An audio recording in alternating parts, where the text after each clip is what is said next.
6. Privet Drive, Little Whinging, Surrey. The morning sun spilled through the second-floor window, tracing long rectangles across the wooden floor. The rhythmic scrape of pencil against sharpener stopped when a shadow drifted across the desk. Round, flapping, persistent. John Wick lifted his head. His reddish-brown eyes narrowed. "I know I'm special," he muttered, "but this is pushing it." The 11-year-old was already taller than his peers, lean and sharp-featured in a gray-blue vest suit. The gold chain of his pocket watch glinted in the light, and even the pencil sharpener in his hand looked like a prop at a nobleman's table rather than a tool. He rose from his chair. Sunlight caught his black hair and eyelashes, throwing a faint halo around his pale, Slavic-tinged face. Arranging his pencils neatly in a row, like soldiers prepared for inspection, he moved to the window. Outside, an owl hammered its beak against the glass. A letter clutched stubbornly in its beak. John's lips curved faintly. Owls were normal enough, but delivering mail? That was absurd. Still, he noted the parchment envelope, thick and heavy. Emerald green ink flowed across its surface, and the wax seal was unmistakable, a shield marked with a capital H, flanked by a lion, eagle, badger, and snake. His pulse quickened. Could it be? Yes. John Wick was no ordinary boy. He was a traveler from another life. From the moment he woke in this world with that infamous name, John Wick, he knew normalcy wasn't an option. In memory of his namesake, he had spent years mastering a ridiculous but deadly craft, killing 3 men with a pencil. It earned him the nickname Pencil Killer among local children. He believed, foolishly but faithfully, that this skill would define his life. But now, staring at the Hogwarts crest, he realized the truth. No matter how sharp a pencil is, it can't beat a wizard. His carefully honed trick, his decade of training, meant nothing against a flick of a wand. Still, he chuckled. Confucius said, "If they show up, bury them where they stand." He opened the window. The owl swooped in with a screech, smacked him in the face with the letter, and flapped away without so much as a hoot of gratitude. Tisk, rude bird, probably raised by Hagrid. John peeled the letter from his cheek and read, "Dear Mr. Wick, we are pleased to inform you that you have been accepted at Hogwarts School of Witchcraft and Wizardry. Enclosed is a list of required books and equipment. Term begins September 1st. We await your reply no later than July 31st. Sincerely, Minerva McGonagall, Deputy Headmistress." John lowered the letter. September 1, plenty of time. Then came the familiar ding in his head. System notice, hidden world discovered. New quest line, Hogwarts. His gold finger. The panel that had appeared when he was 5.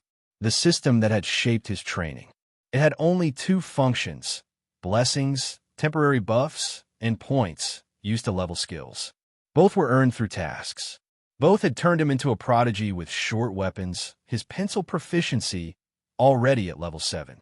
Originally, he planned to be an athlete or a top student, using the system to carve out a safe, brilliant career.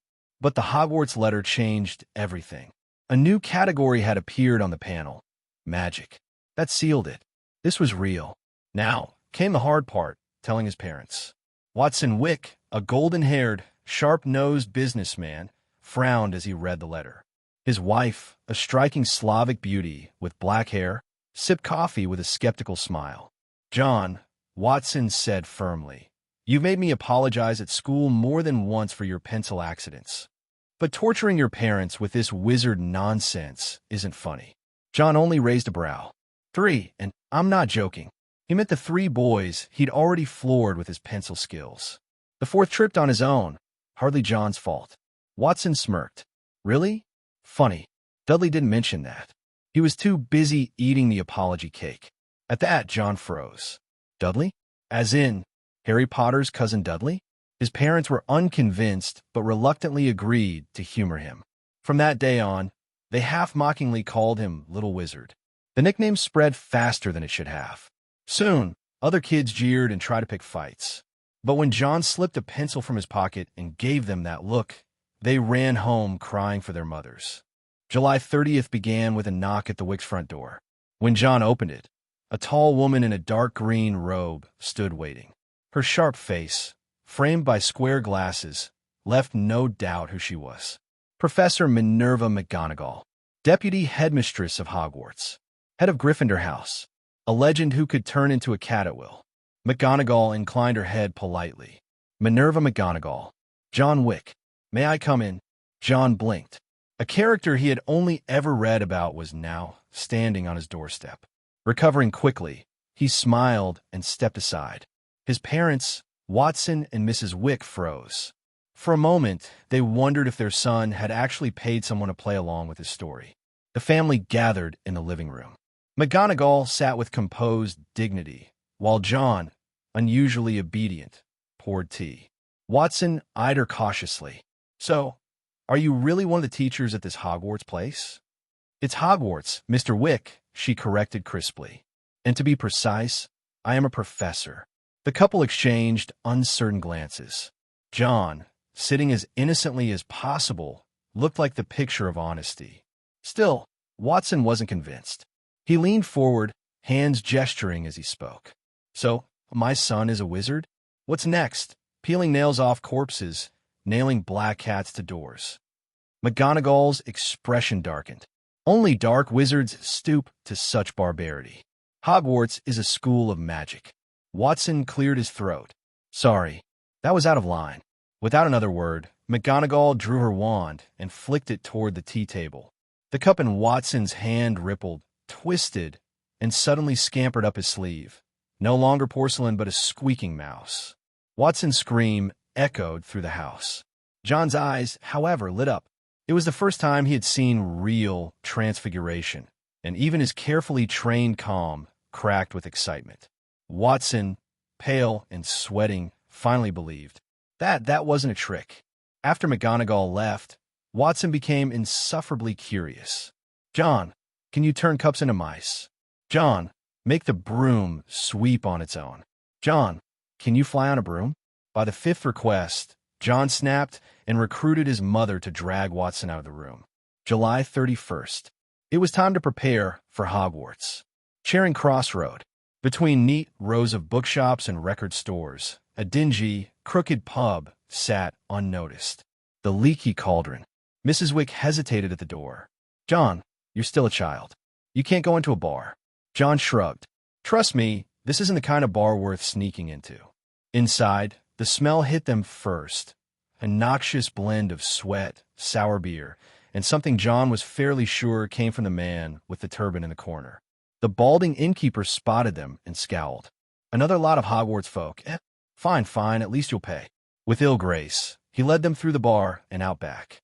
A few taps of his wand against the bricks, and the wall folded open into an archway of light and stone. Diagon Alley. John's breath caught. One step forward and the world shifted. Shops bursting with robes and cauldrons, owls hooting from rafters, the glint of gold in shop windows. This is magic, he whispered. He knew even years later, this first glimpse would never fade. Excuse me, coming through. The rough, booming voice came from behind. A giant of a man loomed over them, wrapped in an enormous moleskin coat. At his side walked a thin boy in second-hand clothes, green eyes shining behind round glasses. The scar on his forehead was unmistakable. Harry Potter, the boy who lived, and the man beside him, Rubeus Hagrid. John's lips curled into a grin. So it begins. His parents, meanwhile, gawked in open terror. Transfigured teacups were one thing. A 3-meter-tall giant was another. John let them pass, resisting the urge to speak. It wasn't the right moment. He had shopping to do. First stop, Gringotts. £2,000 exchanged for 400 gold galleons. The goblin teller's sly smirk made John feel robbed, but he let it slide. At least he had the capital to shop like a wizard. Flourish and blots. Watson nearly lost a finger to the monster book of monsters. John collected his required texts plus extras, including the Doorstopper Hogwarts, a history, Madame Malkin's robes, the kindly which fussed over John, praising his build. He looked every bit the noble-born wizard in his new robes. The cauldron shop. Watson nearly bought a self-stirring cauldron for the kitchen until Mrs. Wick shut him down. The apothecary. Jars of floating organs and unidentified sludge sent Mrs. Wick covering her son's eyes. Watson looked ready to retch. The Wicks stumbled out pale and shaken. John, however, was glowing. For him, Diagon Alley wasn't strange. It was the beginning of a life he had always been meant to live. Hey everyone, welcome to FanFic Canon. Thanks for hitting play. I'm thrilled to bring this fan-made story to life for you. If you enjoy the ride and want more narrated fanfics, smash, subscribe, and tap the bell so you never miss an episode. And if you want audiobook of a novel of your choice, join my Patreon. Request any title that's freely available online, and I'll produce a full narration just for you. Now, let's dive into today's adventure. Ollivander's Wand Shop, making fine wands since 382 BC. At the last stop, John finally arrived at the most exciting moment. If we were to ask what best represents the wizarding world in the entire Harry Potter universe, it would definitely be the wand that everyone has. Without a wand, even if you're Voldemort, you have to stand still. Ollivander's Wand Shop. This is the largest arms supply facility in the wizarding world. John couldn't help but praise it. It's worthy of being a staff made in 382 BC. It's really extraordinary. Immediately, he instructed Mrs. Wick like a little adult, asking her to keep an eye on her overly curious middle-aged husband. John walked in with an extremely excited gait. After walking in, the first thing you see is not people, but thousands of long and narrow paper boxes containing magic wands. The store, which was not big to begin with, looked even narrower and cramped against the backdrop of cardboard boxes. The thick dust everywhere made John wonder how Ollivander lived in there. Didn't he need to clean it? As John looked inside, Ollivander looked at him as well. Good afternoon. Ollivander walked out from the pile of cardboard boxes with a kind smile on his face. Hello, I want a wand. Of course, everyone wants a wand. Ollivander smiled as he took over John's words and walked out from behind the counter. New student at Hogwarts. What's your name? John Wick. Very well, Mr. Wick. Which arm is your dominant hand? Right hand. Actually, my left hand can also do it. John is ambidextrous, thanks to his 2.5 years of practicing pencil stunts, so that he can quickly deal with enemies on both sides. Then the left hand. After some final thought, John chose his left hand. Ollivander took out a measuring tape and measured it over John's body. The measuring tape was enchanted. Looking at Ollivander's serious face, John felt a strange feeling in his heart. This old man didn't seem to be selling magic wands, but more like a tailor. Every wand is unique. It is not the wizard who chooses the wand, but the wand that chooses the wizard. After taking the measurements, Ollivander smiled mysteriously and left these words. Back behind the counter, Ollivander first took a cardboard box from a shelf. When the box was opened, a black wand lay inside. Ollivander introduced, Willowwood with unicorn hair, 7 3/4 inches. You should try it. John took the wand with excitement. This was the first wand he had ever touched. He tried swinging it to the side with force, and the wooden cabinets in the store exploded, with wood chips flying all over the floor. The huge power made John freeze on the spot. It doesn't look like it's the one. Let's try this one. Ollivander took the wand carefully and produced a new mahogany wand. John took it, and the cardboard box next to it exploded. You're a picky person. Try this one, you and Dragon Heartstring. As time went by, it seemed like there was nothing left to adapt to. John became a little numb from the constant changes. The originally tidy store had been blown to pieces. Even Watson, who was stopped by his wife outside, suspected that what was sold inside was arms rather than wands. Mr. Wick, with all due respect, I have never seen a student as disruptive as you. Even the best-tempered oak and unicorn hair could exert the power of bombs in John's hands, which made Ollivander more and more excited. The more discerning the guests are, the more sense of accomplishment they bring to Ollivander. Now I remember, it was a wand as picky as you. Ollivander slapped his head, realizing something. The old man climbed up the shelf at a brisk pace, so fast that John doubted how old he was. At the same time, he was really afraid that he would miss a step and fall down. After rummaging through the boxes on the shelf, Ollivander found a dusty box in his hand. He blew out the dust on the box and turned it into a gray cloud that flew out. Red oak and ptarmigan tail feathers, 9 3/4 inches, springy and flexible. With a smile, he reached in and took out the wand, and Ollivander handed it to John expectantly. A pair of eyes stared at John, as nervous as if they were watching their daughter getting married. When John took it, an idea suddenly popped into his mind. That's it. Blessings come to the soul. He raised his hand and waved his wand gracefully. There was no explosion, but a few fluorescent spots emerged from the tip of the wand, as gentle as a breeze, and landed on the face like bubbles. That's it. Clapping his hands happily, Ollivander smiled with satisfaction. Every magic wand is a willful child. It is the greatest happiness to let the child find his own partner. Ollivander smiled and said to John, "The red oak wand is passionate about fighting and is a warrior among wands. It sounds like it's more suitable for me than a pencil." John also smiled. Now, he doesn't have to carry the pencil on the lining. I hope the red oak is more durable than the pencil, so I don't have to worry about it breaking. The price of a magic wand is 7 gold galleons.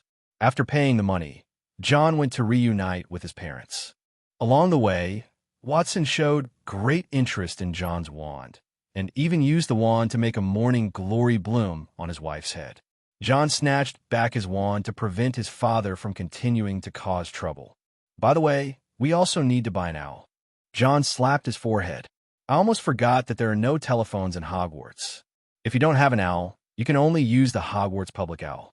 Thinking of the bad-tempered owl, John decided to buy one. Owl shop. There was a lot of noise in the store, and the smell of owls and bird droppings was unbearable for Mrs. Wick, so she left. That's it.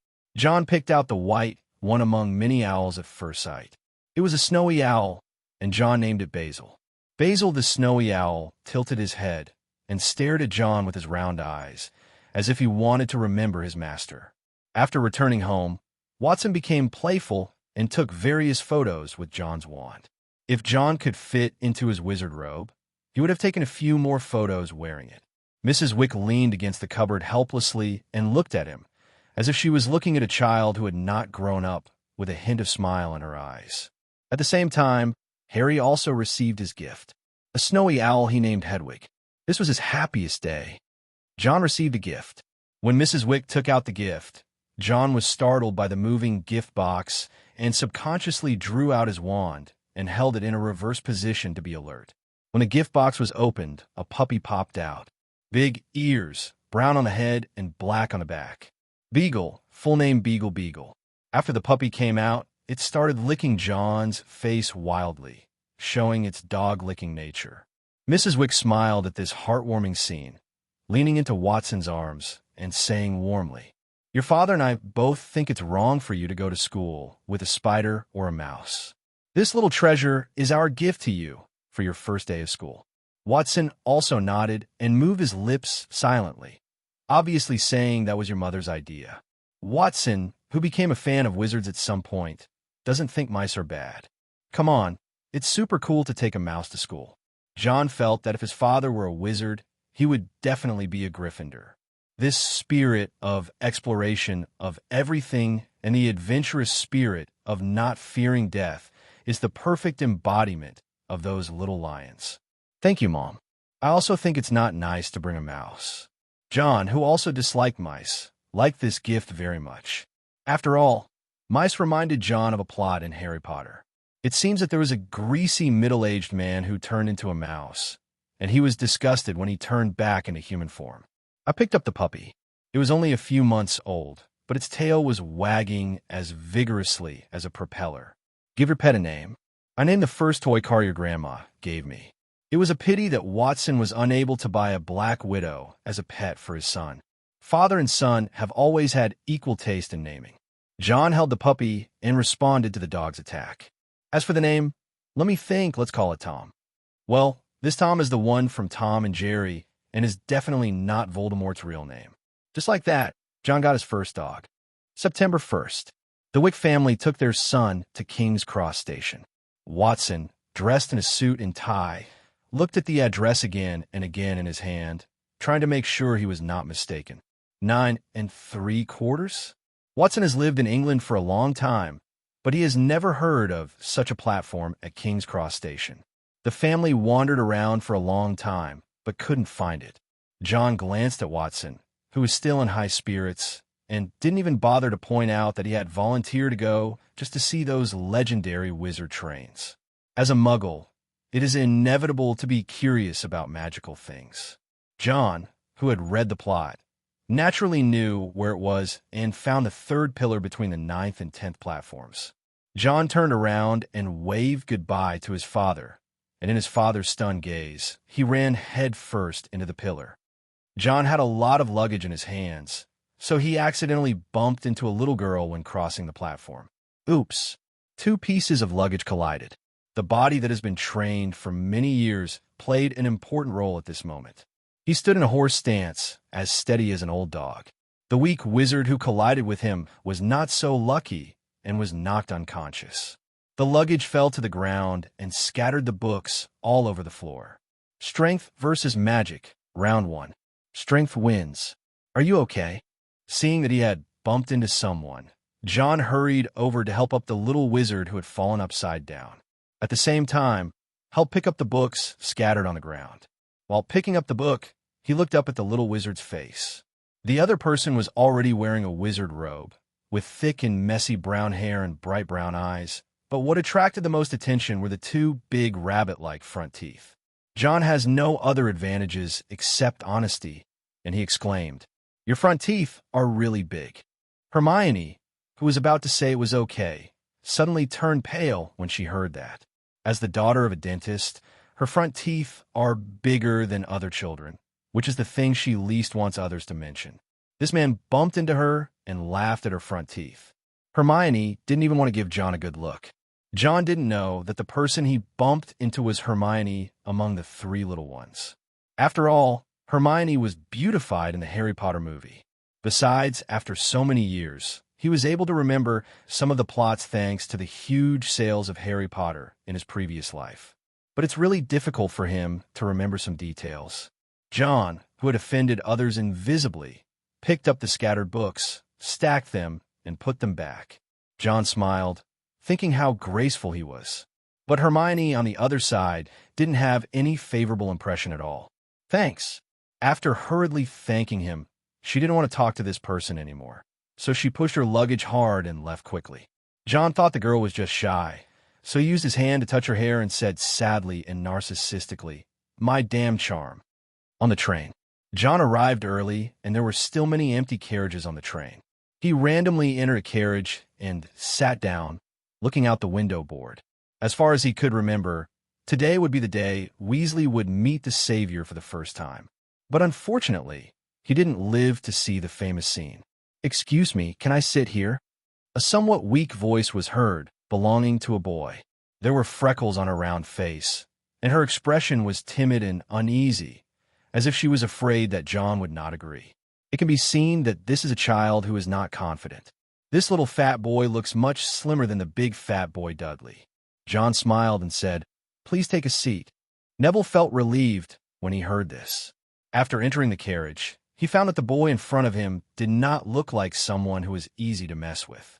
He has a delicate appearance and is wearing a brown woolen sweater. The wand rotates flexibly between his fingers like an obedient little snake. It feels like there's a cowboy sitting across from you, playing with a revolver in his hand in a show of force. The timid Neville was so frightened that he huddled up against the car window, trying to reduce his presence as much as possible. "Coo! Rive!" Neville's pet toad jumped out, and he hurried to grab Leaf. Afraid of angering the other party, he glanced at John in fear. John was also looking at him, which made him lower his head quickly, thinking that he had made the other person angry. Little did John know that he was staring at the toad at this moment, and the toad brought back his memories. Toad? I remember there was someone in Harry Potter who had a pet like this. Among the few plots that John remembered, there were not many that left a deep impression on him, except for the 3 little ones. Among the few people who are remembered, the title of Hogwarts Swordmaster is definitely one of them. So he extended his hand, smiled, and introduced himself. "Hello, my name is John Wick. My name is Neville Longbottom." Neville also responded stutteringly. When John heard the name, He thought to himself, as expected, the future Hogwarts swordmaster, a true Gryffindor. Some people say that Neville is the son of prophecy. I don't know how many people have been brainwashed by this statement on the internet platform in the previous life. John was more inclined to the idea of two saviors, because without Neville killing the Horcrux, Harry Potter would not be able to win. Without Harry's welding, no. It's right. Neville could only gain anger by killing the snake. Neither of them can be missing. Neville's kindness meant that he could not kill Harry, the seventh Horcrux, even if he knew the truth. Therefore, the double savior is more reliable. When Neville saw that John didn't say anything after hearing his name, Neville wondered if he should change carriages. Longbottom does not have a good reputation among pure-blood families and is on the same level as Weasley. After the atmosphere quieted down, an overbearing voice came from outside. "Can I sit here?" With her curly hair and oversized front teeth, Miss Know-It-all Hermione Granger arrived here. Neville thought that one more person might relieve the pressure, and he couldn't wait to say, "No one is here." After saying this, he glanced at John secretly. Hermione tilted her head back slightly, which was a habit of hers. As the top student in the school, she has always been the favorite of her teachers. But after sitting down, she noticed the black-haired boy opposite her. She had met him once in the morning. Just thinking about what the other party said about her big front teeth today, her face turned dark. Neville was originally happy that someone was sharing the pressure, but when he saw Hermione's face darken, he thought he had done something rude and offensive again. The atmosphere fell silent again. Finally, it was Hermione who broke the silence. She reached out her hand to Neville, raised her head slightly, and said with a much lower sharpness in her voice, "Hermione Granger." Neville Longbottom. Neville breathed a sigh of relief. The silent atmosphere made him doubt whether he could make it to school. John also reacted and said, "John Wick." Only then did he realize that the girl he had called having big front teeth was actually Hermione, one of the three main characters. Hermione didn't hold a grudge for too long.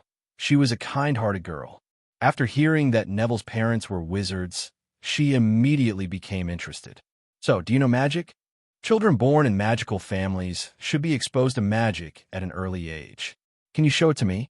Neville was stuttering and unable to speak, while Hermione's mouth was moving like a sewing machine. John smiled knowingly when he saw this scene. Miss Know-It-all really got to the bottom of things.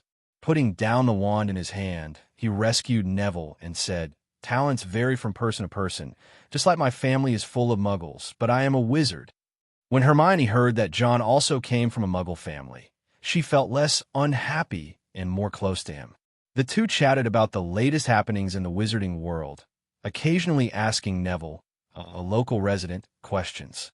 The atmosphere in the carriage became better, but after chatting, Neville found that his toad had disappeared. Hermione was helpful and volunteered to take Neville to look for the toad. Before leaving, she asked John if he wanted to go. John was too lazy to move. He hesitated about where to start eating the chocolate frog he had just bought. He waved his hand and said, "I'll stay in the carriage, lest others think that it's empty and take the seat." Hermione thought it made sense, so she took Neville to look for toads in the car. The two of them left and didn't come back until some time after the train started. "Oh my God, John, you have no idea who I saw." Neville came back and spoke incoherently, which confused John. It was Hermione who was standing next to him, who raised her voice and told John clearly, Harry Potter, the savior in that story, is also on the train. Remembering that the savior she had seen was ordinary, Hermione raised her head proudly and said, "The savior is not that great." Neville retorted, "But my grandmother said that Harry Potter defeated you-know-who and saved the wizarding world." The two began to argue. When John heard this, he realized what he had missed. The epic meeting of the three little ones took place in the carriage. John felt a little regretful. How could he have forgotten about this matter? The train traveled for several hours and arrived at Hogwarts after dark. At Hermione's suggestion, John also changed into his school robes. With his good looks, he looked even more mysterious in the robes. Before getting out of the car, John saw Hagrid's huge body through the glass. Hagrid was holding a night light in his hand, which made him very visible in the dark. After getting off the bus, the young wizards were amazed at Hagrid's size. The old students left in an orderly manner under the leadership of the prefects. John noticed that there was a little red-haired boy next to Harry. With that iconic red hair, it was hard not to recognize that it was Weasley. A group of freshmen went to Hogwarts under the leadership of Hagrid. After getting on the boat at Black Lake, John did not forget to remind Neville. "Neville, did you find your toad?" Neville's round face was stunned. After seeing Harry, he was so excited that he forgot about this matter. But now that they were on board, Leaf hadn't been found yet, and Neville was so anxious that he almost cried. As the instigator of all this, John was not in a hurry at all. He remembered that Neville's toad would eventually appear at the gates of Hogwarts. In fact, he had been very curious when he watched the movie before, where Neville's toad was hidden. He disappeared on the train, but appeared in Hogwarts. Could it be that he has the blood of a magical animal? Fantastic animals are creatures of the magical world, and they are also one of the important factors that make this world colorful. "Bow your head." Hagrid's voice rang out, and Hermione and Neville were so scared that they quickly lowered their heads, but John didn't. After the boat passed, they realized that there was no need to lower their heads, or rather, only people of Hagrid's size needed to lower their heads. After crossing the Black Lake, the young wizards officially entered Hogwarts. This 1,000-year-old school in the magical world looks like a castle at first glance and is full of mystery in the dark. The young wizard stepped on steps that were rich in history. At the door, Professor McGonagall, with a serious face, was already waiting there. Unlike the last time she went to Wick's house, this time Professor McGonagall wore a black pointed wizard hat, which made her look more majestic. Nodding slightly at Hagrid, Professor McGonagall, who was stern, said, "Welcome to Hogwarts. Ding! Start the first mission of the Hogwarts stage. Spend the first school year of magic apprenticeship. Mission rewards, magic blood +1, any point +2. Note, you can get task rewards by triggering the corresponding tasks." As Professor McGonagall spoke, John received a system prompt. John was emptying his mind, his eyes unfocused, as if he was distracted in class. In front of him, a transparent panel appeared, as if written on glass. This panel is pretty dull, with only 4 in total. Magic, level 1, 0 out of 100. Spell, Alaho Opening, level 3. Skills, Short Weapon Mastery, level 7. Polar Mastery, level 6. Heavy Weapon Mastery, level 3. Thermal Weapon Mastery, level 1. Blessings, Physical Fitness, Quick Attack, Precision. John blinked his dry eyes. After returning home from Diagon Alley, he studied some magic. It took him a month to learn the Unlocking Charm to level 3, and he also gained an additional spell attribute. Level 1 Alaho can only open simple door bolts. Level 2 can open door locks, and level 3 can open the safe that the father secretly hid without the mother's knowledge. Thanks to this, he also touched the pistol in the safe and gained an additional level 1 thermal weapon. Professor McGonagall was still introducing the 4 major colleges. John knew all this, but he didn't listen carefully. Neville saw Rafe on the stairs and rushed out with a shout of surprise. This scene caused many young wizards to snicker, and Neville returned to the team awkwardly and timidly. Wait until McGonagall turns around to prepare for the sorting. Draco Malfoy, who was at a young age and had a slick back hair, fell in love at first sight with the savior Harry Potter. No, they fell in love and hated each other. It seems that what they said on the train was true. Harry Potter has come to Hogwarts. Accompanied by his 2 loyal followers, Crabbe and Goyle, Malfoy stepped forward and proudly introduced himself to Harry Potter. Draco Malfoy. This is his personality, with the arrogance and conceit of a pure-blooded aristocrat. And these were exactly what Weasley hated. So Ronald sneered when he saw him looking like a peacock with its tail spread out. The sound was not loud, but just loud enough for Malfoy to hear. Malfoy turned his head and looked at Ronald. The person who knows you best must be your most hated enemy. Recognizing that this was a Weasley, Malfoy sneered with undisguised contempt. Red hair, old robes passed down from the family. You must be a Weasley. Ronald felt aggrieved because his sore spot was hit. The Weasley family is too large, with 7 children alone. In order to save money, He had to use the things left by his brothers. After mocking Weasley, Malfoy made a move towards Harry. You'll soon discover that certain wizarding families are simply superior. Potter, no one wants to make friends with the wrong people. I can help you. The fact that he could make the proud Malfoy extend his hand showed that he really wanted to be friends with Harry. John frowned at these remarks. Even though he had only thought Malfoy was arrogant when he saw him before, it was still very unpleasant to hear in person. These words belittled all wizards except purebloods, making people want to punch that proud person in the face. But Malfoy apparently forgot one thing. Harry and Weasley were friends, and no one liked being laughed at in front of their friends. I think I can tell good from bad myself. Thank you.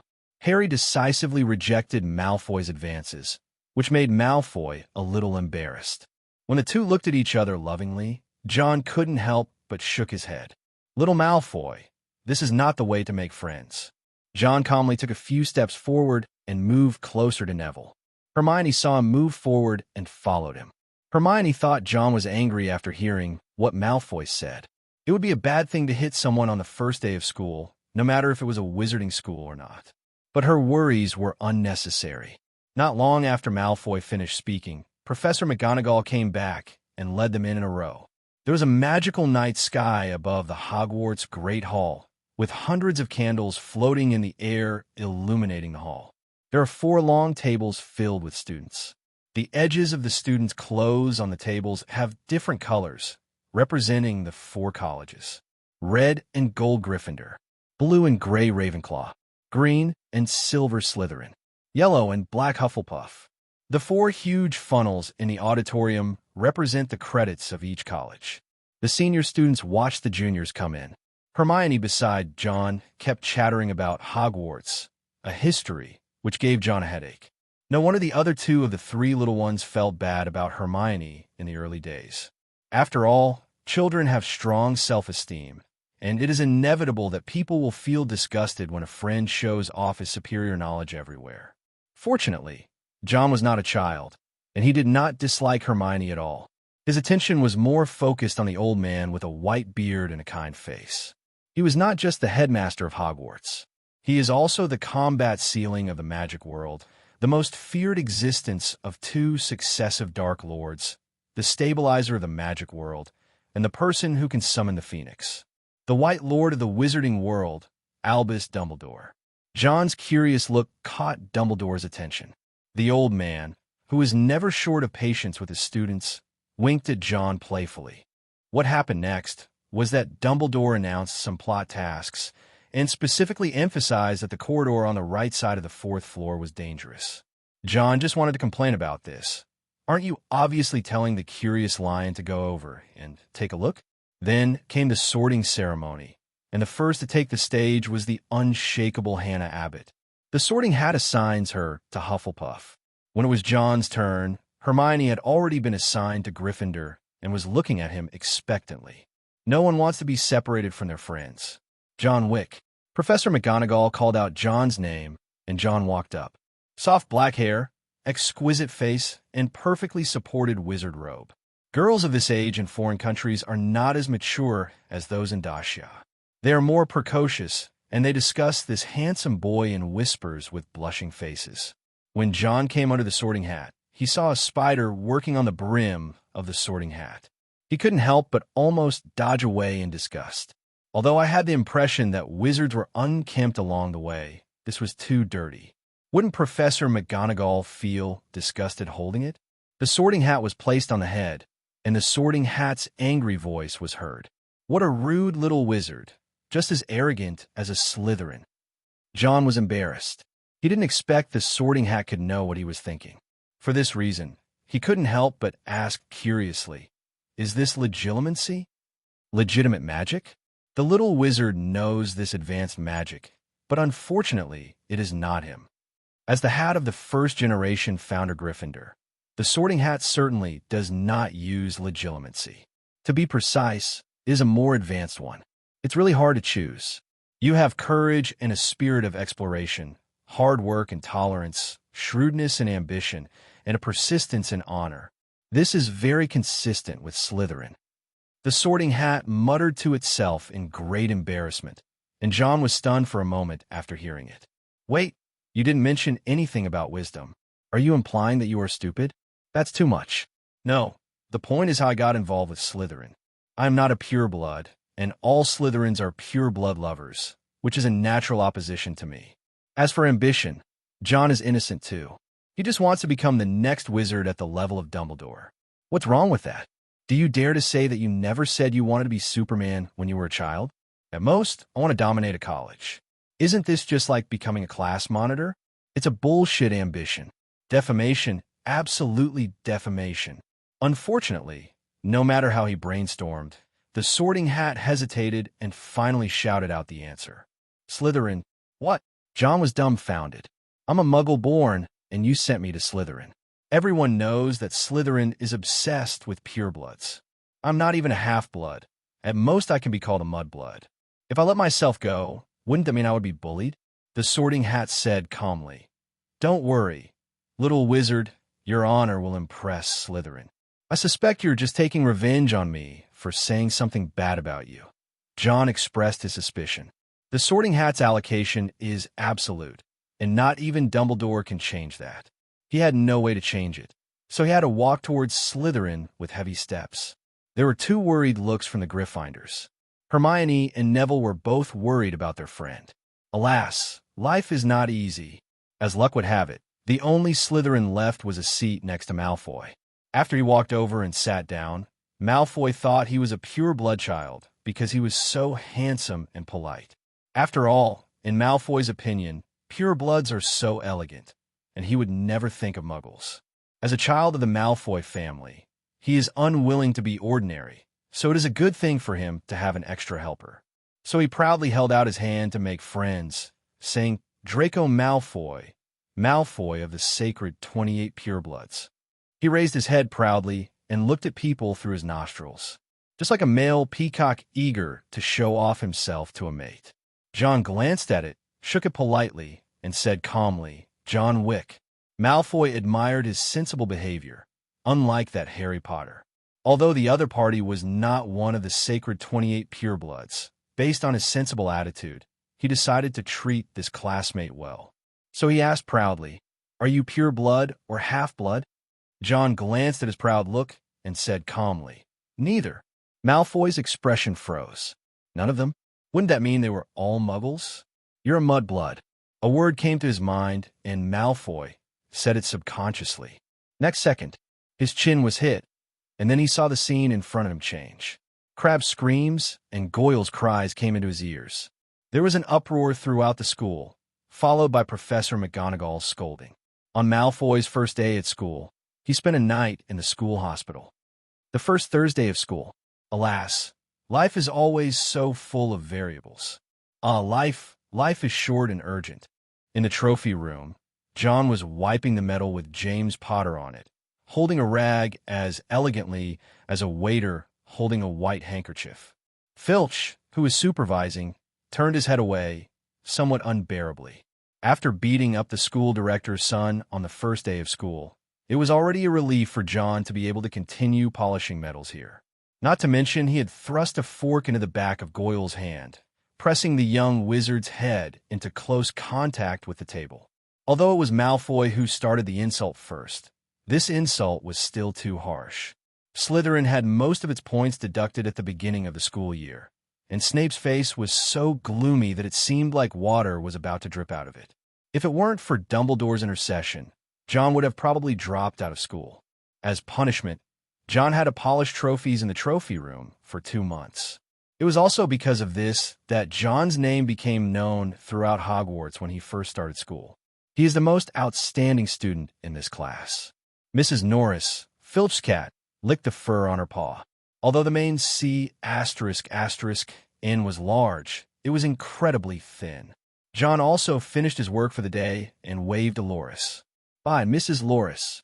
I'll bring you some cat food tomorrow. Look how thin you become. After saying hello, John left the trophy room before Filch got angry. Back in the Slytherin common room, John silenced the conversation of the young wizards inside as soon as he entered. All the little wizards were afraid of his brutal performance at the beginning of the school year, and some even called him the boogeyman. He was given this nickname because of his hair and his fierce skills that day. The meaning is similar to that of a demon, which shows how scared they are of John. John didn't take it seriously. He had his own reasons for fighting. As a wizard from a Muggle family, if you don't want to be bullied by Slytherin, it's best to build your own prestige. Obviously, he did. The only price he paid was that he lost his friends in Slytherin, but it wasn't without its benefits. He started a series of tasks called Night Demon. As long as the night tour lasts for 100 hours, it can be completed and a Night Demon blessing will be rewarded.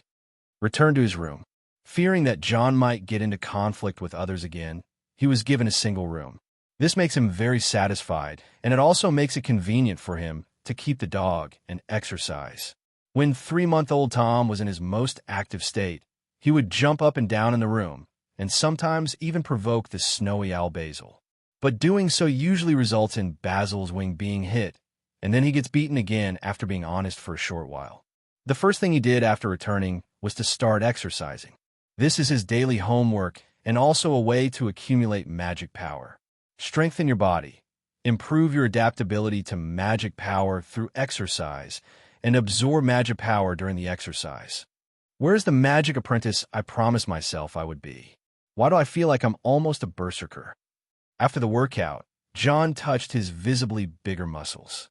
Is it really good for a freshman to have 8-pack abs? No one can accumulate magic power through physical exercise, but I've been doing this for many years, and it has become a habit. End the day with a bath. The next day, John went to the potions classroom. As soon as he sat down, there was a space around him. When the Gryffindors arrived, they saw John standing out from the crowd. Hermione and Neville looked over worriedly, but John shrugged and gave him a look that said it was all right. Class is starting. Snape was walking like a greasy bat, his robes puffed up as if he had a blower. This course doesn't require you to wave your wand around foolishly or chant spells. Walking to the podium and standing firmly, Snape crossed his arms and looked around at the students with sharp eyes. He immediately began his opening remarks. I can teach you how to confuse your mind and confuse your senses. I will teach you to win fame and create glory. It can even teach you how to achieve immortality. John curled his lips when he heard these words. If he could teach these, would Voldemort still get the Horcruxes? Immediately, he looked at the summoning panel and found that his magic power had increased slightly after training. Magic, level 1, 20 out of 100. Spell, Alaho Opening, level 3. Skills, Short Weapon Mastery, level 7. Polearm Mastery, level 6. Heavy Weapon Mastery, level 3. Thermal Weapon Mastery, level 1. Blessings, Physical Fitness, Quick Attack, Precision. According to his calculations, he could gain 5 points of magic power after 1 day of training. He wondered if he could get some dumbbells or something and put them in a room. He was distracted, Snape said as he turned his gaze to John, not hiding his disgust. He said sarcastically, maybe some of you already had some reputation and some power when you first arrived at Hogwarts, so you can be so arrogant that you don't listen to my lessons seriously. John came back to his senses and saw Malfoy's gloating expression next to him. He picked up the quill on the table with an expressionless face. Just this one action made Malfoy's smile stop abruptly. Although Snape hated John, there was someone here who hated him even more. Without hesitation, he pointed the finger of the savior, Harry Potter. Mr. Potter, tell me what would happen if you added powdered narcissus root to an infusion of wormwood. Harry Potter was a boarding child of a Muggle family some time ago, so of course he didn't know and shook his head innocently. But Snape was determined to ask him and ignored Hermione, who had her hand raised high. Continuing the aggressive questioning, Mr. Potter, if I need a Bezoar, do you know where to find one? I don't know, sir. What is the difference between Aconitum naviculatum and Aconitum camigasum? Have no idea. From the question and answer, everyone knew that Snape was not interested in the savior. John couldn't help but laugh as he watched this scene. This is a famous scene after all. It was this smile that shifted Snape's hatred once again. Mr. Wick, perhaps you can tell Mr. Potter the answer to his question. Snape turned to look at John. John was confused as to why he had a role to play. Ding, trigger the plot mission, answer Professor Snape's questions, and get the blessing.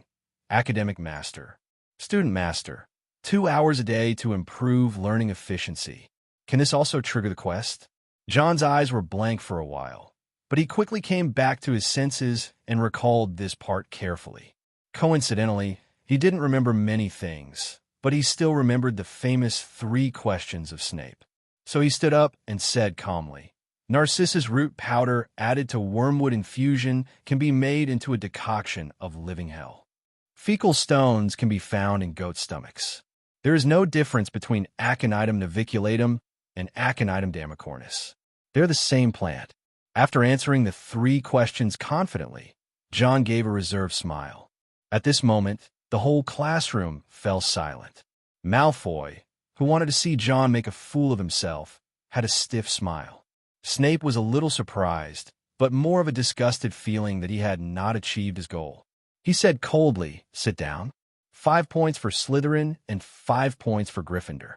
No matter how angry you are, you must give Slytherin bonuses and deduct points from Gryffindor." John shrugged and sat down, his mind reminding him to get the blessing of a top student.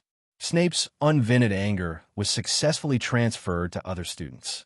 Malfoy, who had been gloating just now, was frightened and became as obedient as a pony. Harry, Ronald, and other little lions looked at John as if he was a hero. After potions class, the Slytherins trooped out. John looked very lonely in the team. Dining in the lobby, John couldn't help but sigh as he looked at the so-called British food. Even though he had been eating it for so many years, he still couldn't help but miss wuxia food occasionally. Hermione came to John's side, watching John torture the potatoes with skins on with a fork, and couldn't help but ask worriedly, "John, are you okay?" Hermione was worried about John's situation in Slytherin, but she obviously underestimated John. John was wondering why someone would eat potato skins together when he heard this, and said casually, "Of course, don't you see they are afraid of me?" However, in order to comfort Hermione, John decided to put aside his grudge against Malfoy. Glancing at Malfoy, who was passing by, John simply reached out and called him, "Malfoy." Malfoy stopped, looked at John approaching warily, and subconsciously took a step back. Feeling very embarrassed, he said angrily, "Wick, do whatever you want to do, you. If you dare to say that, I'll send you to the school hospital again." John smiled kindly, but Malfoy couldn't help but feel his hair stand on end. John patted his shoulder and said comfortingly, "Don't worry. After all, I'm not a monster. We're all classmates. We will see each other every day. I won't go too far." After saying this, he smiled at the 2 followers beside Malfoy, which made Crabbe and Goyle shudder and nod quickly. "See, Crabbe and Goyle both think so let's make peace." Malfoy looked at the 2 followers and said angrily, "You 2 idiots." Looking at the hand John extended to him, he said stubbornly, "I refuse to be friends with you. And don't think you can be arrogant just because you defeated me by sneak attack. Wizards should use magic to decide the outcome, not fists." John took his hand back indifferently. After hearing what he said, he immediately said, "Well, let's find a place and have a fair fight. Don't nobles like duels? I'll satisfy you." This made Malfoy panic, his neck still hurt. He stopped talking immediately, lowered his head, pretending he didn't hear, and left in shame. John sat back down and said to the stunned Hermione, "See, it's totally fine." Hermione nodded in confusion. "Is this no problem?" But the top student's train of thought is always unique, and she discussed potions with John. John felt overwhelmed after hearing this. He finished the food in a few bites, leaving the potato with its skin on, and left in shame. After all, he only knew those 3, and he knew nothing about the others. A large number of owls flew into the Great Hall, and Neville obtained a memory ball. One very good thing about Hogwarts is that the class time is short, the break time is long, and there are 2 days off on Saturdays and Sundays. John uses his weekends to exercise and runs along the Black Lake carrying a stone as big as a human head. It feels so good to be able to see the magic power increase. Seeing the data grow, John felt like he was playing a game. He has not forgotten the dangers of the Harry Potter world, and his school life will not be peaceful for long. He had seen Professor Quirrell in class this week and remembered the choking stench, which was really impressive. In his previous life, John had seen the movie and only had a vague understanding of the original novel. I have almost forgotten the rest of the plot. The few things I remember are that Quirrell has Voldemort on his head. I didn't recognize him last time at the Leaky Cauldron, but I did this time. I just don't know how the dreaded Dark Lord can tolerate that stench. I don't remember the details, but I remember that Quirrell was possessed by Voldemort in the end and was defeated by Harry. John thought to himself, this danger cannot be ignored. We must improve our strength as soon as possible. Reality is not fiction. Even the slightest danger can be fatal. Throwing the stone away and looking at his dirty clothes, he wondered where he could get some weight equipment. Old brooms were placed at the feet of each young wizard. Mrs. Hooch is dressed elegantly and teaches each little wizard. Despite repeated warnings to be careful, something still happened. Neville lost control and rushed straight into the sky, and the memory ball fell down. Although the free fall was cushioned, it still broke his arm. Mrs. Hooch didn't bother to teach anyone and took Neville to the school hospital for treatment. The two young wizards from the two academies looked at each other in bewilderment. Malfoy picked up Neville's memory ball and began to provoke Harry with the memory ball, but McGonagall unexpectedly discovered Harry's talent as a seeker. John didn't join in, firstly because he knew Harry was there, and secondly because he was still struggling with his broom. After several attempts, John finally flew. Hermione wanted to ask him not to follow those two people's example and break the rules, but her attempt was in vain. She could only stomp her feet in anger. Although he was shaky at first, after a while he got used to it and finally stabilized himself. Ding, get blessing, pilot. Pilot. Increase the broom's flight speed and control over the broom. You can do this. After John stabilized, he could start flying freely. Snape, who was passing by, saw his performance, snorted coldly, and turned away. Since ancient times, flying has been an ability that humans have longed for. After mastering the ability to fly, John kept flying until the end of the get out of class and then landed reluctantly. When it was time for dinner, John ran into Malfoy. Malfoy brought two followers with him, changed his previous timidity, and said arrogantly, Wick, you want to duel with me, right? I challenge you now. I will wait for you in the trophy display room on the 3rd floor at 11:30 p.m. After saying that, Malfoy left with his two followers like a victorious rooster. John looked at him as if he was a fool and left, muttering, Has this kid listened to Fish Liang songs too much? He's so brave. Didn't he know he had to clean the trophy room? Picking up a bag of cat food sent by Mrs. Wick, John went to the trophy room as usual. Mrs. Norris was sitting at the door. She meowed when she saw John with her red glassy eyes. During this time, John had basically become familiar with Mrs. Norris, and he opened the cat food and poured it out for Mrs. Norris. By the time John had finished wiping the trophy, Mrs. Norris had finished eating. He reached out and picked up Mrs. Norris, took out a comb from his pocket, and combed out Mrs. Norris's tangled hair. Mrs. Norris enjoyed this very much and purred comfortably. Filch was probably off to catch some students, and knowing that John wouldn't cheat, he got used to letting John clean the trophy room by himself. I'll just see what you're going to do. Knowing that Malfoy would not challenge him to a duel, John was ready to see what the other party was up to. Anyway, I was punished to clean here, so I don't mind going back a little later. Waited until 11:30. Instead of Malfoy, there was a lot of whispering. For people walked in from outside the trophy display room, including the three little protagonists and a Wildness 6. Neville was locked outside for several hours because he forgot the password to the lounge while his arm was being treated. Finally, the three little ones met him when they came out. After the four people came in, they also saw John, and both sides were stunned when they saw each other. Why are you here? John asked with a puzzled look on his face. Harry was also confused and said, Malfoy asked us to come here. Are you his helper? John looked at Harry, who suddenly became alert, speechlessly, and said, Do you think Malfoy's first beating at the beginning of the school was in vain?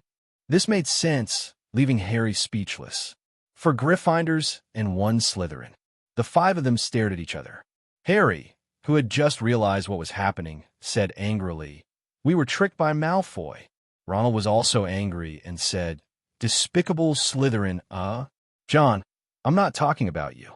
With the incident at the beginning of the school year, John's heroic performance of fighting 3 people alone successfully made him the only Slytherin that Gryffindor liked. Regarding the 4 major colleges, when they mentioned John Wick, their first reaction was that the Sorting Hat was broken because this was clearly Gryffindor. Even the little Gryffindor lions thought so. The Weasley twins thought that the hat must have been blinded by too much dust, so they got a lot of detergent to wash the Sorting Hat. While they were talking, they heard Filch's voice outside. John immediately understood Malfoy's intention. He wanted to catch them for a night out. Harry also reacted and said in shock, "Oh no, it's Filch. Let's run." The 4 of them didn't care about anything else and ran outside quickly. Neville and Hermione each grabbed one of John's hands and dragged him out.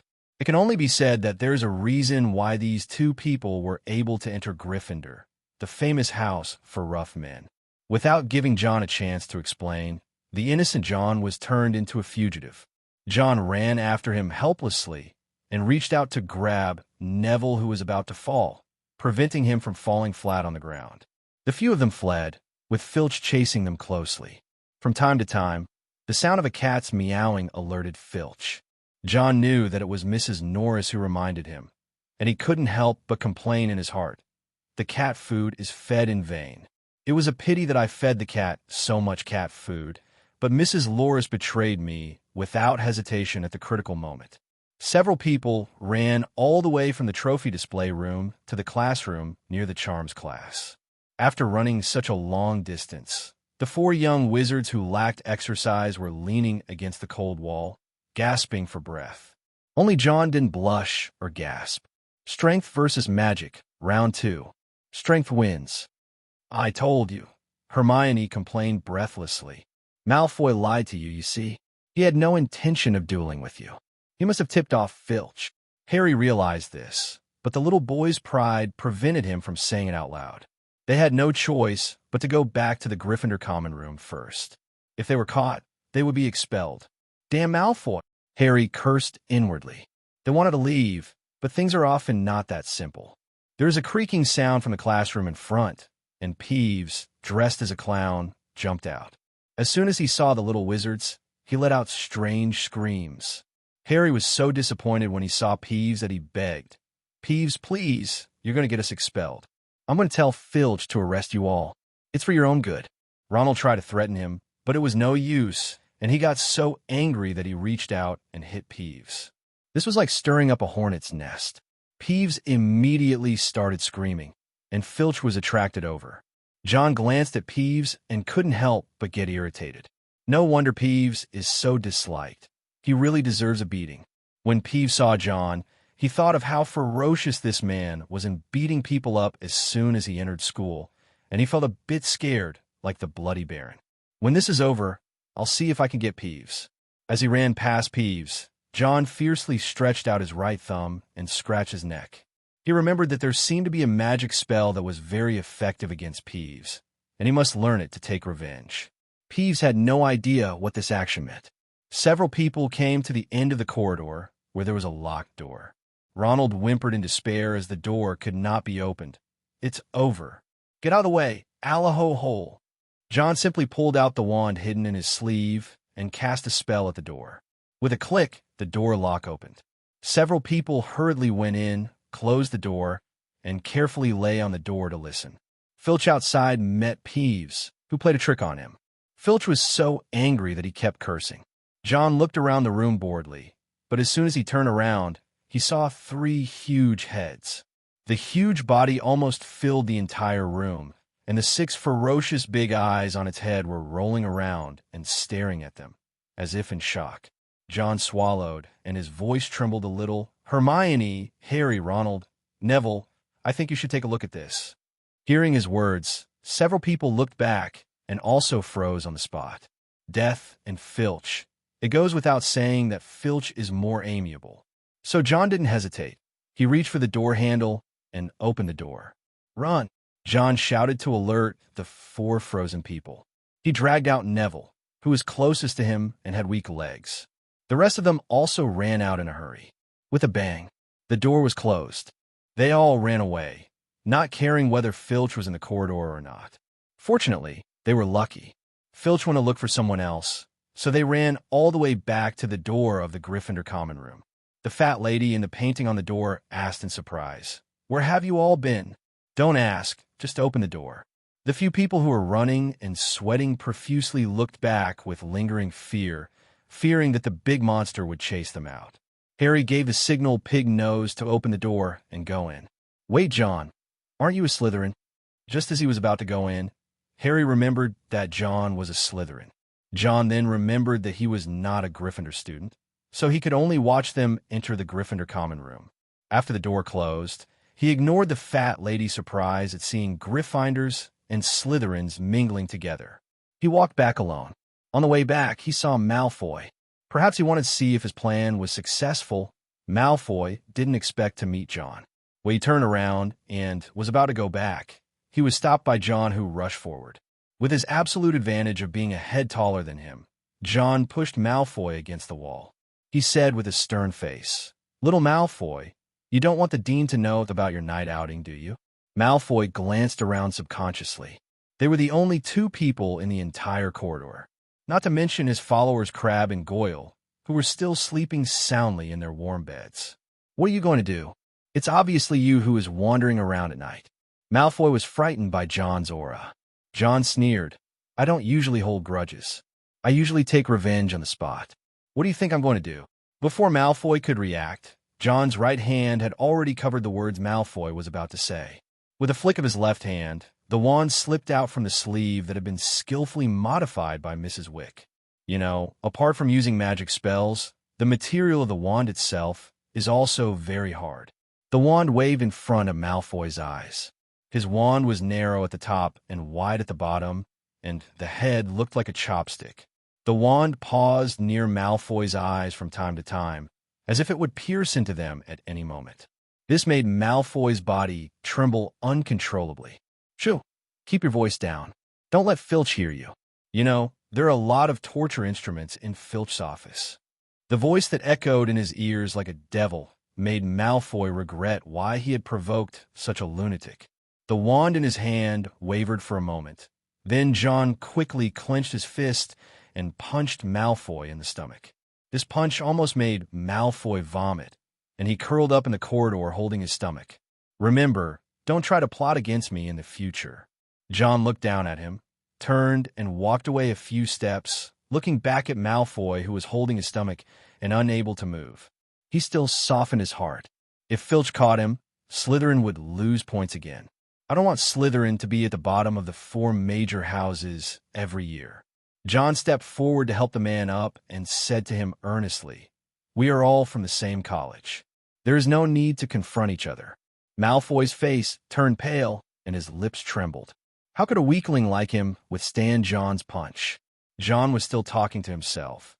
"We are all Slytherins, so why can't we just get along? As long as you don't mess with me, I won't mess with you either. Maybe we can still be friends." John's impression of Malfoy was that of a spoiled brat. Malfoy had been taught since childhood that purebloods were supreme, and John didn't blame him for that. In other words, if the other party had not been so blind as to provoke him, he would not have attacked Malfoy. Pure blood. Coming to a whetstone wall, John spoke the command. The door to the Slytherin common room opened, and he placed Malfoy on the sofa in the common room. I don't know who designed the lounge. The lounge is narrow and low, with some bones and bronze used for decoration. The overall tone is dark, making the lounge seem dark and cold without any warmth. The black lake sparkled, and a giant squid swam past the window. John whispered to Malfoy, "Remember what I said. We may not be friends, but we should not be enemies." Malfoy held his stomach, staring at John, not knowing how much he took in. John waved his hand and went back to his room without saying anything else. After a day of training, his magic power reached 65, and it wouldn't be long before he could upgrade. After washing up and going to bed, he lay on the bed and recalled what the big dog with 3 heads was called. He saw the trapdoor under the big dog. It seems to be related to the 3 little ones. I remember I had a weakness. It seemed to be music or something. As he was thinking, he fell asleep. The next day, Malfoy strutted past John as if nothing had happened. But he didn't continue to provoke John. Maybe his previous words worked. Malfoy couldn't believe it when he saw Harry and Ronald were still at Hogwarts. Harry and Ronald were discussing what was hidden in the trapdoor under the big dog. Harry remembered the report about the theft at Gringotts, and told about the small bag he saw when he and Hagrid went to Gringotts. The two of them brainstormed about conspiracy theories. Hermione had a quarrel with Harry and Ronald yesterday, and now doesn't want to deal with them. Hermione came to John, sat down angrily and complained, "Those two arrogant guys, we were almost bitten to death by the big dog, and they actually thought it was very funny. Oh my God, why is there such a stupid person? And this person is my classmate." John was used to Hermione muttering in his ear. At this time, all you need to do is listen.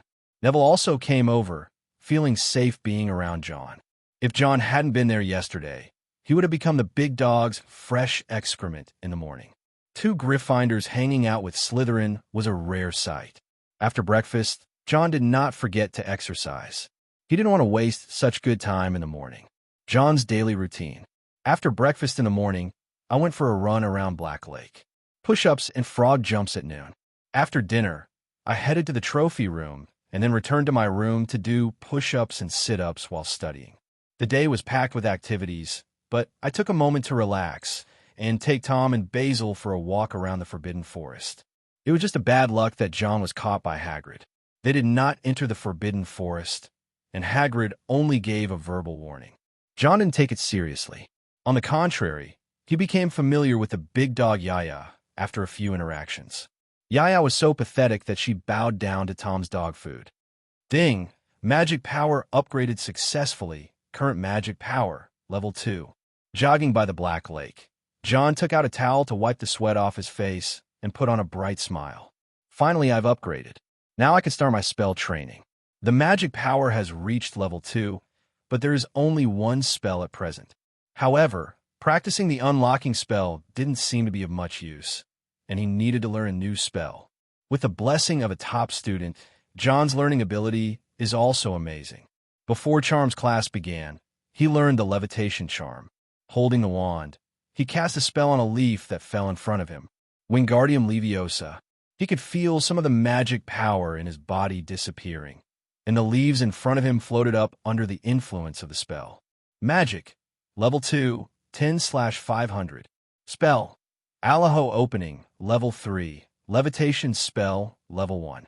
Skills. Short Weapon Mastery, Level 7. Polar Mastery, Level 6. Heavy Weapon Mastery, Level 3. Thermal Weapon Mastery, Level 1. Blessings. Physical Fitness, Speed Attack, Precision, Academic Master, Pilot, Long Distance Running. Although it is only Level 1, the most it could do is float light objects such as leaves. But it still made John smile. And he also set his sights on the restricted books area. Compared to the levitation spell, he prefers electric welding. No, that's right. If he wants to go to the restricted books section, he could try it in the next 2 months. Once you complete the night tour mission, you can collect the mission reward. With the punishment in hand, it makes sense for you to clean the restricted books section yourself, right? There is a transfiguration class on Monday. When John got up, he first saw Tom's passionate tongue. John got up drowsily and walked to the table to put a big spoonful of dog food for Tom, then went to brush his teeth and wash his face. Looking at himself in the mirror, John felt like he had forgotten something. Oh no, today is transfiguration class. John went out for a late-night swim last night and fell asleep immediately after coming back for exercise. He walked out hurriedly and saw the alarm clock that had fallen to the ground and was covered with Tom's saliva. No wonder I didn't hear the alarm clock. It turned out that Tom used it as a teething toy. After putting on his wizard robes, John walked out of the dormitory, and the Slytherin common room was empty. In the corridor, he began to envy the Weasley twins, because they can always find convenient shortcuts, and fortunately John is in good physical condition. When you arrive at the lobby, you will still have time to have breakfast. Hermione was still looking around, and when she saw John coming, she waved and greeted him. John sat down next to Hermione and glanced at Hermione, who was still in a cold war with Harry and Ronald. He said nothing. Whereas Neville, did he oversleep or get lost? As far as John knows, Neville often loses things and is always lost. His toad is missing, and he's looking for it in the Gryffindor common room. Hermione was eating buttered bread with some crumbs on the corners of her mouth. She slowed down deliberately to wait for John. Otherwise, at her usual speed, she would be on her way to the classroom now. John cut the fried egg and put it in his mouth. He said helplessly, "Well, I think I know what to give Neville for Christmas. He needs a cage to lock up Leaf." Noticing the breadcrumbs at the corner of Hermione's mouth, John pointed to the corner of his own mouth to signal Hermione. When Hermione realized what was happening, her face looked as if she had blush on it. When John had almost finished eating, Neville finally came out of his lost path. This was the fourth time Neville had gotten lost, and John thought he should get Marauder's map. Neville sat down and took out the memory ball, looking at the red memory ball in confusion. When something is forgotten, the memory ball will turn red. But Nawe always didn't know what he had forgotten. John looked him up and down and said, "Neville, you may not be able to have breakfast this time." "What?" Neville was depressed. He had finally reached the hall. Looking at Neville with sympathy, John held up two fingers. "Two reasons. One is that class is about to start, and the other is that you need to go back to the dormitory. Because you forgot your coat." Neville finally remembered what he had forgotten and didn't even bother to eat, anxiously running down the dizzying, moving staircase. John came to the Transfiguration classroom. He felt it was a pity that he didn't get to participate in the last Transfiguration class because he was put in detention for fighting. He was interested in the Transfiguration class, but doesn't remember much about it. When they arrived at the classroom, the green of Slytherin and the red of Gryffindor were clearly distinguished, and he and Hermione sat separately. Whether in the wizarding world or outside, students always keep a close eye on the front row. The few remaining seats were all in the front row, and John walked over to take a seat. Suddenly, a tabby cat appeared in his sight. The tabby cat was just like that on the podium, with a strange pattern on his face, like a pair of square glasses. As a furry fan, John admitted that he was tempted. Although he vaguely remembered that there seemed to be a cat appearing in some plot, his body was one step faster than he thought. Taking out the cat notes from Mrs. Norris from his pocket, John walked up to the tabby cat and took it directly with a smile on his face. Just this one action stunned the young wizards from both houses. "Even tabby cats. This is a cat strip. Do you want to try it?"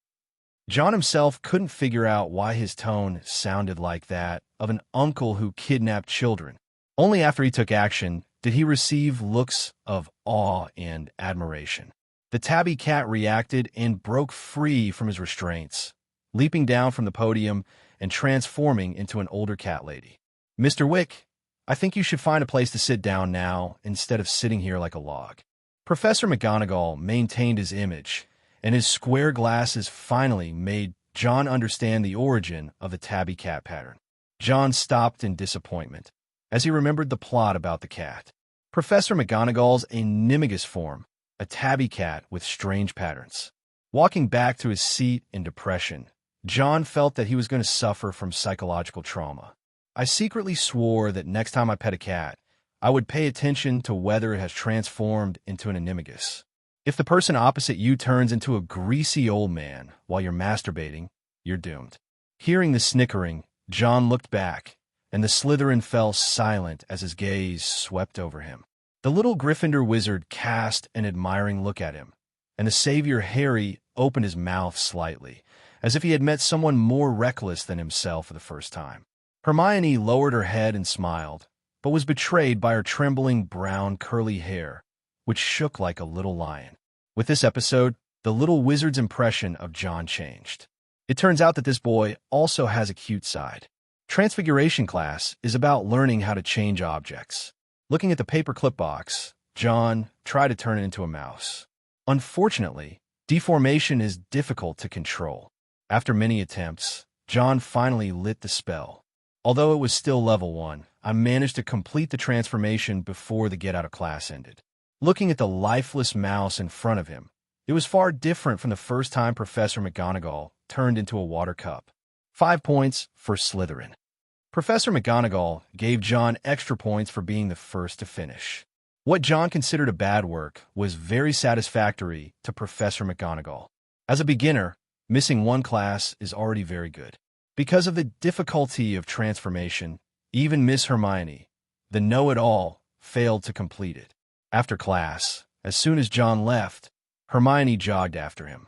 "How did you do that?" Hermione asked questions tirelessly, using her instinct as a top student. She was upset that she had not completed her transformation. John couldn't say that he had cheats. He could only say that he had seen Professor McGonagall's demonstration before enrolling. Fortunately, Miss Know-It-All didn't continue asking questions for too long. While in the hallway, John zeroed in on the armor. "John, what are you looking at?" Hermione stopped and asked. Behind John, the enchanted painting figure also came over, also with a curious look on his face. John stroked his smooth chin and said to himself, "This thing seems to be a good weight." Hearing him mumbling, Lord Oil Painting opened his mouth wide. What kind of little wizard would want to carry a weight? John has always been a man who dares to take action. He set his eyes on the medieval armor, or, to be more precise, the sword in the hand of the armor. Although armor is a good choice for carrying weight, it is too large and inconvenient to move around. On the contrary, the sword can be carried directly on the back and used as exercise equipment when not running. Take the sword away at night. There was a look of intention in his eyes, which made Armor a little flustered. Besides the Gryffindor common room, the place Hermione went to most often was the library. Miss Know-It-All has a thirst for knowledge about everything, except divination. John was also pulled over, mainly to familiarize himself with the location of the restricted books area. Picking up a copy of the Tales of Beetle the Bard, he pretended to read it. The library has strict rules. If you make any noise in the library, Miss Irma Pants, the administrator, will let you know. Just now, John saw Neville, who had eaten too many beans at noon, being chased and beaten with a broom. John sympathizes with this. The time came to evening. After John finished cleaning the trophy room, he quietly went to the armor area in the corridor. Poor Mr. Armor. He woke up the next day and found that his sword was missing. This incident once became a Hogwarts unsolved case. Only Mr. Filch swore that it was the Weasley twins who did it. This sword is quite handy. Basil turned his round head, as if wondering where John got the sword. Basil raised his wings to swat away Tom's drooling mouth, and flew out of Tom's reach in a haughty manner. John held the greatsword in both hands, a weapon of medieval knightly armor that seemed to reach nearly to his shoulder height. "Maybe when I grow up, this sword will be just right." Gripping the hilt firmly, John exerted force to lift the sword up. This is a common knight's sword. The blade is as wide as a palm and is made of steel. It is very heavy, at least for John now. This sword is a very good choice as a weight. Using the greatsword as a weight, he began his training while holding the greatsword. He found a rope, tied the sword to his back, and started doing push-ups. If you work hard, you will get rewards. When John woke up the next day, his magic power increased by 10 points. Magic, Level 2, 20/500. Spells, Alaho Opening, Level 3. Levitation Spell, Level 1. Transfiguration Spell, Level 1. Skills, Short Weapon Mastery, Level 7. Greatsword Mastery, Level 3. Hot Weapon Mastery, Level 1. Blessings, Physical Fitness, Speed Attack, Precision, Academic Master, Pilot, Long Distance Running. His skills have changed. Heavy Weapon Mastery and Polearm Mastery are gone, replaced by Greatsword Mastery.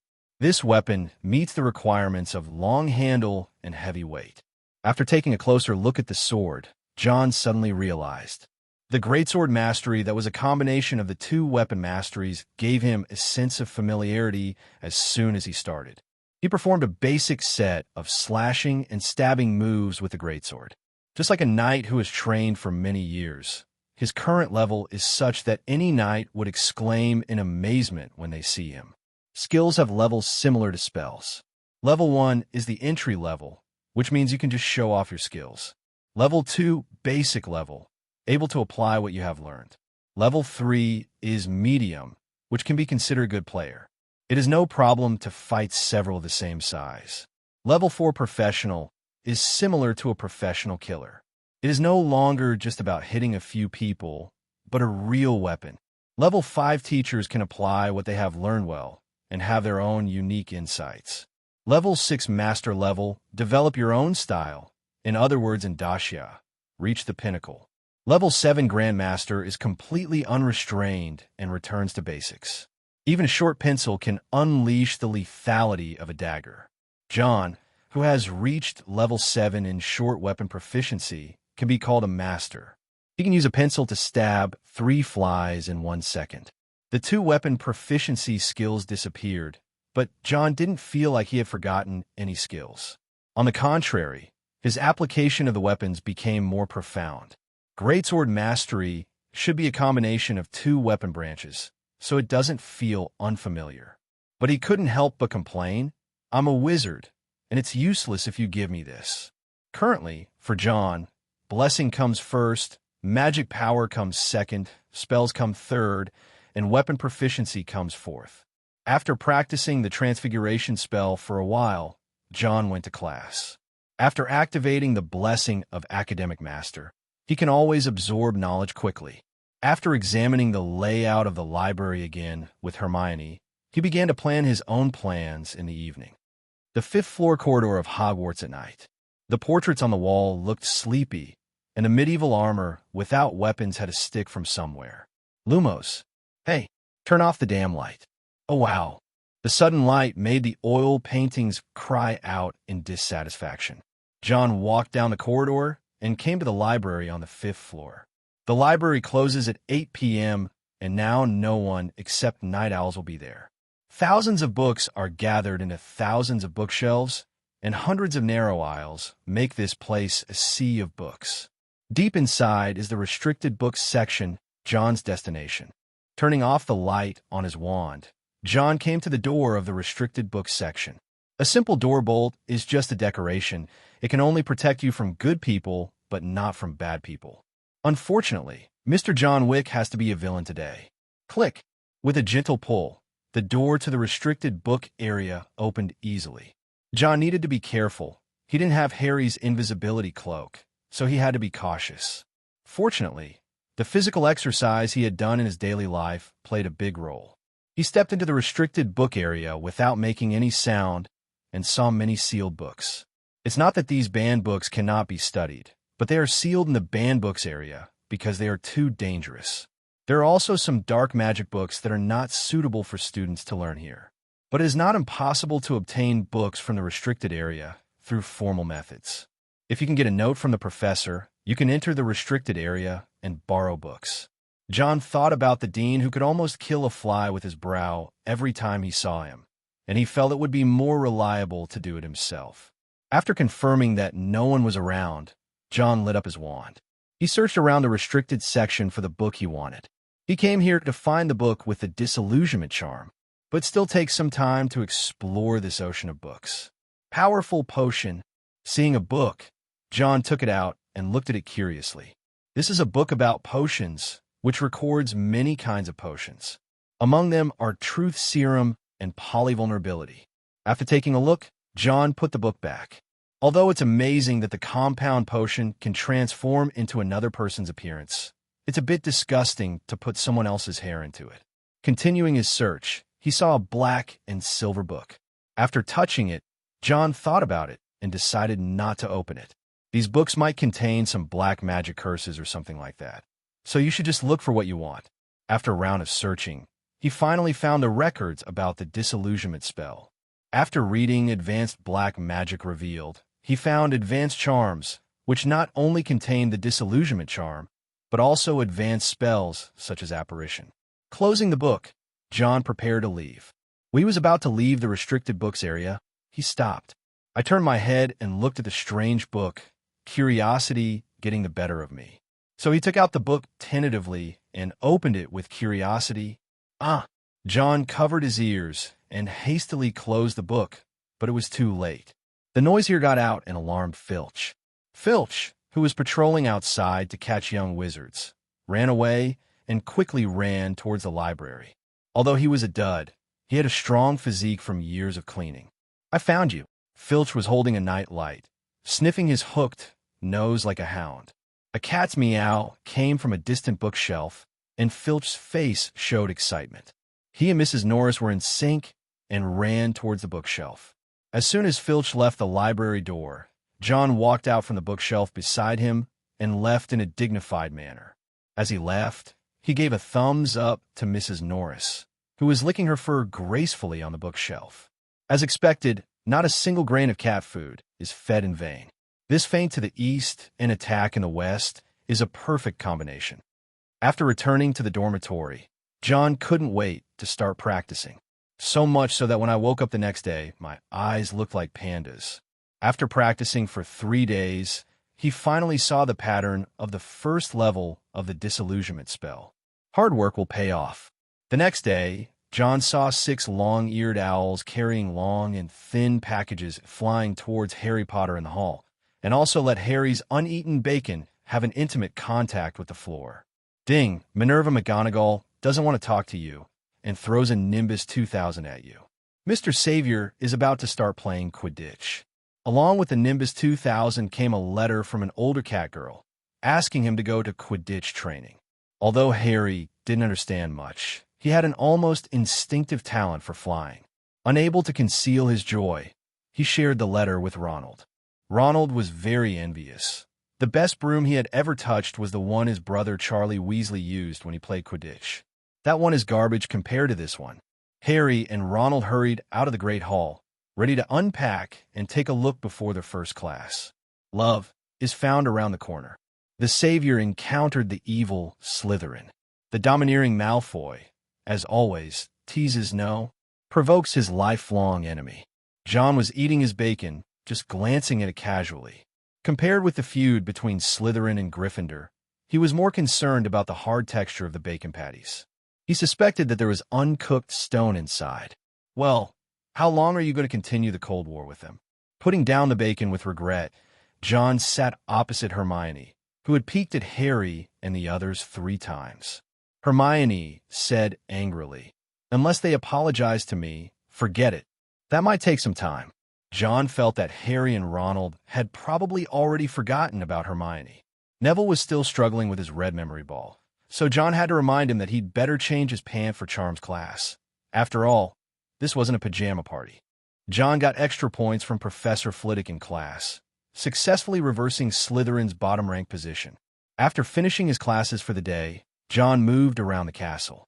Every time he passed the huge tapestry, he would walk back and forth 3 times, silently repeating to himself that he needed a training room. This behavior is strange, but it should be familiar to people who have read the novel Harry Potter. That's right, he was looking for the room of requirement.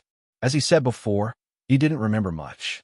He remembered that the entrance to the room of requirement was opposite a huge tapestry, but he couldn't remember clearly what the place and the tapestry looked like. Fortunately, there are not many huge tapestries in Hogwarts. After passing the tapestry on the 8th floor where the troll beat Barnabas silly with a stick for the 3rd time, a wooden door appeared opposite the tapestry.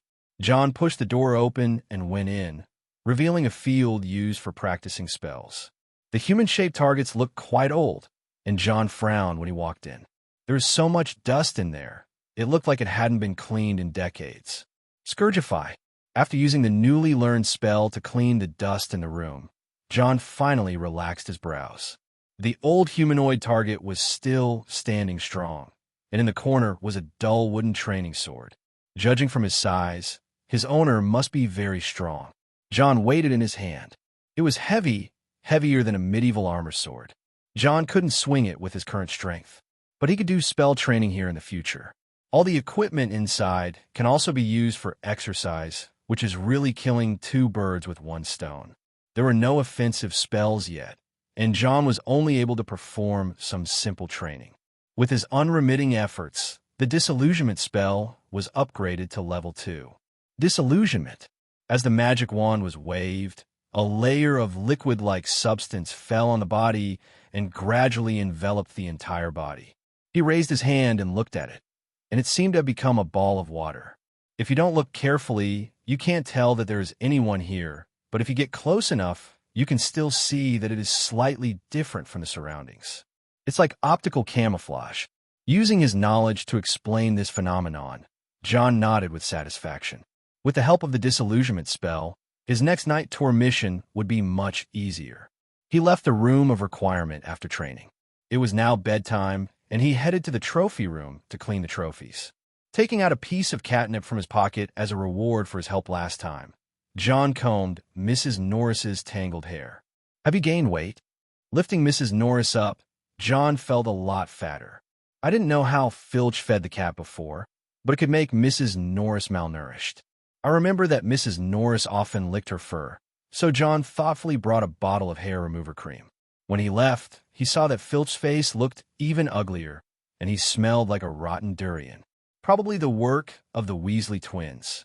Not long after leaving the trophy room, John encountered two sneaky groups of red hair. With identical features and smirks on their faces, it's easy to tell that these are the famous Weasley twins. John rolled his eyes, cast an invisibility charm on himself, and followed them stealthily, listening to their conversation. "George, we can throw the dung balls in there." "Wait a minute, Fred. John Wick is still in the trophy room, and I don't want to implicate John Wick." "Well, we could throw it in a Filch room. What do you say?" "Great, George. It's time to teach this annoying guy a lesson."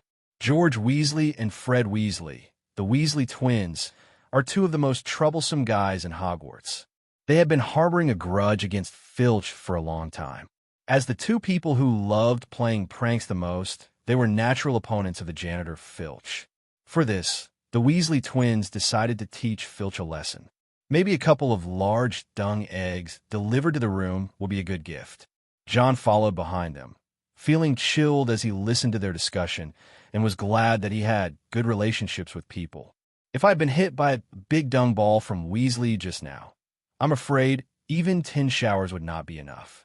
The Weasley twins didn't notice John, and when they reached the room, they threw 2 large dung balls into it. The stench coming out of inside made John mourn for Filch. He wondered where this unlucky guy would sleep tonight. The Weasley twins couldn't stand the smell, so they ran out after throwing away. John stood in the doorway and peered inside. There were a lot of things in Filch's office, and one of the drawers was marked confiscated, highly dangerous, which contained a lot of contraband. Before John could take a closer look, he heard Filch jumping up and down in anger. The Weasley twins ran faster, and as they passed John, they dropped a piece of parchment. John picked it up and looked at it. The white parchment reminded him of something. Marauder's map? Now was not the time to check, as John could already hear Mrs. Norris's cat meowing. He was wearing a disillusionment charm and running towards the opposite side of the Weasley twins. Filch flew into a rage and chased after the Weasley twins. After returning to the dormitory, John felt that he smelled like shit. Pulling out the parchment, he pulled out his wand. "I solemnly swear that I have no ill intentions." The white parchment began to change, and ink lines like ink extended out and gathered into a line of words on the parchment. Mooney, Padfoot, Prongs, Wormtail. John remembered that one of these 4 names seemed to be Harry's father. When the parchment was opened, there was a map inside with footprints on it, showing the people who were active at Hogwarts. Filch is still walking around there. If he turns the corner, he'll see the Weasley twins there. The map is very comprehensive, recording how many secret passages there are in Hogwarts and even showing their names. It can be said that obtaining this map means controlling all the secret passages in Hogwarts. In the end, Filch did not turn, but went in the opposite direction. The Weasley twins also began to move towards the Gryffindor common room, taking a shortcut on the 5th floor. John stared at the map and spotted a name. Quirinus Quirrell. Professor Quirrell was out at night, and John wanted to see if he could find he who must not be named. Unfortunately, he failed. It seems that not all parts of the Marauder's map can be displayed. John was a little disappointed, but fortunately this situation was rare.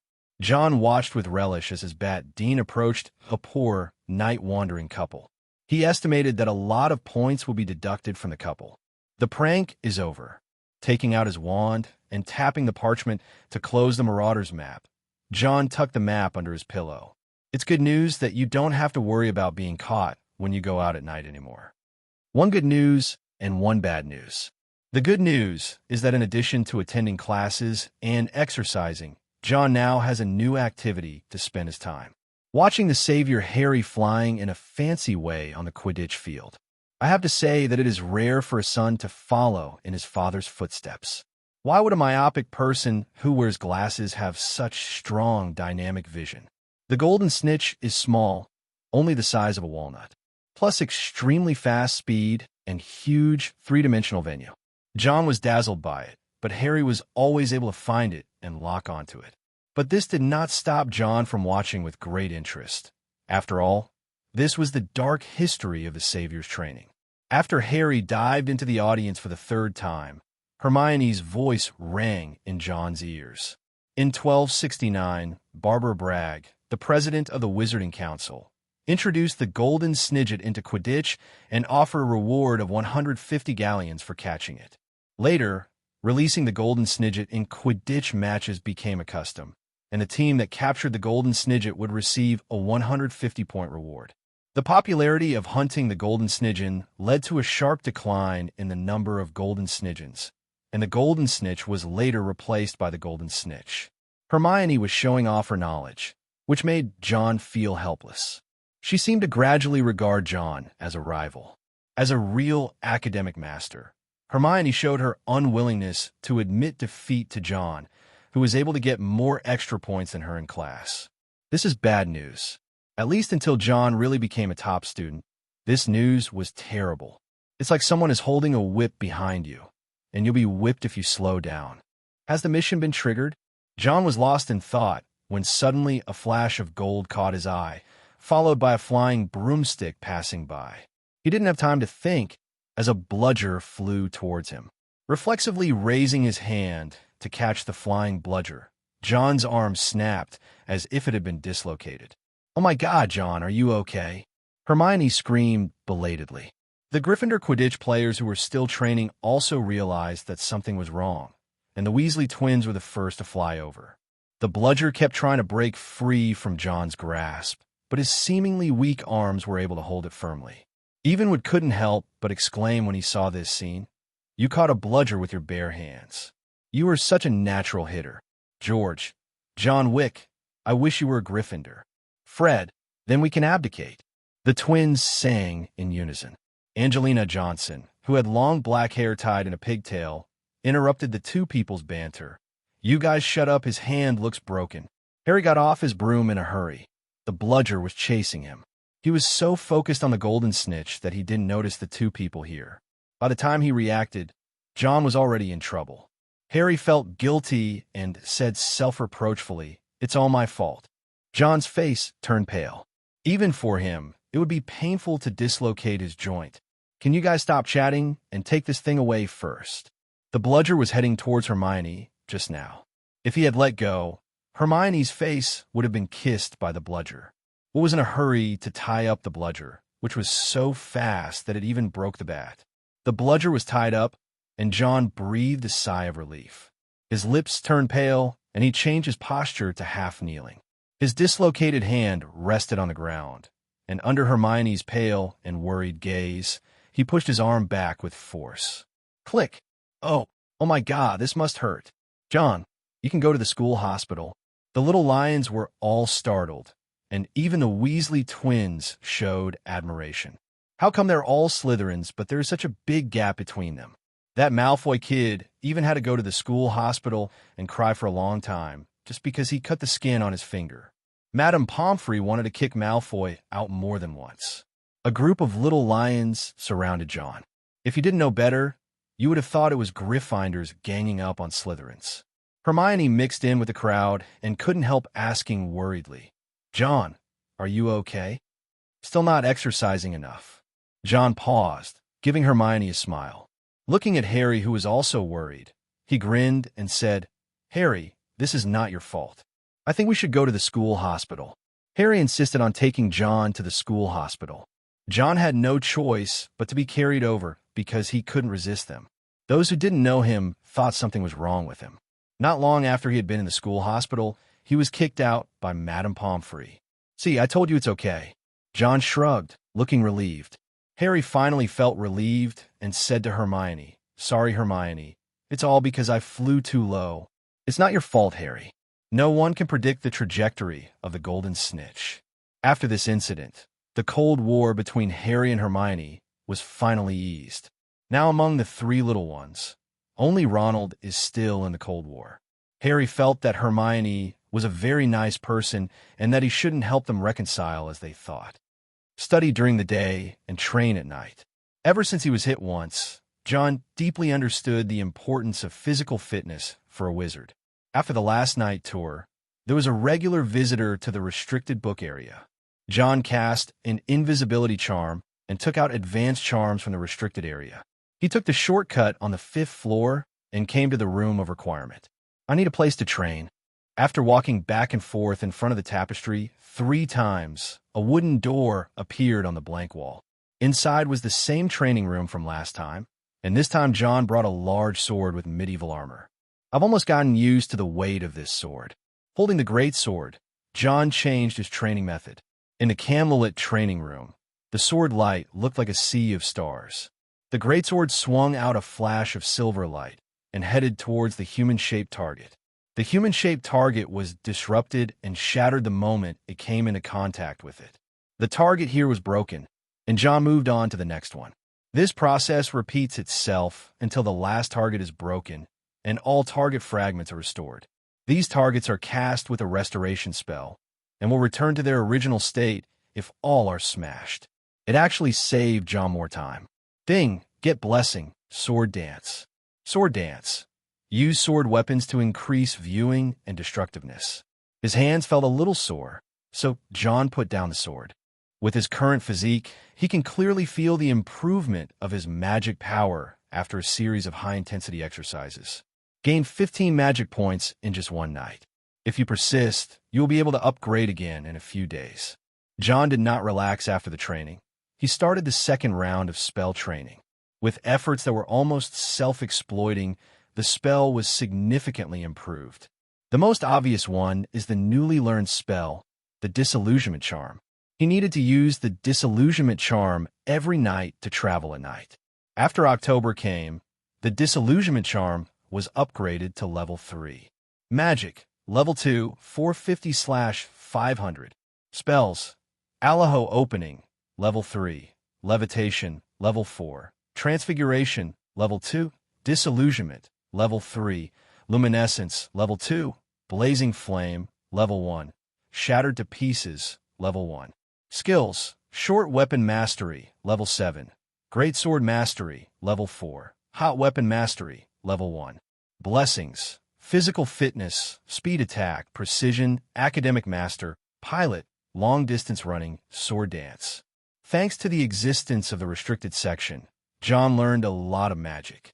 He saw the Fierce Fire curse in the restricted area, but after thinking that it was extremely difficult to control even among the dark arts, he gave up the idea of learning it in the 1st grade.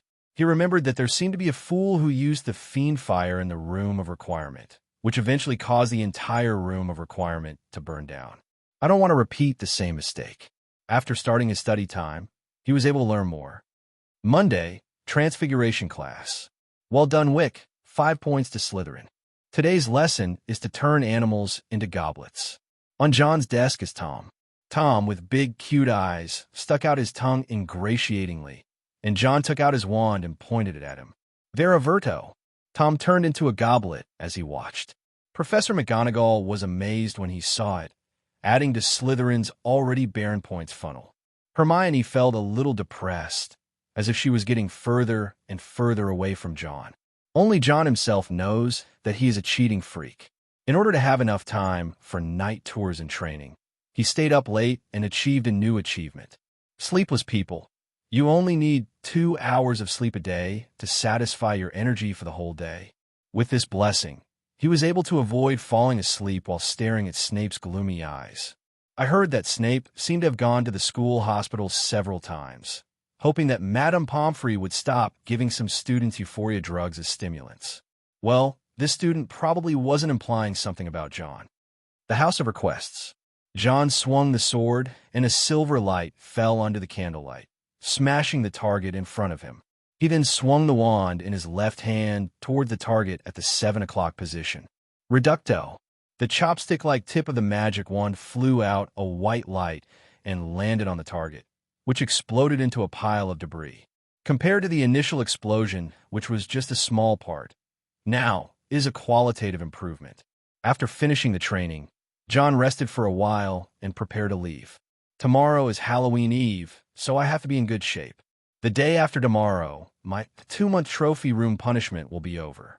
The Slytherin common room was underground, and he needed to walk back to the first floor from the 8th floor. Fortunately, there was no shortage of shortcuts in Hogwarts, and when he reached the corridor on the first floor, he saw the Bloody Baron. The taciturn Slytherin ghost seemed to be waiting for him on purpose. Mr. Barrow. As they approached the Slytherin common room, John lifted the disillusionment charm. However, John was not embarrassed about being caught wandering at night. Instead, he was curious about what the Bloody Baron was doing here. Staring at the night outside, Bloody Baron had thoughts in his eyes. It was you, the Slytherin, who slipped out. The Bloody Baron is a terrifying ghost with hollow eyes, a thin face, and silver bloodstains on his robes. Pippi is not afraid of anything except this ghost. He even trembles when he hears its name. John could tell that the blood on Bloody Barrow represented a past event, and although he was curious, he had no intention of uncovering other people's scars. It seems that the Bloody Baron knew that someone often sneaked out, but he just didn't know who it was. John nodded, and the Bloody Baron looked him up and down with a strange look on his face. After all, anyone would find it strange to see a wizard carrying a big sword on his back. The Bloody Baron asked, "What are you doing out there?" "Practice. I think I need to work harder to be worthy of Slytherin." There are never too many nice words. John's words made the Bloody Baron shake his head. "You work hard, but I think you are more like a Gryffindor." He didn't finish his words. They were so similar. The Bloody Baron was alive during the period of the Big Four. After his failed pursuit of Rowena Ravenclaw's daughter Helena Ravenclaw, he killed Helena Ravenclaw. Later, he was too sad and blamed himself, so he chose to commit suicide. So he had met Godric Gryffindor, the founder of Gryffindor, who was also a man obsessed with swordsmanship and fighting, and even had a goblin forge a silver sword for him. It was just that the silver sword was too perfect, which made the goblin greedy, forcing Godric Gryffindor to fight the goblin. The result is obvious. Although the goblins have always claimed that Gryffindor stole their swords, no goblin dared to come to Hogwarts to ask for it back. Compared to Salazar Slytherin, John is exactly like Godric Gryffindor in his youth. Merlin's beard. Who knows if that old hat is broken and would actually send a replica of Gryffindor to Slytherin. I'm here to tell you that there are other things at night that are very dangerous, so it's better to be careful. Retracting his thoughts, Bloody Baron hadn't spoken so much in a long time. John thought for a moment and thought of Quirrell. Judging from the Marauder's map, Quirrell often leaves Hogwarts. The Bloody Baron is the most special of the 4 ghosts in the hospital. He has the ability to become invisible. He must have discovered something, so he came to warn us. Understand, Mr. Barrow. I will be careful. John did not refuse the ghost's kindness and couldn't wait to take out the Marauder's map after returning to the room. I solemnly swear that I have no ill intentions. A map of Hogwarts appeared on the parchment, and besides professors like Snape who arrested students, John saw Quirrell's name. Quirrell's name bypassed the patrolling professors in Filch and headed out of Hogwarts Castle. Where is he going? John was confused. Quirrell left the castle in the middle of the night. Where is he going? Unfortunately, the location displayed on the map is limited to the area of Hogwarts, and further away places such as the Forbidden Forest cannot be displayed. Are we going to the Forbidden Forest? After much thought, John felt that if Quirrell did not leave Hogwarts, then there would be only one direction, and that was the Forbidden Forest. There are many magical creatures in the Forbidden Forest, including werewolves, centaurs, and pure unicorns. The Bloody Baron said it was dangerous. Was he referring to Voldemort? Thinking of Voldemort, John's sense of crisis intensified. Although this second-generation Dark Lord does not have the same influence as the first-generation Dark Lord that spreads across Europe, Voldemort has no bottom line. For his own benefit, Voldemort never had any sense of propriety or shame. He would not feel the slightest shame even for casting the killing curse on a baby. If Voldemort had the bearing of a Dark Lord, John wouldn't be so scared at Hogwarts. No, we still need to strengthen it. Covering Tom's eyes with his big ears, John didn't want to pin his hopes on an illusory prophecy. Who knows whether the prophecy is true or not? Besides, people have died in Hogwarts before. October 31st, Charms class. The sweet smell of roasted pumpkin filled the corridor, and in the classroom, two people were listening to Professor Flitwick's key points on the levitation spell. John could clearly see the Adam's apples of Goyle and crab swallowing, and he was in the same group with Malfoy, so it could be said that they were enemies by a narrow road. This made Malfoy tense all the time, as if he was afraid that John would suddenly pick up his wand and stab him in the eyes. Professor Flitwick stood on a makeshift booster chair made of books, advising the students in a shrill voice. Okay, don't forget that subtle wrist move we've been training on. Wave and shake. Remember, wave and shake. It is also very important to pronounce the spell correctly. Don't forget the wizard Barufio. As the head of Ravenclaw and Professor of Charms, Professor Flitwick is undoubtedly excellent. He wanted to take the spell apart, crush it, and feed it to his students bit by bit. He was a very good teacher. I heard that the young Professor Flitwick once won the dueling tournament championship. He is definitely a real talent. After Professor Flitwick had finished his points, the students began a practice. Wingardium Leviosa. Malfoy's wand was about to poke John's face, but the feather on the table remained indifferent. John was speechless. He patiently whispered, "Malfoy, if you poke my hand again, I will stick my wand into your ear." The threatening words made Malfoy's body stiffen, but the pride of a pure-blood noble would not allow him to bow to the mudblood. He said defiantly, "Go ahead if you can do it." "I'm sorry, I really can." John shrugged and gracefully took out his wand, pointing it at the feather on the table. With a flick of his wrist, Wingardium Leviosa. As everyone watched, the feather flew up. Following the guidance of John's wand, the feather flew towards Professor Flitwick and landed accurately and gently in the professor's hand. "Marvelous!" Flitwick clapped his hands excitedly, his voice becoming even shriller.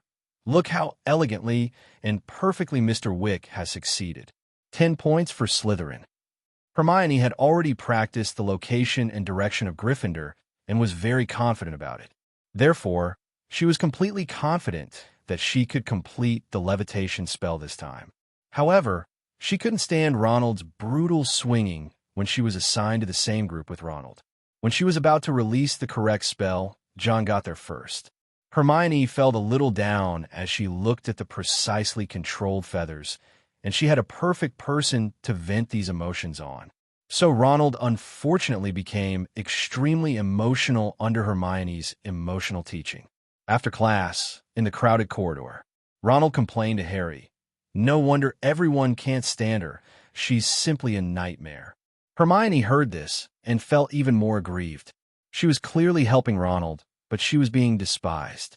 She was so sad that she didn't wait for John. She wanted to find a place to cry. Weaving through the crowd, she bumped into Harry. Harry noticed that she was crying, and he felt that Ronald had gone a little too far, as he had changed his opinion of Hermione. "I think she heard you." Ronald also saw Hermione's sad expression. The little boy's self-esteem made him say stubbornly, "So what?" She must have noticed that she doesn't have any friends. "Ronald, you shouldn't say that," Harry said to Ronald seriously. Since his good friend had spoken, Ronald had no choice but to leave with his head down in depression and whispered, "Well, actually she is a friend. John is him."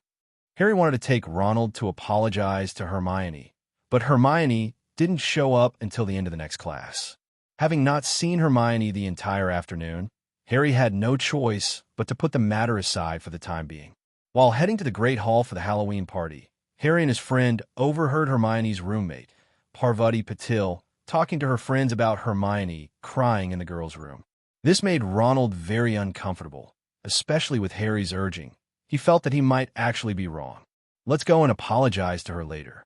Ronald is not a bad boy, but he still can't get over the test of kindness. Harry nodded, and the two agreed to go over and apologize after the Halloween party. When they walked into the auditorium, the colorful Halloween decorations instantly caught their eyes. 1,000 bats fluttered along the walls and ceiling. Above the dining table, There were also 1,000 flying, low, dark clouds circling. There was a flickering candle flame inside the hollow pumpkin belly, and delicious dishes appeared on the golden plates on the table. John looked around, picked up a potato in its jacket, and threw it at the back of Neville's head. "Neville, where's Hermione?" Neville felt a headache and turned around to see John. After a moment of silence, he recalled, "I heard from Parvati Patil that Hermione was crying in the ladies' room and no one was allowed to comfort her." "Really? I better go find her. She probably doesn't want to miss such a wonderful party." John felt a little uneasy in his heart. He remembered what the Bloody Baron had said, and he always felt that something was going to happen today, as if there was a plot going on here. Ding! Find Hermione and kill the troll. Get any point +1. Blessing. Troll killer. Giant killer. Increases damage to giant creatures. John was stunned. Then his expression changed. He remembered that during the Halloween party, a giant monster seemed to have run out. He didn't think that a little wizard like Hermione could deal with a 12-foot-tall giant with brute force. Without thinking too much, John left the position. Dumbledore, who was tasting the sweet pumpkin cake, saw this scene. His intelligent eyes, under the half-moon lenses, seemed to be thinking about something. Shortly after John left, Quirrell ran in with a big scarf on his head. His face was filled with horror, and everyone stopped to look at him. Quirrell quickly ran to the chair next to Dumbledore, leaned on it, gasped with a look of shock on his face, and said, "The troll is in the basement. Thought you should know." His words were intermittent, but they revealed a message. There are giant monsters. After saying that, Quirrell fell headfirst to the floor. The hall was suddenly in chaos. Dumbledore took charge of the situation. After quieting everyone down, he ordered the prefects to take the students back to their dormitories. Harry and Ronald were among them, and Ronald suspected that the troll was released by Peeves to cause trouble. But Harry suddenly thought of Hermione. "Oh no, Hermione doesn't know about the troll yet." Ronald bit his lip, glanced at his prefect, Brother Percy, and said decisively, "Well, it's better not to let Percy see us." The two of them immediately lowered their bodies to reduce their presence and left the team. Before heading to the girls' room, Harry spotted Professor Snape heading towards the 4th floor. This incident planted the seeds of doubt in his heart. 1st floor, girls' restroom. Hermione was crying sadly in the compartment. She was excellent in every way, but she was also a little girl. She was very sad to be isolated by her classmates. After crying for a while, she felt much better. She came to the sink sobbing and washed her face. Her eyes were still a little red. "Well, John won't hate me." She comforted herself that at least she still had John as a friend. She was lost in thought as she looked at herself in the mirror when there was a knock on the door. Hermione was startled, and there was a tremor in her voice. "Who is it? Hermione, are you okay?" "It's John." He found the girls' room and was relieved to hear that Hermione was okay. Just as he was about to ask Hermione to open the door, he smelled a foul odor. The smell was similar to the dung balls thrown by the Weasley twins, like a combination of smelly socks and a public toilet that was never cleaned. John was almost suffocated. Looking back, he saw a huge figure approaching from the shadows with grunts and the sound of heavy footsteps hitting the ground. John grabbed the door that was about to open and said sternly to the inside, "Hermione, find a place to hide and don't open the door." His eyes were fixed on the troll, who was recognized to have a low IQ, but he could not deny the pressure brought by this 12-foot monster with granite skin. It looked like an underdeveloped head, like a stone with a cocoa bean on top, and the troll was holding a thick wooden stick in his hand. John would never question whether a hit from this thing would hurt more than a hit from a bludger. It's going to be a tough battle today. Taking a deep breath to calm himself, it was the first time John faced such a big guy, even bigger than Hagrid. The troll, whose brain was not working well, saw John scratching his head in confusion. Don't think that this means he is harmless. On the contrary, the troll is now extremely dangerous. John glanced at the approaching troll and moved his feet nervously. "Come on, big guy. Maybe we should have a real bloody fight." Licking the corner of his mouth, John's eyes flashed with ferocity. He flicked his left hand, and a magic wand appeared in his hand, which he swung at the troll. Reducto! The white light hit the troll, causing it to retreat in pain, and a fist-sized mark appeared on its skin. This completely enraged the troll, and it roared and swung its club at John. John rolled over to avoid it, and the stick swept across the door of the women's bathroom, smashing it directly. "Ah!" Hermione screamed, and just as the troll was about to look over, it was hit by John's next spell. "Come here!" With a shout, John ran back. The giant monster chased after him without any suspicion. John fought and retreated to lure the troll away from the women's restroom. Harry and Ronald arrived at the ladies' room and were horrified when they saw the horrible-looking door. Hermione! They ran to the girls' room and saw Hermione in the corner. It seems the troll didn't go in. Just as the two breathed a sigh of relief, they heard Hermione's trembling, anxious voice. John has led the troll away. Let's go rescue him." Even Ronald wouldn't care about Hermione at this moment. The Gryffindors were not lacking in the courage to take risks for their friends, and they chased after the troll. John calculated the distance, and now it was far enough from the girls' room that it would not affect Hermione. John rolled forward to avoid the whistling stick and turned around to cast the spell without hesitation. Wingardium Leviosa. The rubble of the wall that was smashed by the troll's stick floated up and hit the troll under the guidance of the magic wand. The giant monster was hit in the face and stepped back in pain. John took advantage of the victory and snatched the sword from the medieval armor's hand, swung it in the air with a silver light, and slashed at the giant monster's arm, holding the wooden stick with all his strength. The blood spurted out, and under the moonlight, the silver sword dance looked as elegant as a waltz. This blow did not cut off the troll's arm, but also caused it to suffer from the pain and difficulty in holding the stick. The pain stimulated the troll and made it even more manic. The giant monster's attack pattern is as simple as its head, and it is easier to see through when it goes berserk. Reducto. John dodged the sweeping stick and smashed the troll's head with a powerful blow, knocking it down. The sword in his hand swung down, cutting off the giant monster's fingers and making it unable to grab the wooden stick. Before the stick hit the ground, John used a levitation spell to hold the stick in place and swung it with all his strength at the troll, knocking it flying. "It's over." John breathed a sigh of relief when the troll stopped moving after it hit the unfortunate medieval armor. Walking forward, he wanted to make sure that this thing was really dead.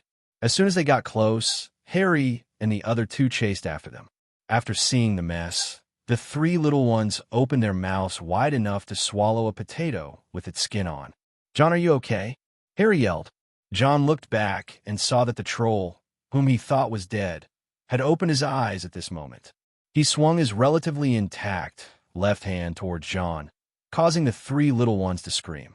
John instinctively swung his sword to collide with the hand. Bite! The sword flew out and stabbed into the ceiling, and John's right hand went numb without a weapon. But don't forget, he's a wizard. Before the troll got up, the wand in his left hand pierced into the troll's eyes like a poisonous snake. Holding the wand, John's face was full of coldness. Sentence the troll to death. Reducto. Even a giant monster wouldn't be able to withstand a bullet that shattered it into pieces and exploded inside its brain. That funny head burst like a cooked bean. This extremely appetizing scene made the three little ones feel a little disgusted. In fact, they had already vomited it out. A moment later, Professor McGonagall arrived. "How dare you? What on earth are you guys playing?" Harry swore that he had never seen Professor McGonagall so angry. His lips turned pale, and even the usually serious Professor McGonagall had an expression of surprise and relief on his face, but more of it was anger.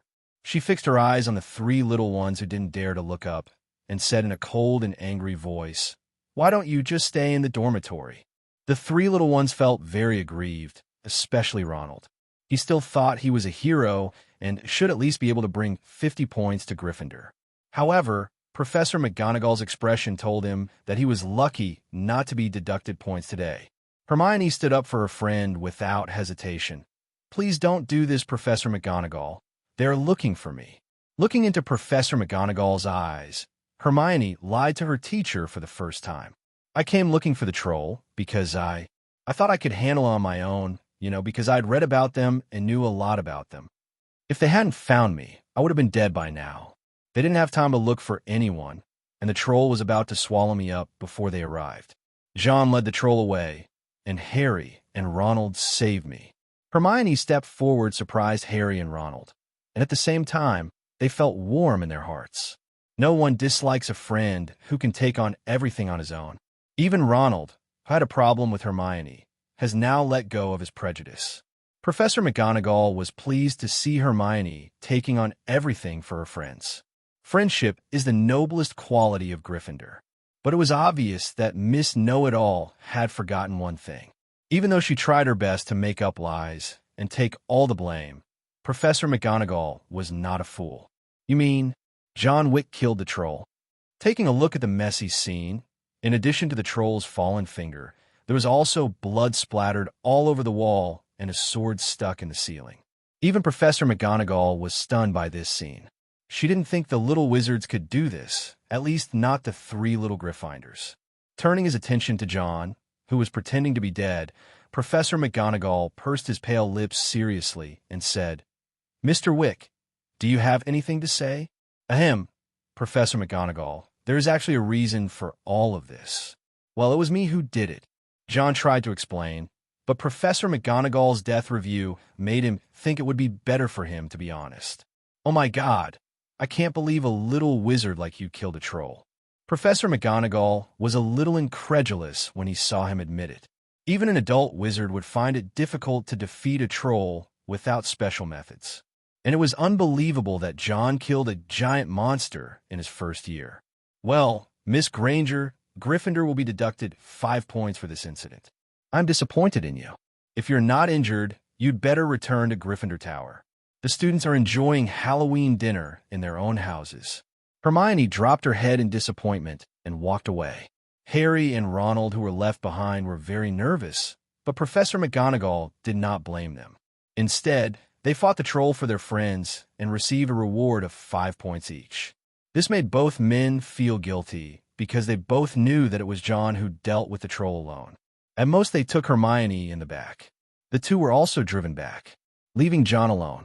Professor McGonagall was the head of Gryffindor, and she thought they should wait for Snape to come and deal with it. Soon, Professor Snape and Quirrell, who arrived later, were also stunned when they found out. Especially Quirrell.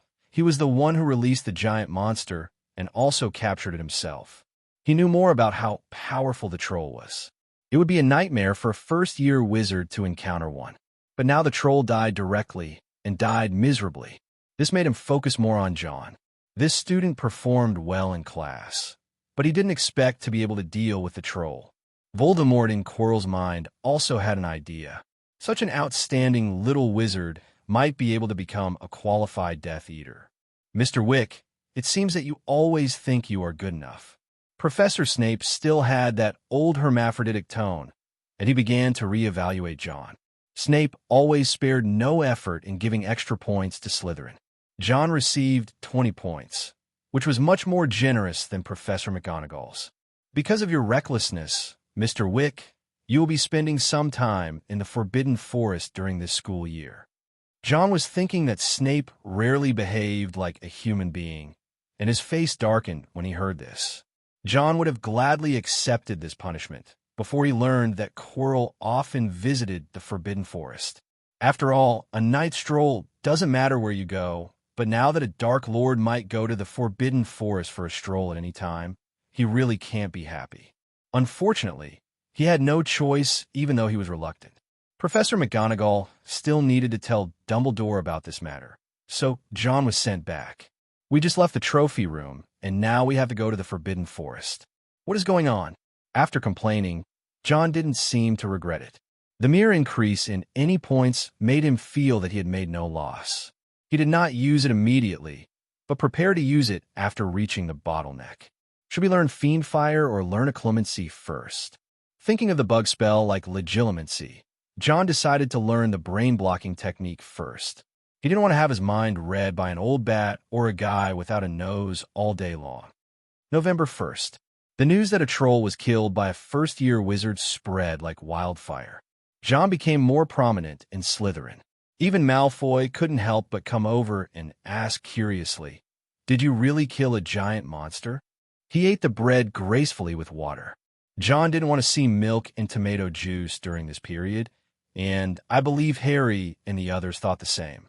Glancing at Malfoy, who rarely took the initiative to talk, John said calmly, "Do you really want to know? I can describe it to you in detail." Malfoy thought of Filch cleaning the walls in the corridor on the first floor while complaining, and suddenly he felt that the milk in front of him had turned into something else. No need, Ugh. Obviously, Malfoy's young mind could not accept this huge shock. After this incident, John became even more feared in Slytherin. Even the senior Slytherins no longer dared to act arrogantly in front of John. John changed his seat in disdain, and just as he sat down, the three little ones came over. "John, there's a Quidditch match tomorrow. Do you want to come and watch?" The three little ones reconciled, and John also gained a friendship of Harry and Ronald. Especially Harry. He remembered where he had heard John's name, and Dudley, who had always bullied him, was most afraid of John Wick. "Quidditch? I think I'll go, but before that I have to make my stance clear. I have to cheer for Slytherin." John naturally had no reason not to go. Harry and Ronald smiled awkwardly. They almost forgot that this was a Slytherin. It seemed that there was no hope of getting John to cheer for Gryffindor. Hermione was more concerned about John's punishment and said worriedly, "There are werewolves in the Forbidden Forest. I can't believe the school would let the first years patrol the Forbidden Forest."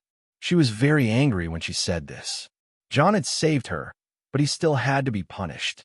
Harry also found Snape even more annoying, especially when he accidentally discovered that Snape went to the fourth floor and was bitten when he went to retrieve Quidditch through the ages. He disliked him even more. Slytherin and Gryffindor are not in the same classroom today. After class, when John was about to leave, Malfoy couldn't help but ask, "Wick, will you go to cheer for Slytherin in the Quidditch match tomorrow?" In Malfoy's opinion, John was simply a Gryffindor, and he might even cheer for the Gryffindors in the past. John smiled at that, looked at Malfoy and said, "Of course, for eternal glory." Malfoy was stunned and muttered something. For eternal glory. This sentence changed his opinion of John. Perhaps this man could be considered a Slytherin. Slytherins always seek glory. At night, John followed Hagrid with a nightlight. I have to say that Hagrid's huge body can give people a sense of security. Especially the crossbow arrow flashing with cold light, John dared to say that it would be very uncomfortable to be hit by it. Soon after the two entered the Forbidden Forest, they heard wailing sounds. Hagrid's face changed. "This is the sound of a unicorn." Unicorn? John had an image of a white horse with spiral horns growing out of its head. Unicorns are synonymous with purity and are also a protected species. After hearing the wailing, Hagrid ran in that direction. This big guy was not a slow runner. John's well-trained physical fitness seems fragile under the innate advantages.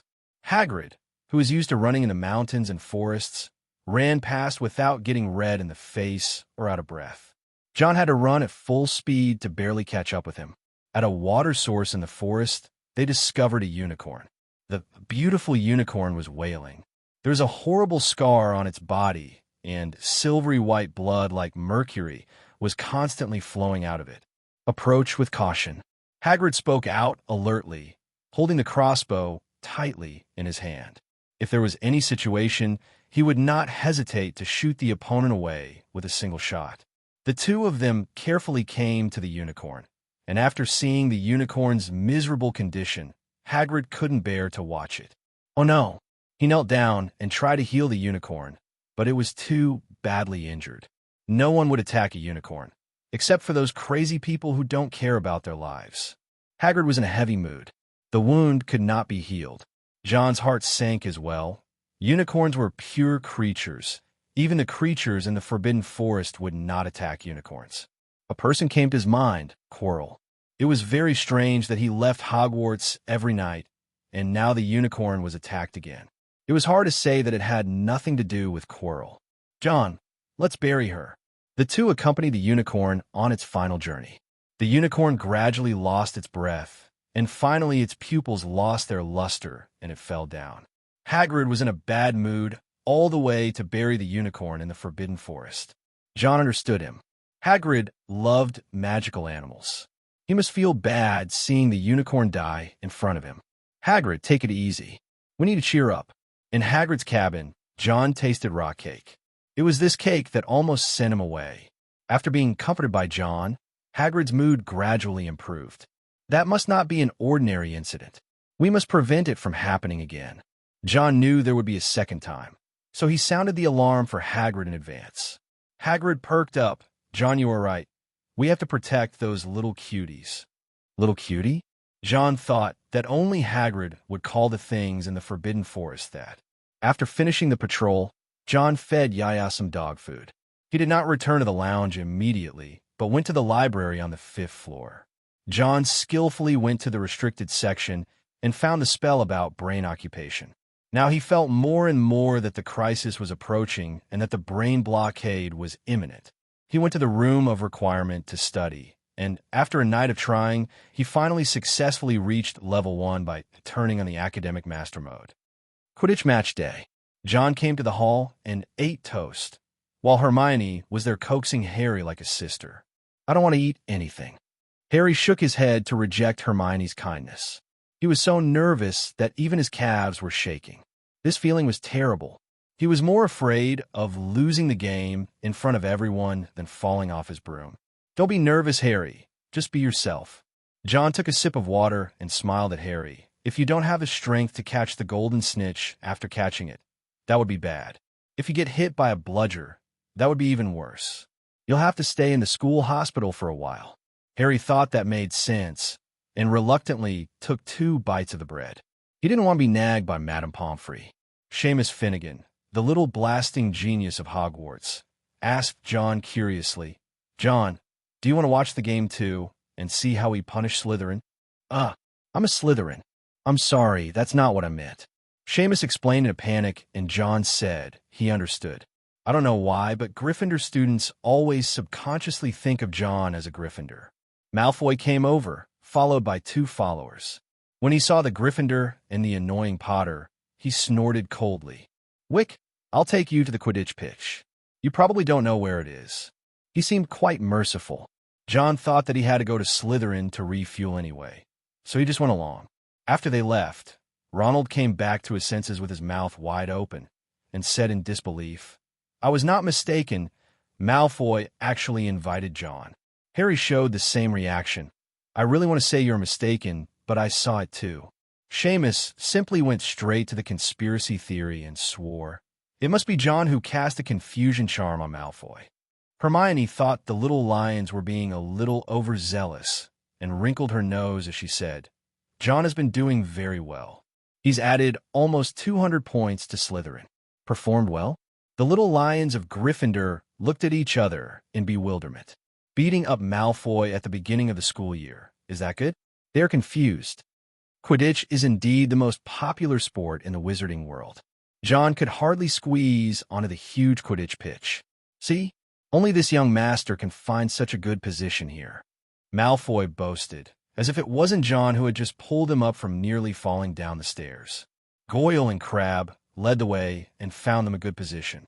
The field was clearly divided into 2 groups.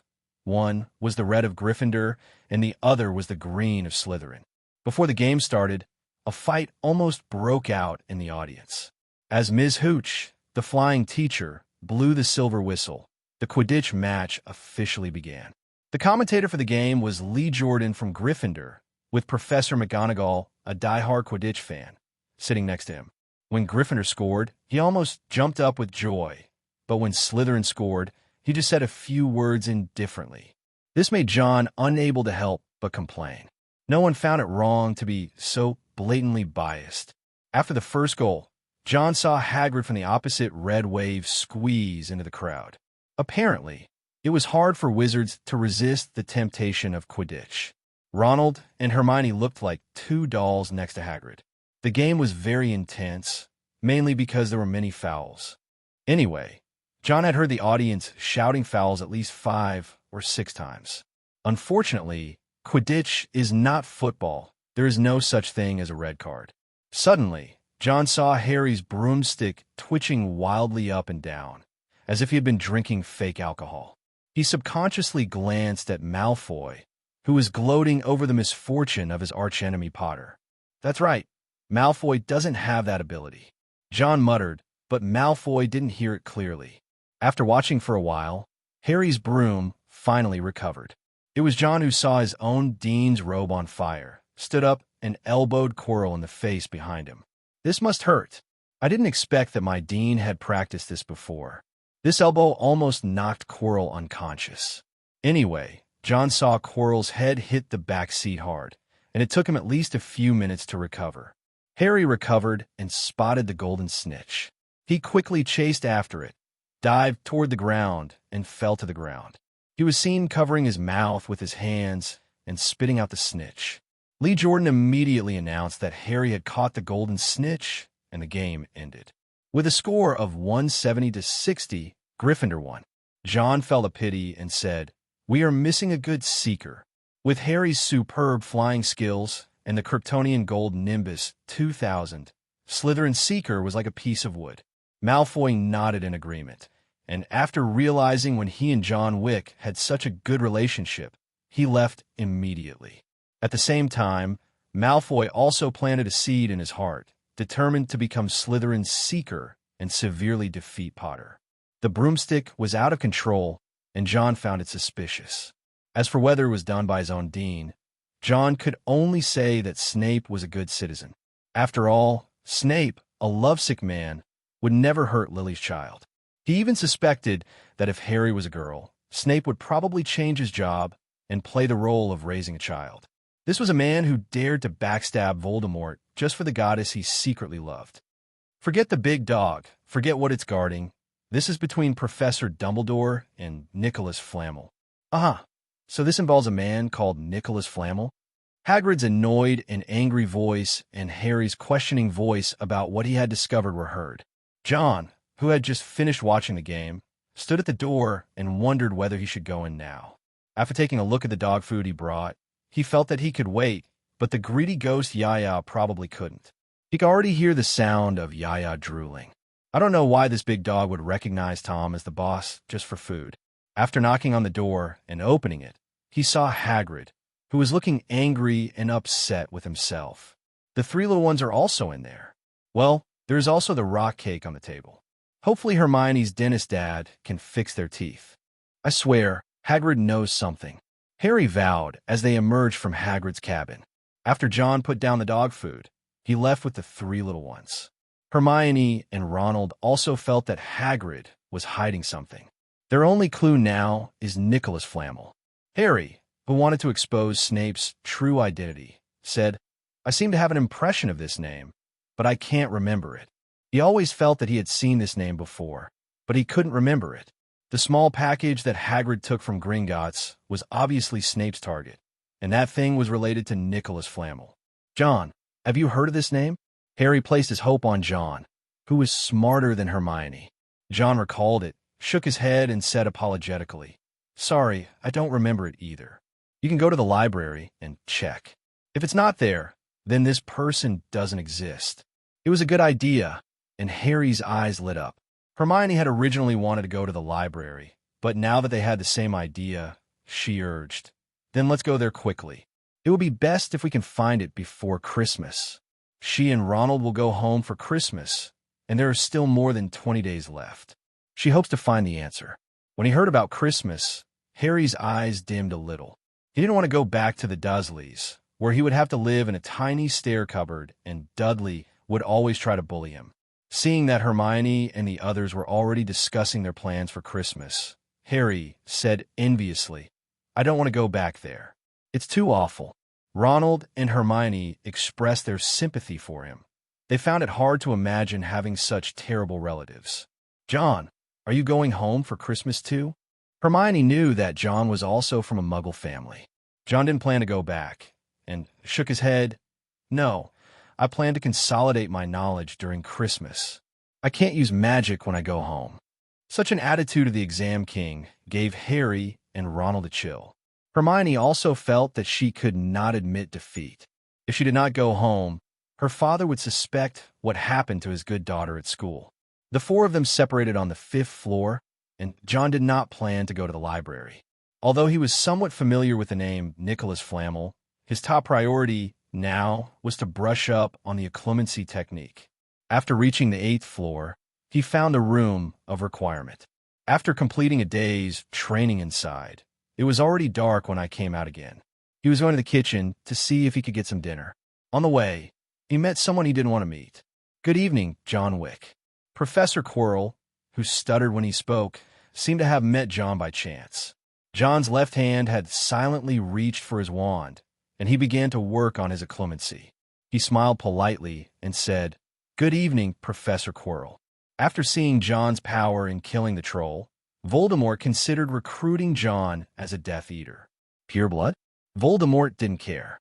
He acted like a crazy purist during his reign, but he himself was a half-blood. Although he was reluctant to mention it, Voldemort did not care that much about half-bloods and purebloods, but was more concerned about whether the power could be used for his own benefit. The pureblood concept is just a means for him to rule. First-year wizards are the easiest to control. Voldemort intended to train John into a little Death Eater and make him an insider in Hogwarts, just like Snape. He put Quirrell in touch with John. Professor Quirrell knew that John was a studious person, so he said pretentiously, "Are you studying? You are really diligent." John had already thought of an excuse, so he nodded and said, "I've been so lazy that I've forgotten to eat. If there's nothing else, I'm going to go eat." He didn't want to stay with Quirrell, who knew if Voldemort would pop up from nowhere. John wanted to leave quickly, but Quirrell didn't. Quirrell smiled and said, "You are so studious. Perhaps you will be interested in the knowledge in the restricted section." Restricted books area? John suddenly left in no hurry, with an expression of longing for the restricted section on his face. Quirrell saw this scene, and a look of contempt appeared in his eyes. As expected, wizards who pursue knowledge are all interested in taboos. The fastest way to turn a good boy into a Death Eater is to teach him the importance of power. This is how Quirrell became Voldemort's subordinate. Voldemort knew these wizards too well. He was a frequent visitor to the restricted books section when he was young, and there was quite a bit of dark magic recorded there. Dark magic is powerful and can be bewitching.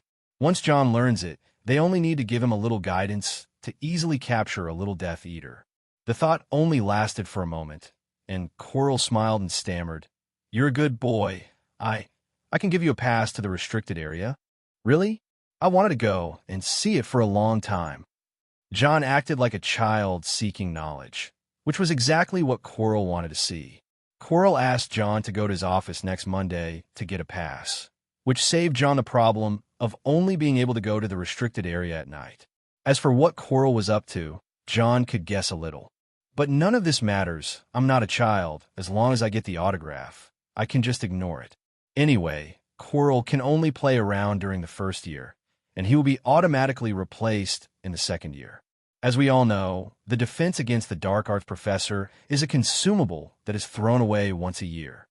On Monday, John got a note signed by the professor from Quirrell. When giving the note, Quirrell also vaguely gave the names of several books to induce him to read them. Things like Black Magic in the 16th century, Curse of Magic, Outstanding Curse of the 19th century, and so on. It was even euphemistically stated that the most basic thing about learning defense against the dark arts was to understand the composition of dark magic, to which John just laughed. "If I believed you, I'd be sick." His face showed great interest, and he changed back directly after arriving at the library. John met a group of 3 people who came to the library to look up Nicholas Flamel, but he did not alarm them. After showing the professor's note to Madame Pants, John went to the restricted books area unhindered. Most of the books in the banned area are very profound, and it is still a bit difficult to read them even if you turn on the academic master mode. It's still because we haven't accumulated enough experience and our foundation is too weak. With a sigh, John saw a book called Fairy Foundry. His heart moved, and he thought of the Sword of Gryffindor, which was the sword that the founder Gryffindor commissioned the goblins to make. His current fighting style was similar to Gryffindor's, but his weapons were still inferior to his.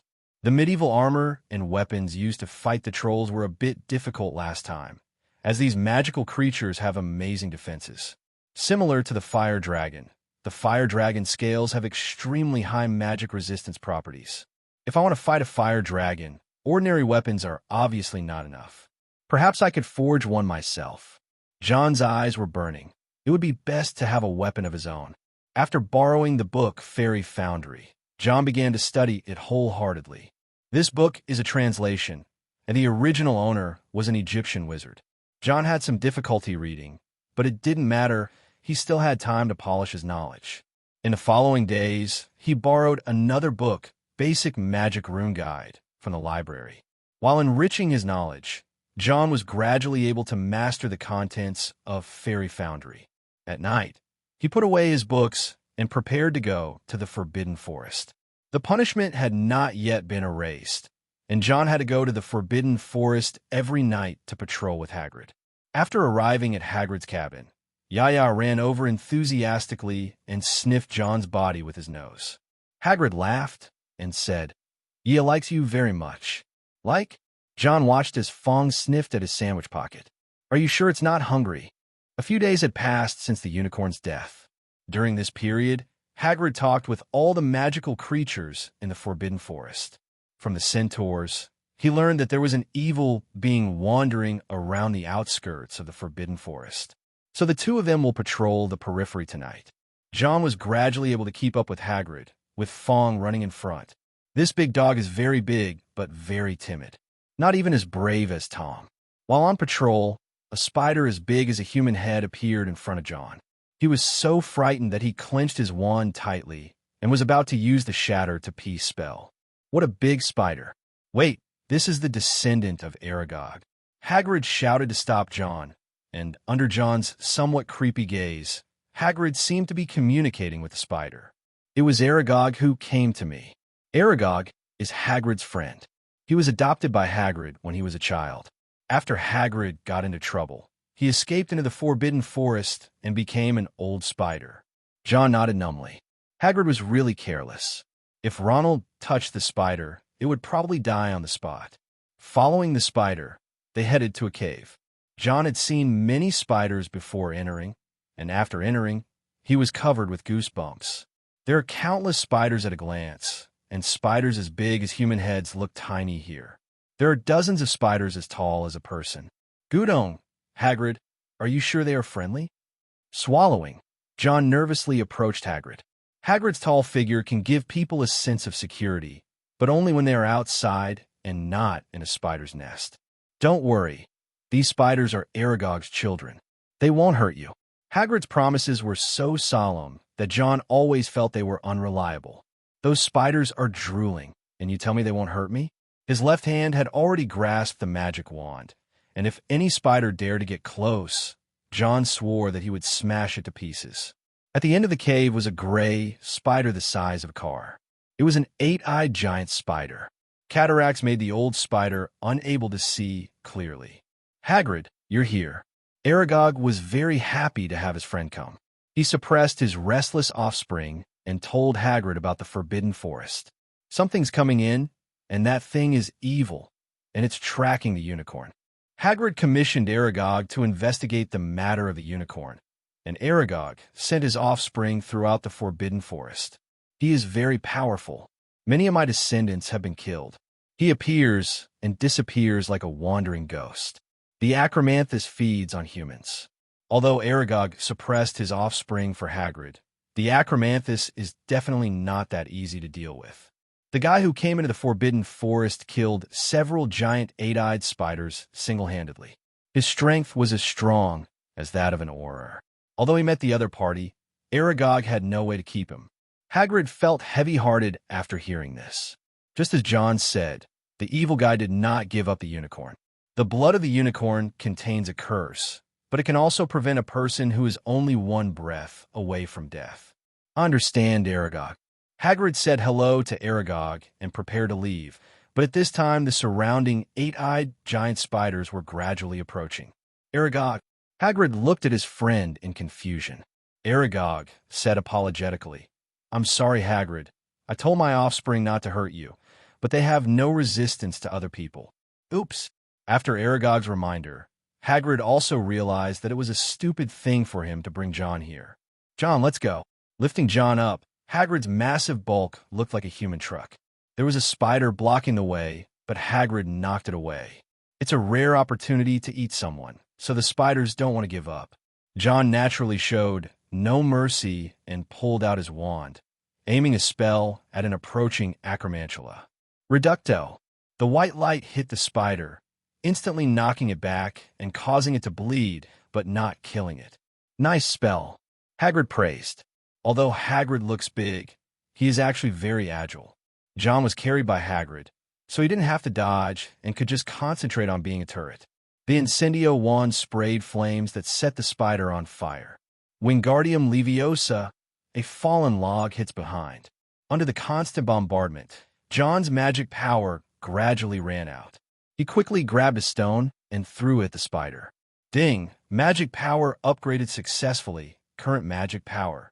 Level 3. John felt a surge of warmth flowing through his body, his magic power restored. A giant eight-eyed spider the size of a car appeared from the front, and John aimed at the spider and fired a spell. Reducto. This time the white light became even bigger. It was only the size of a tangerine before, but now it is much larger. The moment it came into contact with the giant eight-eyed spider, cracks appeared all over its body and then shattered. The power more than doubled. John turned and fired the spell at the pursuing spider. With the cooperation of Hagrid, John successfully escaped from the spider's den. After coming out, Hagrid said self-reproachfully, "Sorry, John, I thought Aragog could control them." Aragog could indeed be controlled before, but now Aragog is too old and may not have many years left to live. The young spider no longer listened to him as he used to. "It's okay, Hagrid, but it's best not to let anyone else go there in the future." John was lucky this time. If it were someone else without Hagrid's help, he would probably have become a meal. Hagrid was also scared. The two continued searching in the Forbidden Forest for a while before ending their patrol for today. In Hagrid's cabin, John poured a large bowl of dog food for Yaya. This big dog ran the fastest in the spider cave and must be very tired. After saying goodbye to Hagrid, John returned to Hogwarts. He opened the Marauder's map and took a look. Professor Quirrell was not in the office. Ding! Get blessing. Night demon. Night demon. Hide in darkness. Increase stealth and visibility, and increase stealth kill damage. After 100 hours of night travel, John turned off the light of his wand and blinked twice to adjust to the darkness. The originally dark corridor gradually became clear in my eyes. Although it was not as clear as during the day, it was possible to read in the dark. This is a lot more convenient now. With a Night Stalker trait, John would be hard to spot even if he walked in the corridor without using the disillusionment charm. After using the disillusionment charm, he can directly achieve the effect of the invisibility cloak. In the following days, John would often encounter Quirrell. Quirrell, who was not interested in teaching, was very caring towards John in private. He also kept hinting to John that he could go to him if he had any problems, and even hinted that he also had a high level of attainment in the black magic. John always pretends to be confused, like a nerd, but he does have some ideas about the dark arts. After all, black magic like Fiendfire's is extremely powerful, which is difficult to achieve with ordinary magic. Finally, he proposed to Quirrell that he should learn from Fiendfire, and Quirrell gladly accepted. Although Quirrell is not very good at this spell, don't forget that he has the support of the second-generation Dark Lord. With Quirrell's instruction on the surface, but Voldemort's guidance in reality, John finally learned how to use Fiendfire. But he would not try it easily, as Fiery Flame was the most uncontrollable spell. Once lit, the Fiendfire cannot be extinguished. At the same time, Quirrell stopped pretending. He had been hinting at something, but now he directly talked about the Dark Lord. John also knew what the other party meant, so he had to fool him every time and show his approval of the Dark Lord's ideas from time to time. December came quietly amidst all the annoyance. In Potions class, after spending a whole class under Snape's gloomy gaze, everyone was discussing Christmas plans enthusiastically. Ronald didn't go home either, so the Weasleys decided to go to Romania to visit Charlie Weasley, who was raising dragons there. John watched the Weasley twins cast a spell on Snowball, causing it to chase after Quirrell and hit him on the head, and he felt secretly pleased. Quirrell, who stopped pretending in front of John, could not show his true colors in front of other students. He could only continue to pretend to be a coward with a wry smile, as if he was cowardly and could be bullied. In fact, he had already thought of where to bury the Weasley twins. A sharp cold wind lashed the windows of the Hogwarts classrooms. A blazing fire burned in the Great Hall, and the weather turned cold. John rubbed his palms together and exhaled a puff of white air onto the glass. Seeing Malfoy going to have a love-hate relationship with Harry before the holiday, John complained, "It is said that primary school students will bully the people they like. Malfoy is definitely secretly in love with him." Hagrid was walking down the hallway with a fir tree for Christmas. Ronald was irritated first because Malfoy mentioned his family, but Snape seemed to have waited for this moment on purpose, and even with Hagrid's plea, he did not hesitate to deduct 5 points from Gryffindor. Malfoy left triumphantly, deliberately sending fir tree needles flying everywhere. "I'm going to teach him a lesson, just like John taught him a lesson." Ronald gritted his teeth in hatred, wishing he could turn into John and punch Malfoy in the face. Harry nodded in agreement. Malfoy and Snape were the two people he hated the most in Hogwarts. Hagrid poured cold water on him. "That may be difficult. John is the most capable wizard I have ever seen. Come with me to the Great Hall. John should come with you." Ronald suddenly felt bad. Hagrid invited them to see the almost decorated auditorium, and John also wanted to see how the wizarding world celebrated Christmas. The Great Hall was made beautiful and magnificent by the decoration of Professor McGonagall and Professor Flitwick. The walls were hung with hanging ribbons of holly and mistletoe, and there were 12 tall Christmas trees standing all around. Some of the trees were hung with tiny, sparkling icicles. Others were lit with hundreds of flickering candles. Hagrid just delivered the last one, and after decorating this tree, the decoration was over. Hagrid began to look forward to Christmas and asked, "How many days until the holiday?" "It's only one day. That reminds me, we still have half an hour left, and we can go to the library." Hermione had not forgotten Nicholas Flamel and invited John.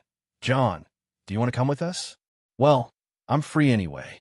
John thought about it and agreed after deciding that he cared about it. Hagrid asked curiously, "You were studying too hard when you were almost on vacation."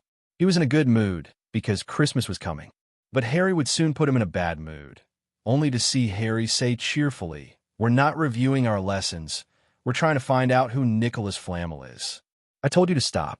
What the big dog is guarding has nothing to do with you."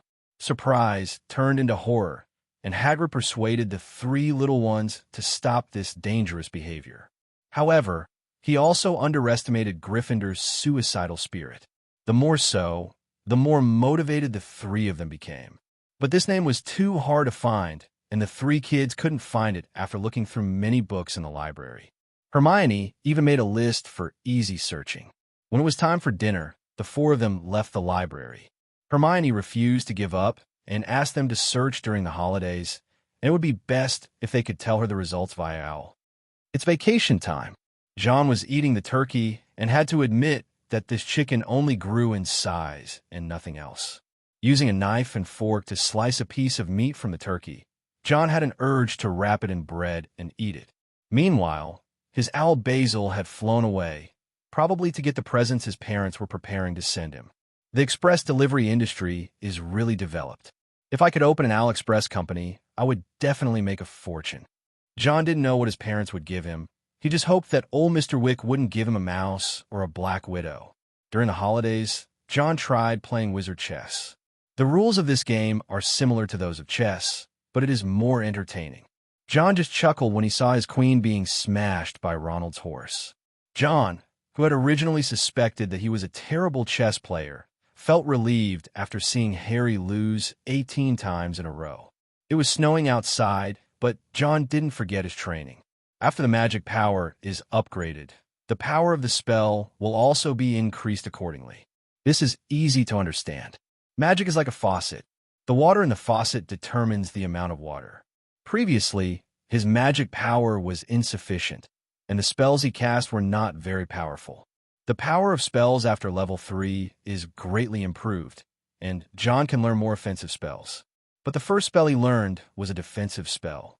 Protego. This is a defensive spell used to resist aggression, which can be used to negate most attacks.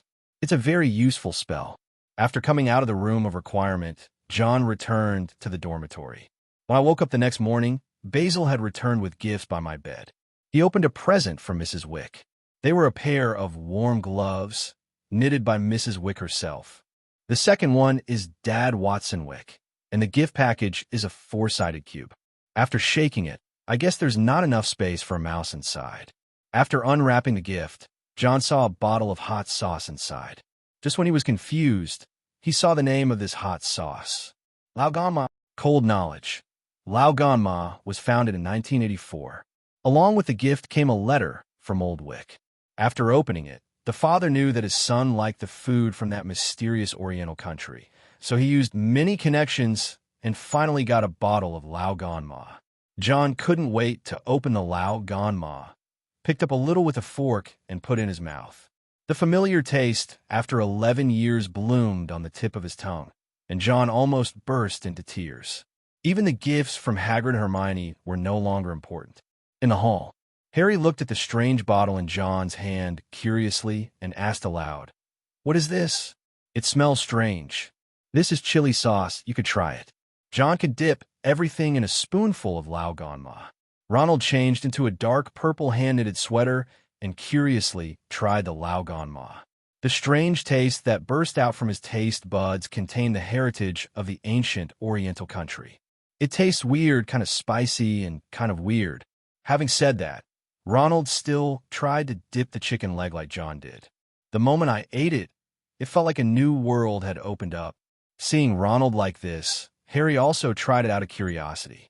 Soon, like Ronald, he couldn't stop craving for the strange taste. Ronald also sent John some fudge, which tasted delicious and sweet.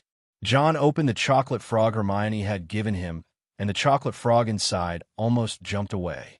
The twins were wearing the same hand-knitted sweaters as Ronald, but theirs were blue and had different letters on them. At the Christmas party, John's Laoganma successfully attracted more people's attention. Dumbledore, who was wearing a bonnet decorated with flowers on her head, took a bite, but judging by his expression, he must be disappointed that it was not sweet. After the Christmas party, both professors and students were very happy. In the room of requirement, John had a rare change of resting place. Taking out the chocolate frog Hermione had given him, John grabbed the frog and took a bite.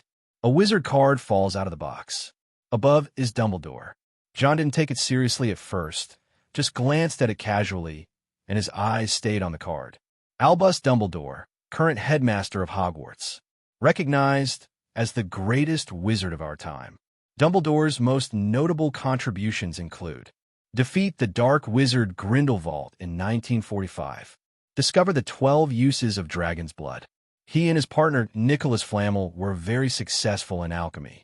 Professor Dumbledore is interested in chamber music and 10-pin bowling. Staring blankly at the card, John's eyes fell on the name of Nicholas Flamel. Alchemy. Touching his chin, John remembered that he seemed to have seen something very incredible in the records of alchemy. It's called the Philosopher's Stone. Eternal life is something that is pursued wherever it is, but the Philosopher's Stone can do it. Although it is not immortality in the strict sense, it is enough.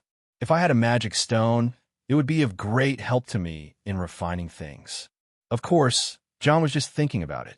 The Philosopher's Stone seems to be something of legend, and no one has ever seen it in reality.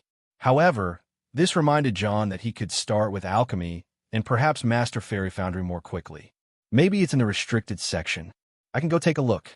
John immediately cast an invisibility spell on himself. He left the room of requirement and approached the library on the 5th floor. To make sure he wouldn't be caught, John took out the Marauder's map. Harry is coming out? John saw Harry coming out of the Gryffindor Tower and guessed that he was out for a night out. Judging from his direction, it seemed like he had the same goal as mine.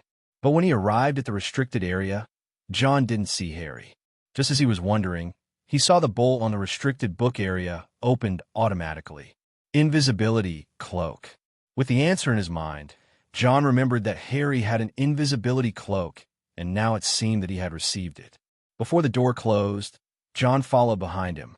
He felt like teasing Harry, so he didn't rush to reveal himself. Instead, he watched Harry take off his invisibility cloak. Harry held the lantern in his hand and swung it back and forth on the bookshelf, looking for any trace of Nicholas Flamel. He was so nervous that he even heard faint whispers from the book, not knowing whether it was an illusion or reality. Searching through this vast sea of bookshelves, Harry had to find a place to start. He placed the lamp carefully on the floor and looked along the bottom of the bookshelf, trying to find a book of some interest. Suddenly, he saw a large black and silver book and pulled it out without thinking. Stop! It was too late for John to stop it when he saw the book, and Harry was startled when he heard the low cry and subconsciously opened the book. A shrill, blood-curdling scream cut through the silence. The whole book was screaming, and Harry felt a sting in his ears and slammed the book shut. But it was too late. The screaming didn't stop, and Harry stepped back nervously, knocking over the lamp. In his panic, he no longer cared about the sound of his words. Putting the book back on the shelf, he put on his invisibility cloak and ran outside. Filch came running over with fury in his eyes, and Harry passed right under his outstretched arms. Harry was running at full speed and had no idea where to go. Without the lantern, he couldn't tell where he was. Finally, he stopped in front of a tall suit of armor and heard Filch's voice telling tales. Snape and Filch came around the corner, and Harry could only step back, carefully and quietly squeezing into an open door on the left. Harry leaned against the wall and listened to the footsteps getting farther and farther away. He took a deep breath and relaxed, then took off the invisibility cloak. Just when he thought everything was fine and was about to take a look around the room, the half-closed wooden door was opened. Harry didn't see anyone come in, and he felt as if it was haunted. The hair on his body stood up, and he stepped back in fear. Suddenly, Harry felt a touch on his shoulder, and he opened his mouth to scream, but a hand covered his mouth. "Chill, you'll get his point for doing this." "John!" Harry heard a familiar voice and turned to see John appearing as if out of thin air. John was helpless. If he had known, he would not have been so naughty just now. Now Snape knew that someone went to the library and was hanging around there. "Was that you, the one who made that voice?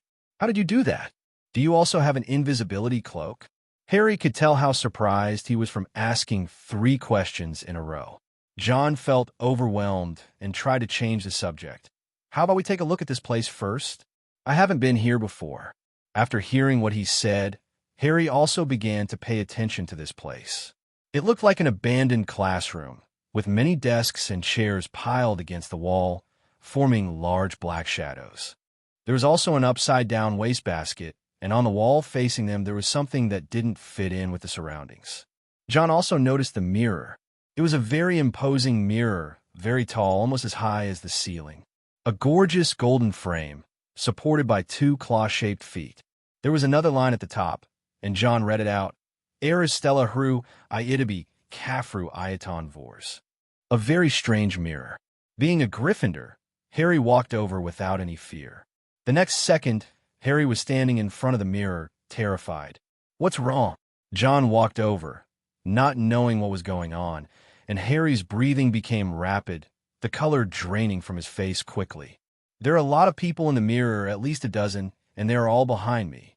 Harry's words startled John, and he leaned over to take a look. "Nothing. No." John's eyes widened as he looked in the mirror and saw tables of Huxia delicacies next to him. Rubbing his eyes, John looked again and found himself enjoying the food. Not only that, John in the mirror was wearing a gorgeous wizard robe, looked to be in his 20s, holding an old wand that symbolized power, and wearing the first-class medal of the Order of Merlin on his chest. John recalled the scene involving the mirror and said to himself, "Mirror of Erist?" He remembered that this mirror appeared at the end, so why did it appear now? "John, I feel like they are my family." Harry saw a gentle and beautiful woman behind himself in the mirror. She was smiling with loving eyes. Next to the woman was a black-haired man wearing glasses. His hair was as messy as Harry's. Harry felt that they were his parents, not just his parents, but also other relatives, who had the same green eyes as Harry. These were what Harry desired most, and he stared at the mirror hungrily, not wanting to look away for even a moment. Put both hands on the mirror, as if you can go inside and reunite with your family. John saw that he was a little crazy and pulled him away from the mirror. We should leave. Filch and the others will be back. Although he was a little reluctant, Harry still agreed with this statement. He put on his invisibility cloak and invited John to leave with him. John smiled and said mysteriously, "I don't need it." Taking out his wand and flicking it gently, John disappeared before Harry's eyes. Harry called out tentatively, "John, are you still there?" "Of course." Seeing a response in front of him, Harry reached out and touched John's face. "Be careful, you almost poked my eye." Hearing this, Harry withdrew his hand in disappointment. Before leaving the room, John stopped and looked at the mirror. A silver-haired old man seemed to appear there, but disappeared after a blink of an eye. Dumbledore, not thinking he had seen it wrong, John suddenly realized that this thing was put in by Dumbledore. If that's the case, then Harry shouldn't be in danger. After parting ways with Harry at the stairs, John went to the restricted books section and found an ancient alchemy book, The Supreme Alchemy, and brought it back to the dormitory. After just looking at it for a while, he felt a little dizzy. The content inside is too profound, just like Fairy Foundry. It requires a lot of basic preparation. You can't bite off more than you can chew, so you have to start from the grassroots level step by step. Putting the book under his pillow, John opened the Marauder's map and Quirrell walked out of Hogwarts. John was a little hesitant, wondering whether he should go over and take a look. But after thinking about it, I gave up the idea. Not to mention Voldemort, Professor Quirrell alone was not someone he could handle. Unless it's a surprise attack, the magic power gap between the two is still too big. John didn't have any attacks like the Killing Curse, so if his identity was discovered, he would be in danger of death. The Christmas holidays are not over yet. During this time, John went to the library several times and took away a lot of basic alchemy books. During this period of time, he frantically supplemented his knowledge of alchemy, but this was not enough. However, records about Nicholas Flamel were found in a book about ancient alchemy. Nicholas Flamel, the only known maker of the Philosopher's Stone. When John saw this book, his thoughts were in turmoil. He remembered that what Harry Potter guarded in his first year was the Philosopher's Stone. This thing can save John a lot of time and allow him to directly use the most advanced alchemy. The Philosopher's Stone. Touching the records about the Philosopher's Stone, the thought of immortality flashed through his mind and then disappeared. He remembered that immortality had great side effects. Not only did it wear away at one's emotions, but more importantly, it made one's body extremely fragile. It would be better to kill John than to live forever. Maybe you can tell Harry and the others. These days, Harry and the others were about to give up. "Hall, you should have woken me up. I wanted to see your mom and dad." Ronald complained angrily. He was mad at Harry for finding the magic mirror by himself yesterday, without calling him. Harry said, "You can go tonight. I will go again. I want you to look at the mirror." The two men were discussing the magic mirror so eagerly that they almost forgot about Nicholas Flamel. John put the turkey on toast to make a sandwich. Just as he was about to put it in his mouth, Harry said, "John is here too, but I don't see any of his family." John put down the sandwich and said seriously, "Harry, that mirror is not supposed to be able to see your family, but to reflect what your heart desires. You shouldn't be too obsessed with it." Ronald asked curiously, "John, what did you see?" Recalling what he saw yesterday, John smacked his lips and said, "I saw a table full of food." Well, Ronald and Harry were speechless. They thought John would see something else. Since he loved studying so much, shouldn't he see books? But Harry didn't take John's words to heart. Instead, he wanted to go even more. He lacks love so much. The strongest magic built with maternal love cannot make up for the shortcomings in his heart. Rather than a savior, he wants his parents to be by his side. John didn't care whether Harry listened or not. He had already given his warning. With Dumbledore around, even Voldemort couldn't hurt Harry and the others. John, who was not worried, finished his meal and remembered Nicholas Flamel. He took out the chocolate frog wizard card from his pocket and handed it to Harry. This is... Harry was a little confused by his actions. John smiled mysteriously. Maybe all the answers are not as profound as you think. You have to learn to observe the things around you. The two were confused by the mysterious words, but Harry still accepted the card. Harry, who was concentrating on the mirror of Ariste, put the card into his pocket immediately, thinking it would take some time for him to remember. None of this concerns John, who was already headed to the library. As Madame Pants watched, he piled up books on alchemy on the table. His diligence made Professor McGonagall, who was passing by, feel gratified. The only drawback was that this was not a Gryffindor student. With the help of the top student, in 2 hours, John managed to come up with the theory of alchemy. After the study time passed, he put down the pile of books and rubbed his sore eyes. It's still too difficult to rely on these theories. In front of him were ancient runes, an easy introduction, and simplified alchemy. These are the most basic things, and they can make one's head hurt. But thanks to this, John can start practicing alchemy. According to the book Fairy Foundry, magic running plus alchemy equals fairy forging. Although the formula is simple, it requires thousands of trials to succeed. Heading to the room of requirement on the 8th floor, John went to a different location this time. I need a place where I can refine things. After walking back and forth in front of the huge tapestry 3 times, a wooden door appeared on the blank wall. Pushing the door open, there is a place with many crucibles. There were many empty bottles on the shelves along the wall, some of which contained materials related to magical creatures. John moved his fingers. It seemed that he needed some more materials. Just like crafting magic wands, magical creatures are very valuable in the hands of wizards. John couldn't afford to buy it with his family's financial resources, but he had a big supplier of materials and could borrow some from them. The next day, "Here you go, John. What do you want to do with a Scrutzbutt?" In Hagrid's cabin, as a gamekeeper, Hagrid deals with magical creatures every day, and the materials he saves over the years are priceless. However, Hagrid does not seem to realize this and is sitting on a treasure trove without realizing it.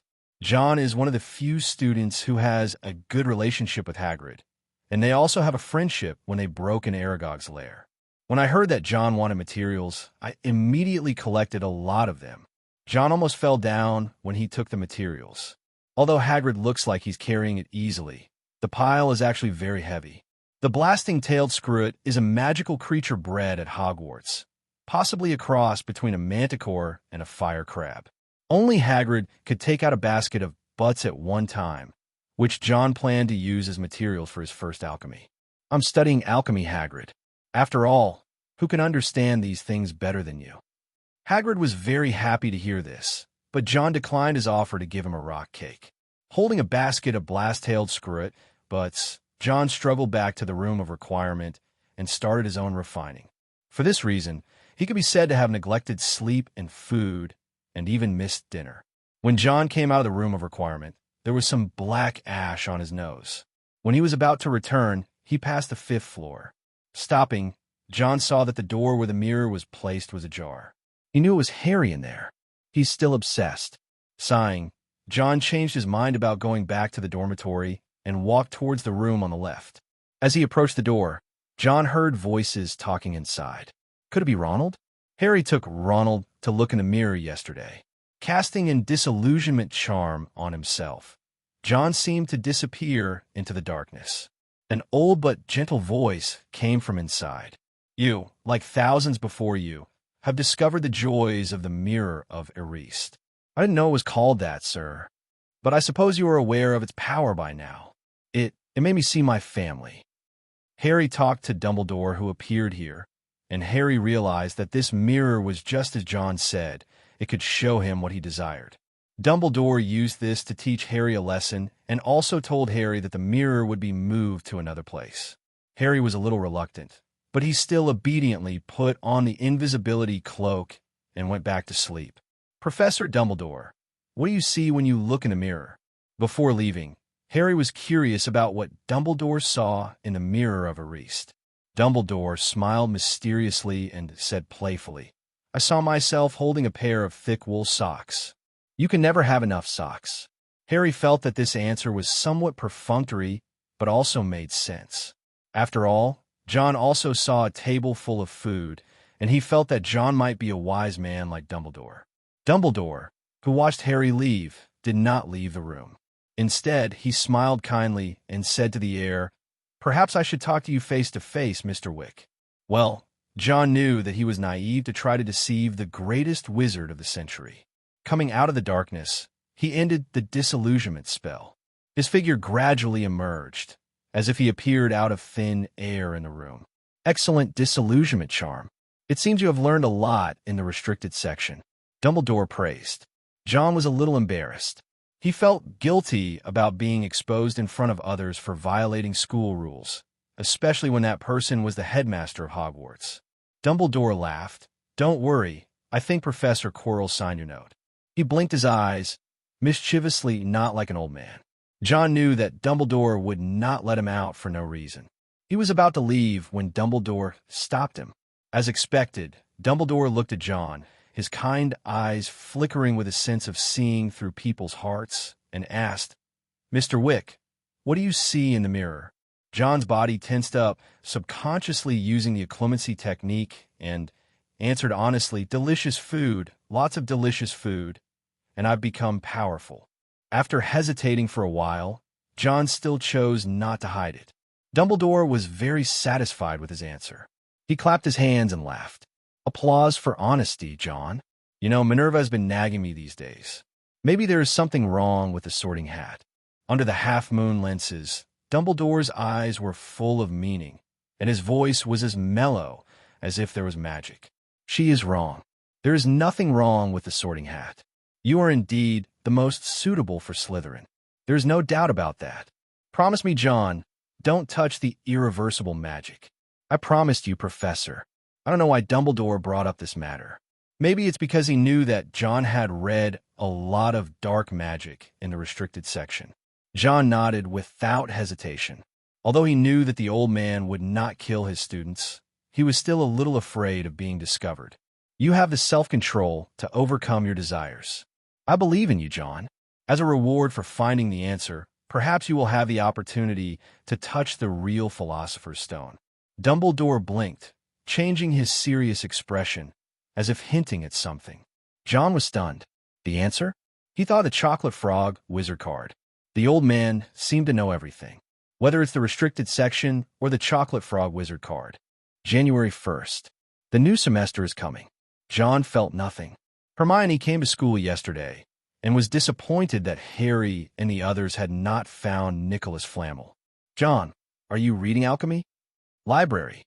John was reading Introduction to Alchemy, and Hermione saw this and temporarily put aside her search for Nicholas Flamel.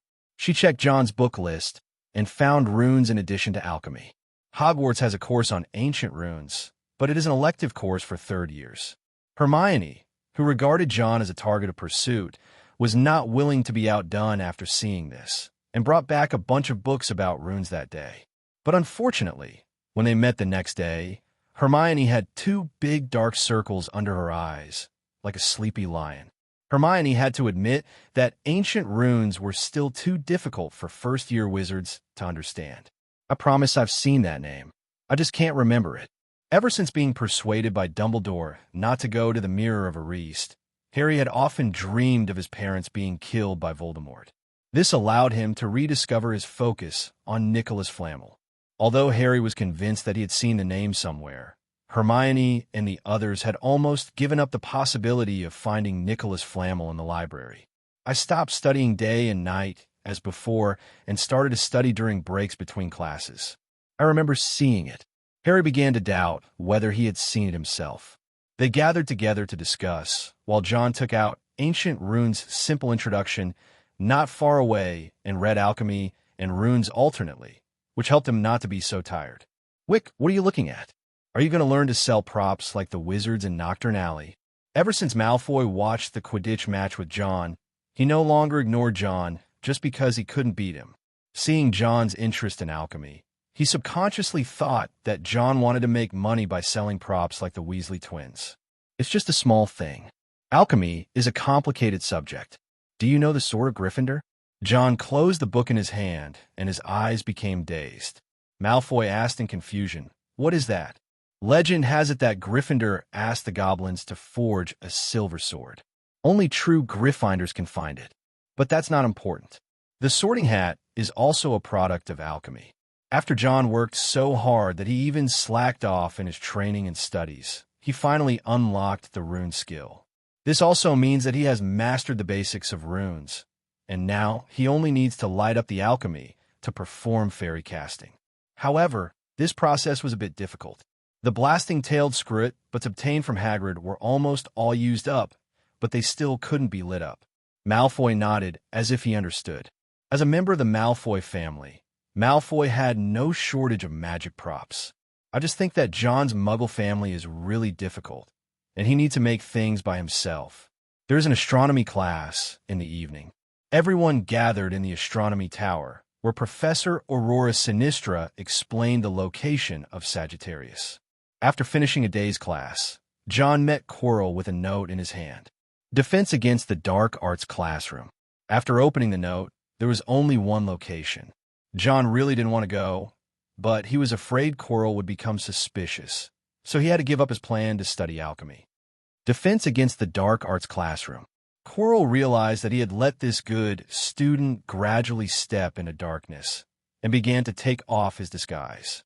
Quirrell was originally a wizard of good standard.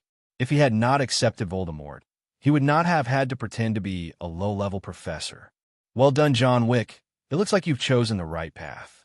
Quirrell was pleased to see John coming over at night. As expected, knowledge is the greatest forbidden fruit. After tasting the power brought by black magic, even the good student John Wick was corrupted. Professor Quirrell. After arriving at the Defense Against the Dark Arts classroom, John felt like someone was pricking his head with a needle. It was legitimacy, trying to spy on the thoughts in one's brain. He decisively used the brain-blocking technique. After the new semester started, John raised the brain-blocking technique to level 2, but it was still not enough.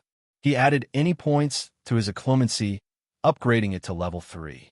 Level 3 is already a good master of brain occlumency, and it is still possible to deal with the disabled ghost of Voldemort. John showed excitement on his face, like a fan who was conquered by knowledge. Voldemort was very satisfied after using legitimacy to enter John's brain. Now John only needed one word from him to become the most loyal Death Eater. To train an undercover agent to be planted in Hogwarts, Voldemort was not stingy with knowledge.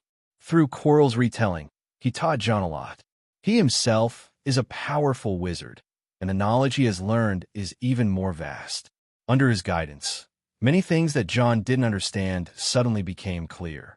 In the days that followed, John attended classes during the day and went to the classroom to study at night. This allowed him to rapidly improve his level, and he was able to successfully control the fierce fire. Magic, level 3, 30/1500.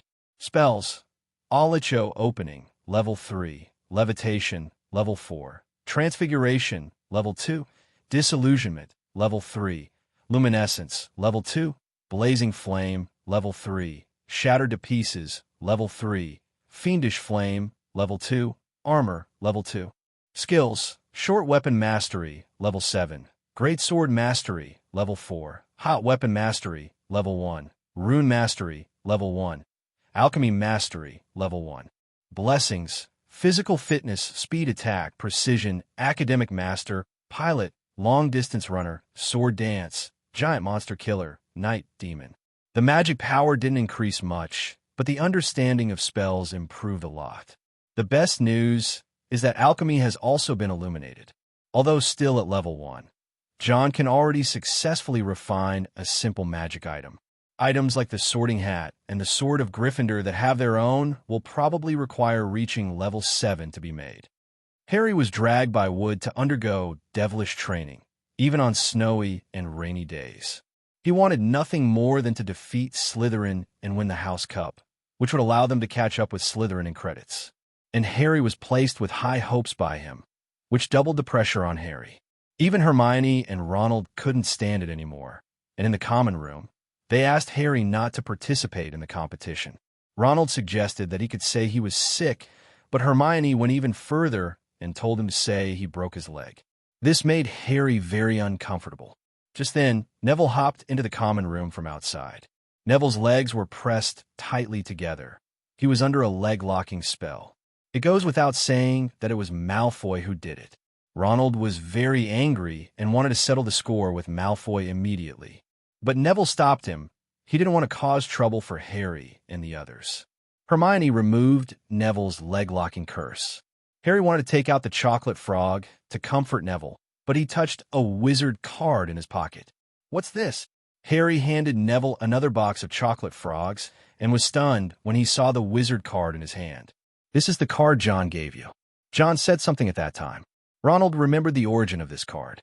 It was a Dumbledore wizard card, and Harry turned the card over. Just when he thought it was just John not wanting it, his eyes froze on the small words on the card. "Ronald, Hermione, look." Harry took a deep breath, his voice trembling slightly. Ronald and Hermione leaned over to take a look and were both struck by this sudden surprise. "Excellent in alchemy with partner Nicholas Flamel."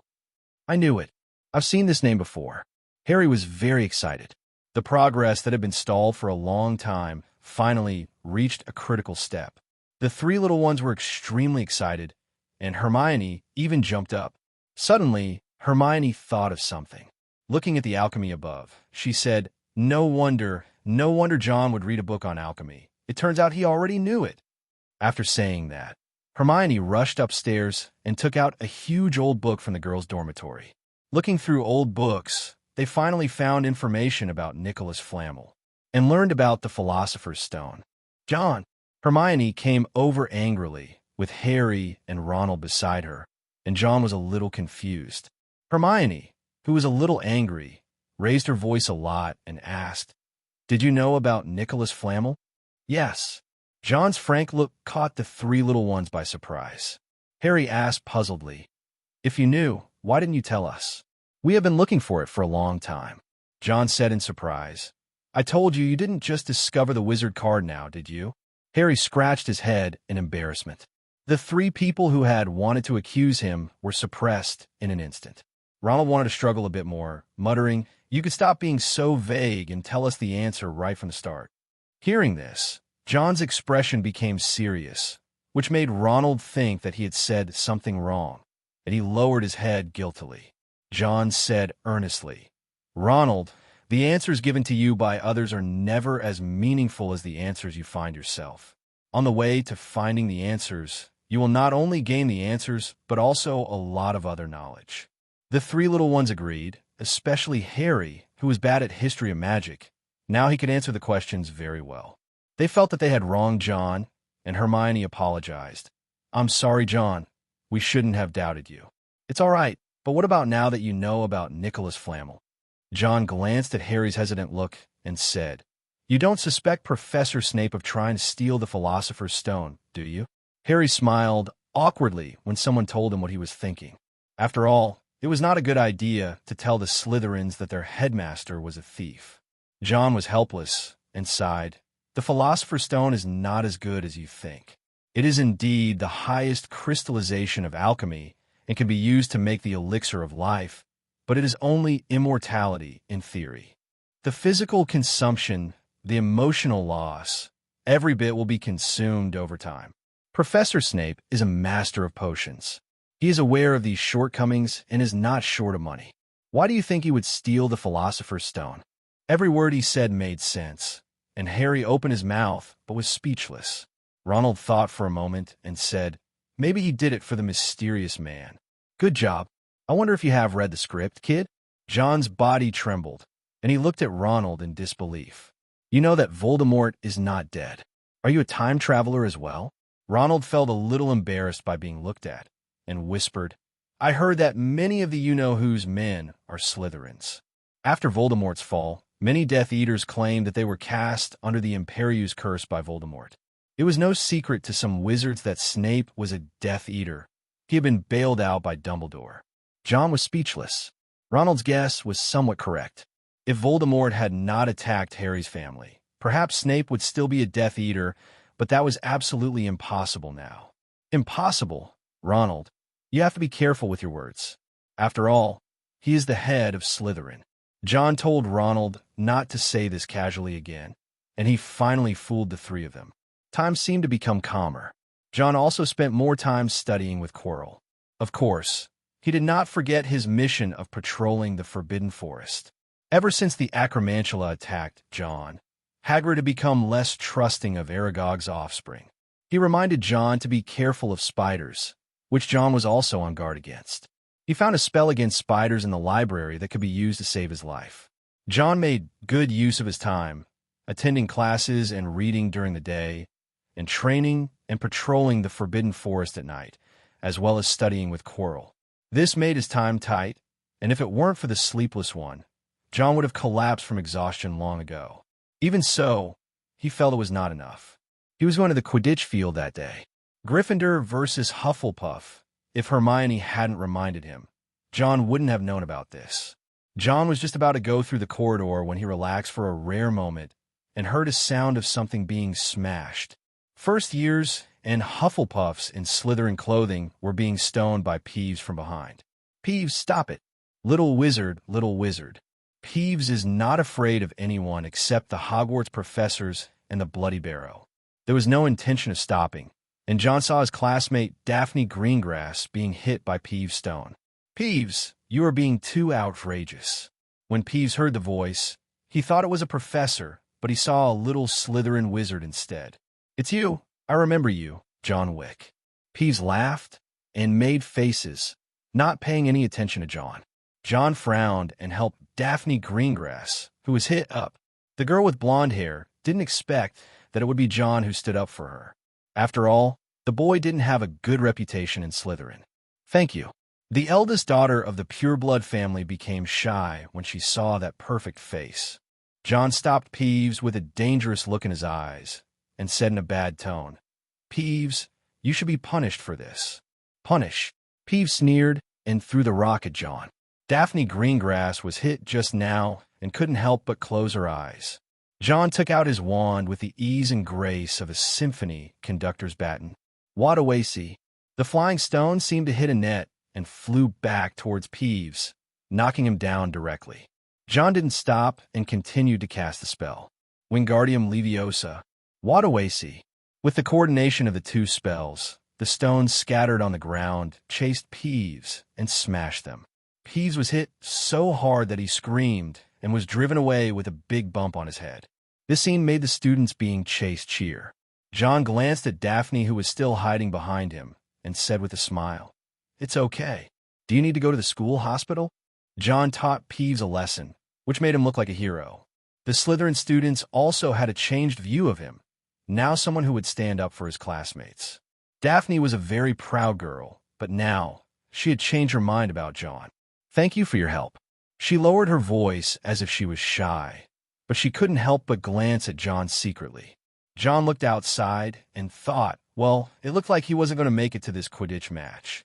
Madame Pomfrey was busy taking the injured students to the school hospital. The students had suffered from Peeves' evil deeds for a long time, and it was rare for a student to be able to teach him a lesson. The news soon spread throughout the school by word of mouth. The Quidditch game is over.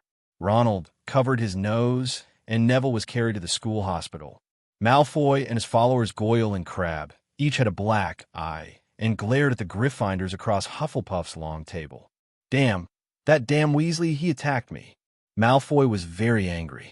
While watching the game, he had a conflict with Ronald. The two of them wrestled with each other, and later Neville and Goyle also joined in. As for Harry, he disappeared after the celebration. But this does not prevent Malfoy from hating Gryffindor. John was speechless too. He shook his head and said, Malfoy, you guys didn't win even when you were 3 against 2. This made Malfoy blush, and he said fiercely, If I use a wand, I could beat 12 Weasleys and Longbottoms. John would be a fool to believe him. I closed the book, and it was completely dark. John also has to go to the room of requirement for training, and then patrol the Forbidden Forest. The Gryffindors over there also moved their celebration location. Perhaps they also knew that the Slytherins over here were eager to fight again, so they chose to go back to the Gryffindor Tower. Fred and George were sneaking toward the kitchen to steal the cake, but John didn't catch them. But as long as you talk nicely to the house elves, I believe they will be willing to give cakes to the great wizard. At the door of the room of requirement, John met Harry, who had returned. Harry said firmly, "John, it was Snape. I saw it with my own eyes. He threatened Professor Quirrell in the Forbidden Forest." "Snape threatened Quirrell? I'm afraid you made a mistake. Harry, you need to take responsibility for what you said." John's expression turned serious, which made Harry think that John was not joking. "You are now framing a professor at Hogwarts and the head of Slytherin. Without evidence, you will be expelled." Of course, things like dropping out of school were just something John said casually. The school rules that Harry had violated at Hogwarts could fill up the entire common room, but Dumbledore hadn't punished him in any way. Harry didn't know this and felt a little sad, but he saw it with his own eyes, nodded vigorously, and said, "I swear, John, I won't lie to you." Not knowing what was wrong with him, Harry felt that he should tell John. John obviously respected Snape, but he was always disliked. He felt that John could not be kept in the dark any longer. Seeing his confidence, John sighed and said, "Okay, I believe you, but I need to investigate. There's not much time left before the exam, so you'd better review first." Harry was happy to see that John believed in him. He felt that he had done a good thing, and went to the Gryffindor common room with his previous haze swept away. But he hadn't thought about why John was on the 8th floor, as the Slytherin common room was not located there. The House of Requests. John carefully dipped his quill into the ink and wrote a rune on the scrolls, but just one last stroke was needed to complete it, and John even used his eyebrows to gently stroke the surface of the scroll. An F, like a bent arm, landed on the scroll's butt. Just one step away. John's face lit up with joy. He took out his wand and tapped the table, coughing lightly. He pointed his wand at the rune on the scroll's butt, and the magic flowed into it along the chopstick-like tip. A light flashed on the F, and just when John thought it was going to work, the light turned into a puff of black smoke, and the scroll's butt exploded, sending fragments flying onto the cauldron. John, who was on guard, cast an armor spell on himself. After the spell was removed, he felt a little depressed. It still doesn't work. It seems that it is still too difficult to complete the enchantment with only level 1. Just now he was trying to refine the butt of the exploding-tailed snail, but it was obviously a failure. John guessed that there might be something wrong with the ink used to write the runes. Picking up the ink, he said somewhat unwillingly, "Do we have to use the blood of magical creatures?" Alchemy has been closely related to potions since ancient times, and there are only 2 places where John can get good materials. One is the Forbidden Forest, and the other is the Dean's office. In terms of the difficulty of the 2, John decided to go to Hagrid to trouble him. If I happen to see Snape making Veritaserum in his office, then maybe I could be the one to taste it. It must not taste very good. Before leaving, John returned the books he had finished reading to the library. Library. Our Miss Know-It-All, Hermione Granger, has entered Spartan mode. She has listed a long list of review plans, and she looks like she's going to overwhelm her classmates. Harry and Ronald didn't dare to offend her during this period. Hermione was ready to end John's undefeated record in the final exam week. She buried her head in her studies, and Harry and Ronald also suffered a lot and were dragged over to study with her. Even Neville was not spared. When Harry and his friends saw John coming, they felt like they had seen a savior.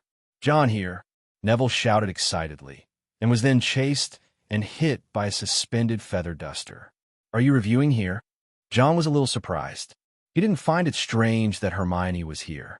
Instead, the other 3 seemed like eunuchs accompanying the Emperor to study. "I haven't thanked you yet, John. The things you gave me are very useful." Neville finally learned to shut up and stop being chased and beaten. He was talking about the pet cage John gave him for Christmas, which he had never seen since he put Rafe in it. "As long as you like it." John put the book back and sat in front of the others, wondering, didn't Nicholas Flamel find out? It's Hermione. She's made a long list of revision plans. "Oh my God, I might as well go fight a troll." Ronald complained loudly and received a new round of feather dusters. Harry also nodded hurriedly and said, "We are still decades away from the exam." Hermione frowned and said angrily, "Decades? We only have less than 10 weeks left. Look, John has also started reviewing. John felt a little embarrassed when he was called out. He really hadn't reviewed at all, and the books he read were all related to alchemy, which could be said to be completely useless for the exam. But this did remind him of the task of Academic Master 2.0, and he still had to suppress Hermione for the rest of the time. John felt the pressure building up as he watched her bury herself in books. Okay, I still have to go find Hagrid. You guys continue. With an attitude of meeting the king of paper, John left after saying this and ignored the pleading looks of the other three people. Arriving at Hagrid's cabin, John felt the heat. Summer is already in the air, so even if you're afraid of the cold, there's no need to light a fireplace in the house, right? Hagrid, are you cooking? Merlin's beard. Hagrid was startled when he opened the door and walked in. The big body stood in front of the fireplace, and a smile was forced out of the face covered with a hairy beard. It's John. Who else do you think it is? John looked odd. He walked over to the chair and looked towards the fireplace. Hagrid quietly moved to block the view. He shrugged and said as if nothing had happened. Well, it looks like you've got another weird thing, Hagrid. Norbert is not strange. He is a rare Norwegian ridgeback. Hagrid retorted subconsciously and saw John's expression of as expected. The loud-mouthed Hagrid couldn't keep a secret, so now that he was known, he resigned himself to leaving the fireplace. John saw a kettle sitting on top of the fire, with an egg, probably the size of an ostrich, underneath it. Is this a dragon egg? Are you sure you won't roast it? The dragon egg had been roasted until it was black, and John thought it was probably about 3/4 cooked. No, put the eggs in the fire because their mother breathes on them. Hagrid has done a lot of homework, and when it comes to his understanding of magical creatures, Hagrid is definitely at the professor level. John got an idea when he heard this. Wasn't he still worried about ink? The powerful fire dragon blood might be a good choice. A smile appeared on his face, and John's expression made Hagrid uneasy. The bearded man twitched his breath and said in a low voice, John, you have to promise me not to tell anyone else. Oh, John stretched out the last syllable, and his smiling expression made Hagrid feel uneasy. John glanced at the dragon egg and said, Hagrid, you don't want others to know about this, right? John, we are friends. Hagrid muttered. John said, a true friend will correct mistakes instead of making them with you. But Hagrid's hopeful gaze fell on John, who smiled brightly. We are no match for each other. I will certainly not betray you. After all, who doesn't want to own a dragon? Great, John. I knew you wouldn't betray me. Hagrid suddenly felt as happy as a half-ton child. John sighed in mock distress. Actually, I want a dragon too. The 12 uses of dragon blood in the exam gave me a headache. And as you know, I don't have much money. Don't worry, John. When Norbert grows up, you can get free dragon blood. Hagrid has always been generous to his friends. John smiled, asked Hagrid for a basket of blasting in scrut butts, and left contentedly. Shortly after he left, Hagrid went to the library to look for more books about dragons, and happened to meet the three little ones who were reviewing. The result is self-evident. The three little ones also discovered the dragon eggs like John, but they kept it a secret for the sake of their friends. Herbal medicine class. Pomona Sprout is talking about the characteristics of the devil's snare. This scary-looking giant is actually a child who is afraid of the light. John was listening while writing down the key points of alchemy. After several tests, he found that pigeon feathers were not suitable for writing runes on the butt of a blasting-tailed scrut. After trying several methods, he made a carving pen using silver basil feathers. He obtained some blood of magical creatures from the Forbidden Forest and successfully completed alchemy. His first magic prop was a bracelet, and the ceramic pieces on the bracelet were the butts of scruts.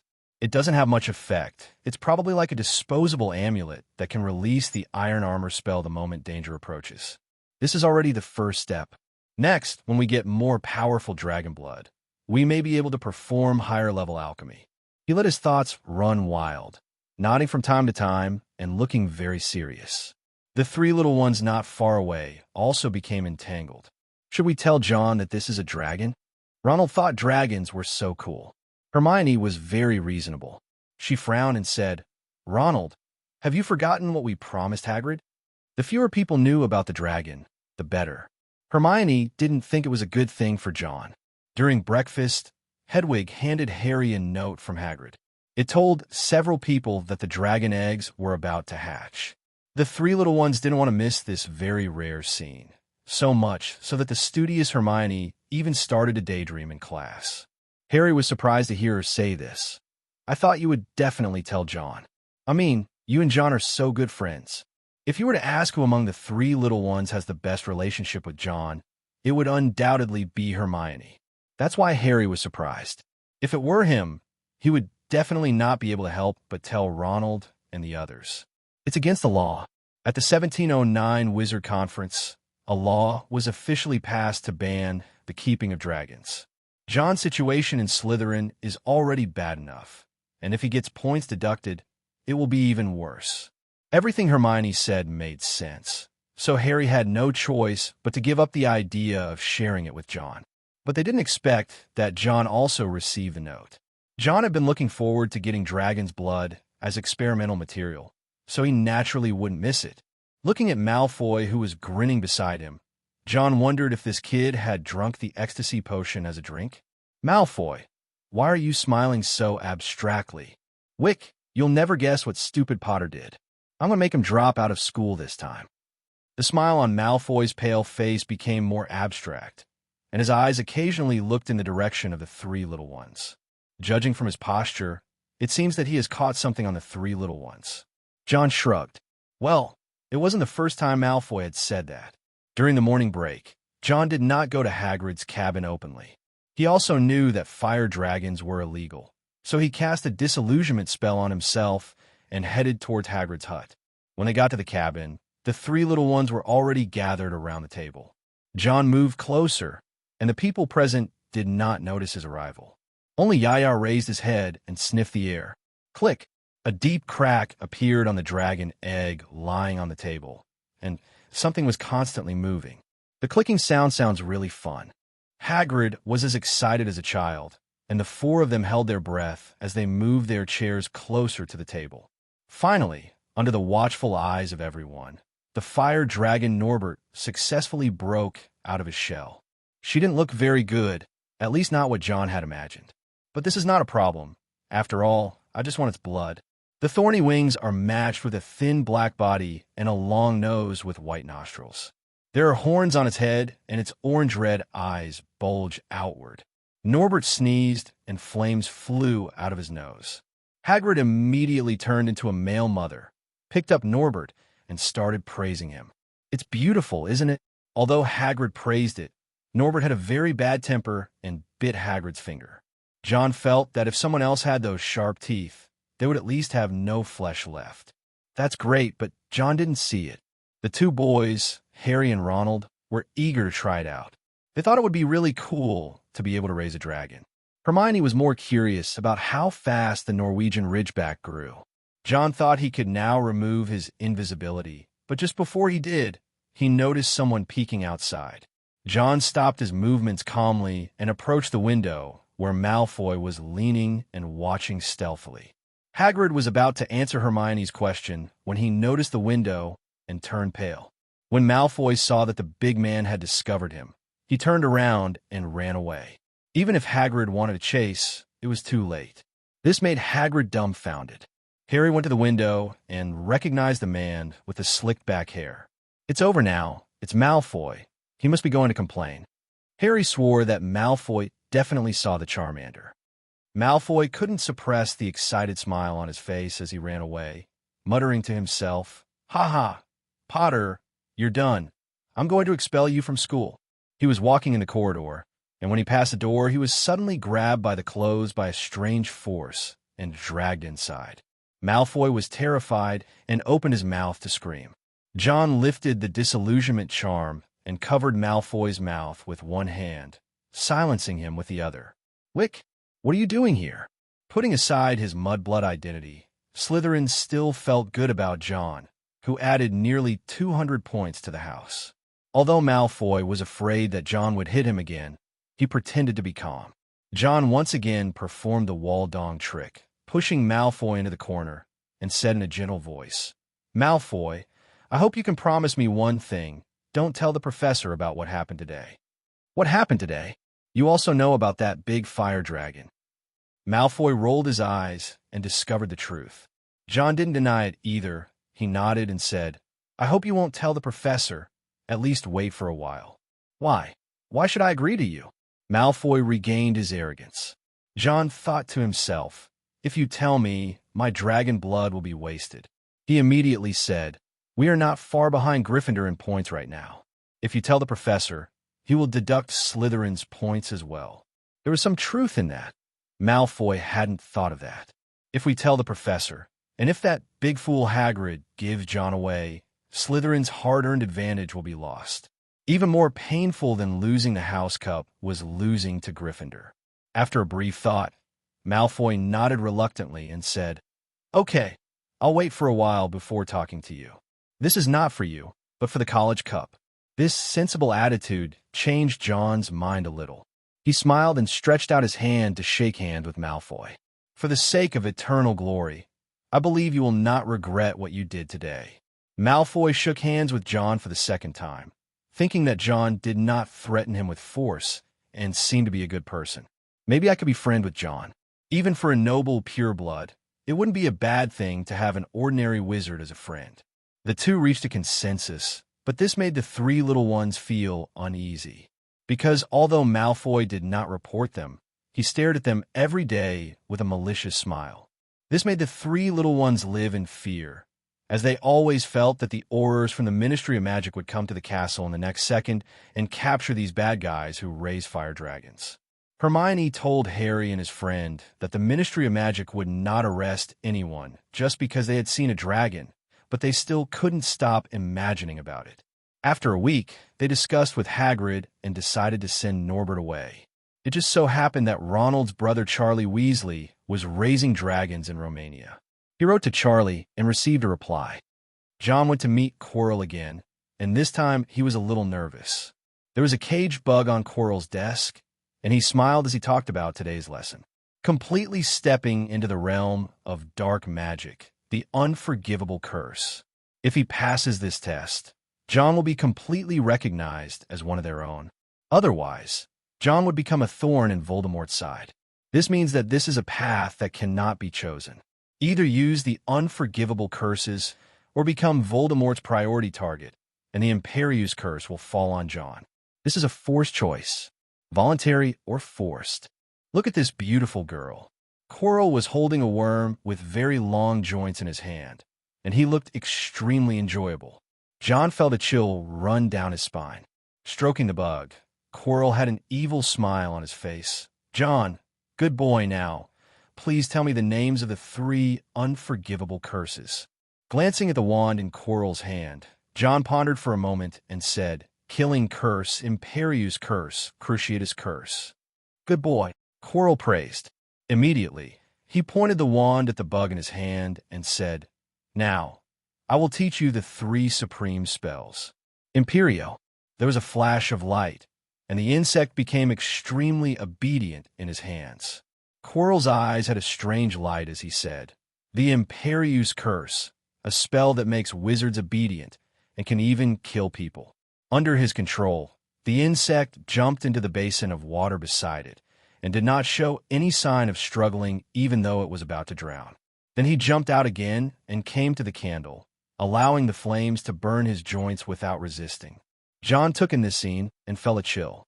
The Imperius curse is much simpler and more brutal than brainwashing, and it can control a person in an instant. Come back. Recalling the bug to fall into his palm, Quirrell pointed his wand at the bug and cast the second spell. Crucio. The insect screamed, and even if you couldn't see its expression, you could tell it was in great pain. The shrill screams echoed in the classroom. John's face was gloomy, and he felt uncomfortable in his body. Quirrell, on the other hand, looked very much enjoying himself. Listen, what a wonderful sound this is. The feeling of being in control of everything was so wonderful that he was willing to become Voldemort's subordinate in order to obtain such power. Dark magic can corrupt people's hearts, and after gaining this power, Quirrell's mind became twisted. Quirrell couldn't see John's expression clearly under the moonlight, but he felt that the little wizard must be conquered by this most powerful force at this moment. Quirrell stopped casting the spell with an evil light in his eyes. He placed the bug on the table and cast the last unforgivable curse. Avada Kedavra. A green light shot out from the tip of the staff, taking the insect's life without any hindrance. Controlling people's minds, torturing bodies, and controlling life and death. These three spells possess extremely powerful powers. Quirrell grabbed John's hand, his expression becoming excited. This is a wonderful power. That adult has high hopes for you. You must not let him down. I will never let you down. John lowered his head, which made Quirrell very satisfied. At the same time, her trust in John has reached the point where she believes he will not betray her. He has learned the unforgivable curses and has already stepped into the ranks of Death Eaters. In the next period of time, John needs to go and study. The unforgivable curses are so dangerous that they require only malicious intent to learn. John used the Cruciatus curse, expressing his malice towards Quirrell, which made Quirrell very satisfied. Damn, this damn thing. John soaked himself in the water in the bathroom, but the coldness on his face did not subside at all. He didn't know if it was an illusion, but he felt that black magic was eroding his mind. This made him even more frantic, and he slapped the water with his hands, while John poured water over his head to calm himself down. Quirrell won't be able to jump around for long. I need to get rid of him as soon as possible. The school year was drawing to a close, and John couldn't remember the exact date of the first part, but he knew it was before the House Cup. As long as I can get through this semester, Quirrell will be a stranger from now on. As for the dark arts, John calmed himself down and decided that he didn't need to panic too much. Dark magic isn't a bad thing. At least it gives you another way to protect yourself. In the wizarding world, using the unforgivable curses was a serious crime punishable by being sent to Azkaban, but John didn't think the professors at these schools knew how to cast the unforgivable curses. The professors don't seem to be mentally twisted or anything like that. As long as you have strong self-control, you don't have to worry about becoming the next Voldemort. After comforting himself in this way, John finally relaxed. Coming out of the bathroom, he changed his clothes and walked out of the lounge. After casting a disillusionment charm on himself, he prepared to go out for some fresh air to calm himself down. Coming to the room of requirement, he entered and began his alchemical experiments. Quirrell cast the 3 unforgivable curses, which made him realize that his amulet needed to be strengthened. After a night of hard work, he added new functions to the amulet. Protection from the Imperius curse. This was the maximum he could do now. As for the Cruciatus curse, he felt that he should not be a big problem if he was hit by it. At most, it's just a little painful. However, the Imperius curse is hard to guard against, so he added an early warning function to the amulet. If someone is accidentally hit by the curse, the hidden mechanism in it will be triggered. Although it is defenseless, it can make John sober up immediately. He was also trying to prevent Quirrell from using the Imperius curse on him, because he felt that Quirrell would continue to get worse. If John wants to resist at that time, he can only seize this tiny opportunity. As expected, not long after, Quirrell extended an invitation to John. Head to the Forbidden Forest. This reminded John of something, and his expression couldn't help but change. Professor, what are we going to the Forbidden Forest for? I patrolled the Forbidden Forest for a long time and found nothing. John tried to get away with it, but Quirrell wasn't going to let him have it easy. In the pursuit of knowledge, you will find that practice can reveal the truth. Quirrell looked much paler today, and Voldemort was weak again and needed to drink unicorn blood to stay alive.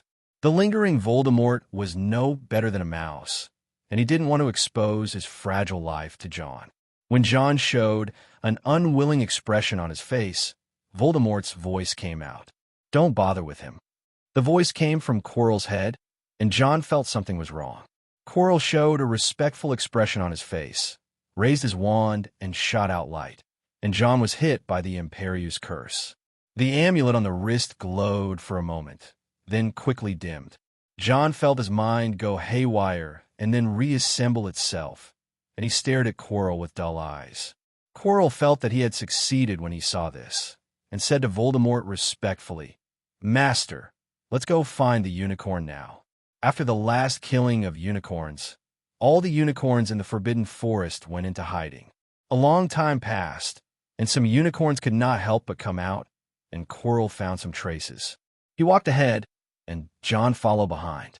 Quirrell wanted to completely drag John into an irreversible abyss, but John knew that this was not the time to turn against him, so he continued to pretend to be under a curse. Fortunately, Quirrell did not let John take action after finding the unicorn today, and John had not yet learned the killing curse, so this saved some trouble. But John could only watch the unicorn being killed by Quirrell. His eyes fluctuated violently, but in the end he did not pull out his wand. In the Forbidden Forest, if I make the slightest movement, I will probably become the next target of the killing curse. After finishing this hunt, Voldemort's life was extended. Quirrell took John away, sawed off the unicorn's horn, and put it in his hand, telling John that he had killed it. John also behaved like a kid at a loss, and his entanglement and gradual perversion after experiencing the killing were vividly reflected. Voldemort believed that it wouldn't be long before this would be a very good Death Eater. Now all we have to do is wait for fermentation. Killing a unicorn is a serious crime, and the little wizard didn't dare tell the professor. Voldemort was full of confidence. John got some time to breathe and didn't have to go to study with Quirrell. On this day, Ronald was bitten by a fire dragon. Harry and the others knew that it would be too late if they didn't send Norbert away now, so they could wait until Saturday night to send him away. After returning, John immediately made himself a new string of amulets. Fortunately, I was prepared this time, otherwise I would have been tricked by that old D Quirrell. Saturday, John got more materials from Hagrid, and this time he had a new idea. The unicorn's horn has begun to change. Staring at the smelly horn, John frowned.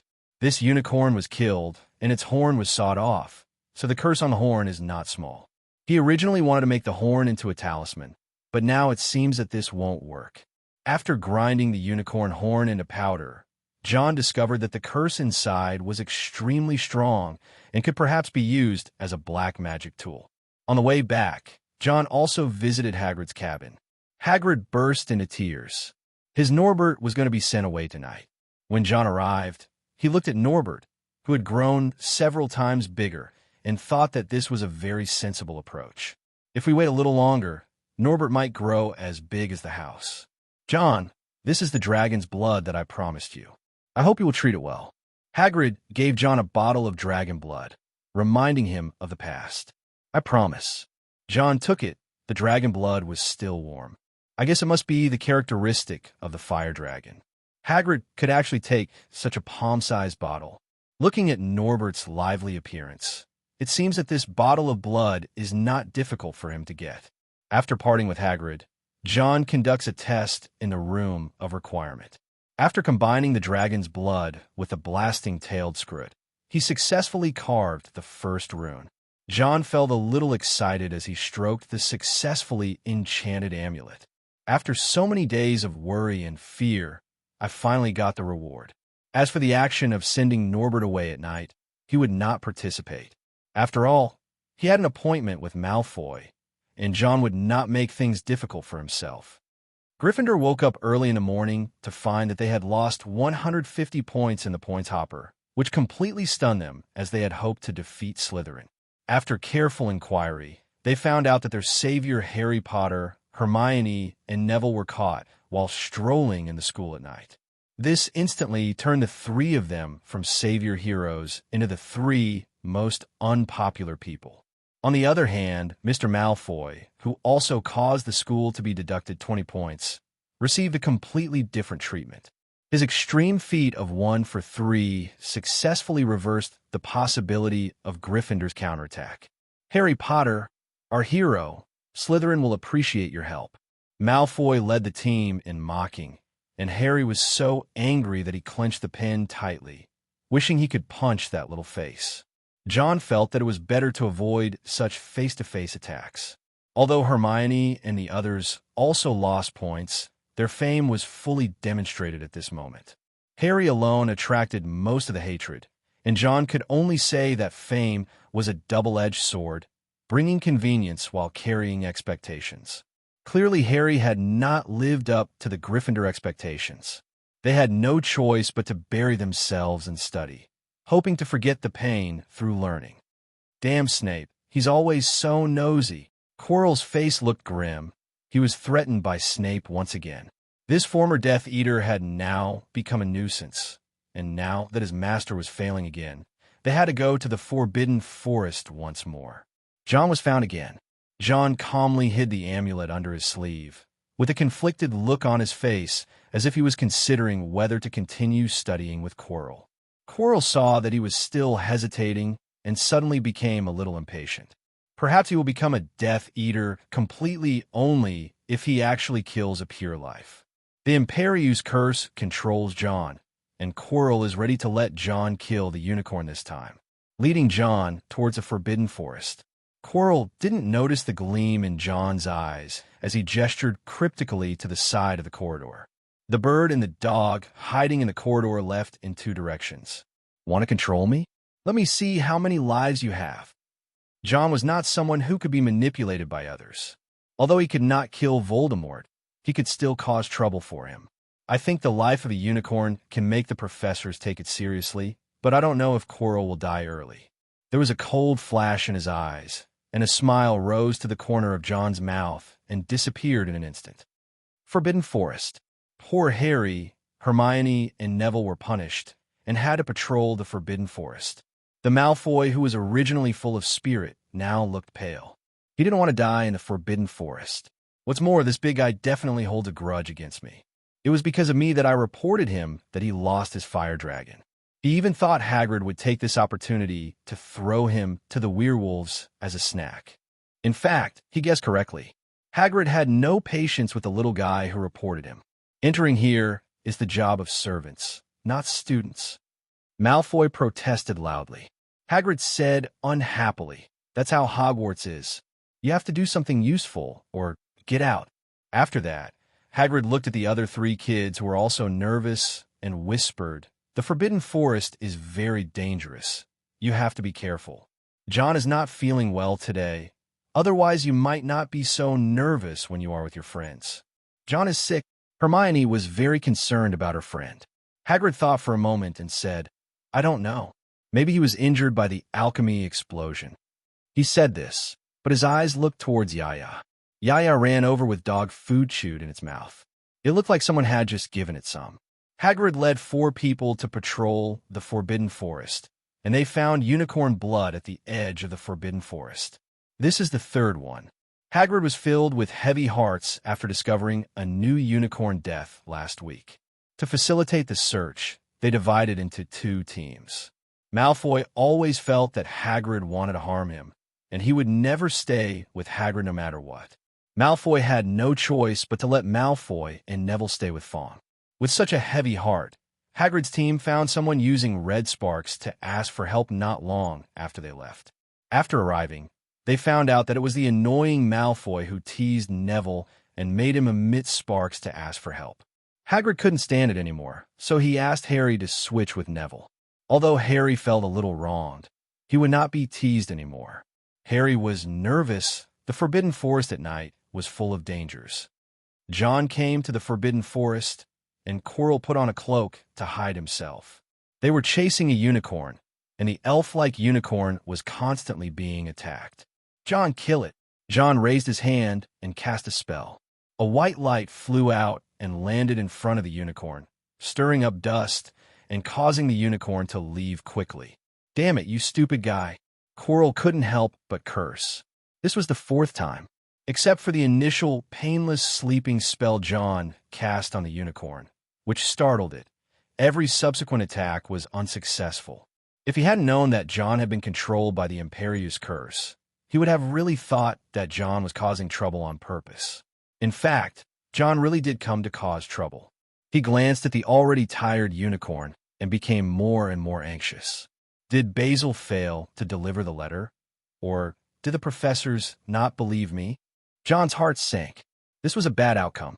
He asked Basil and Tom to deliver letters to several professors respectively, hoping to kill Quirrell, the Scourge, in one fell swoop. The letters seemed to have fallen on deaf ears, and he struggled more as he watched the unicorn getting closer and closer.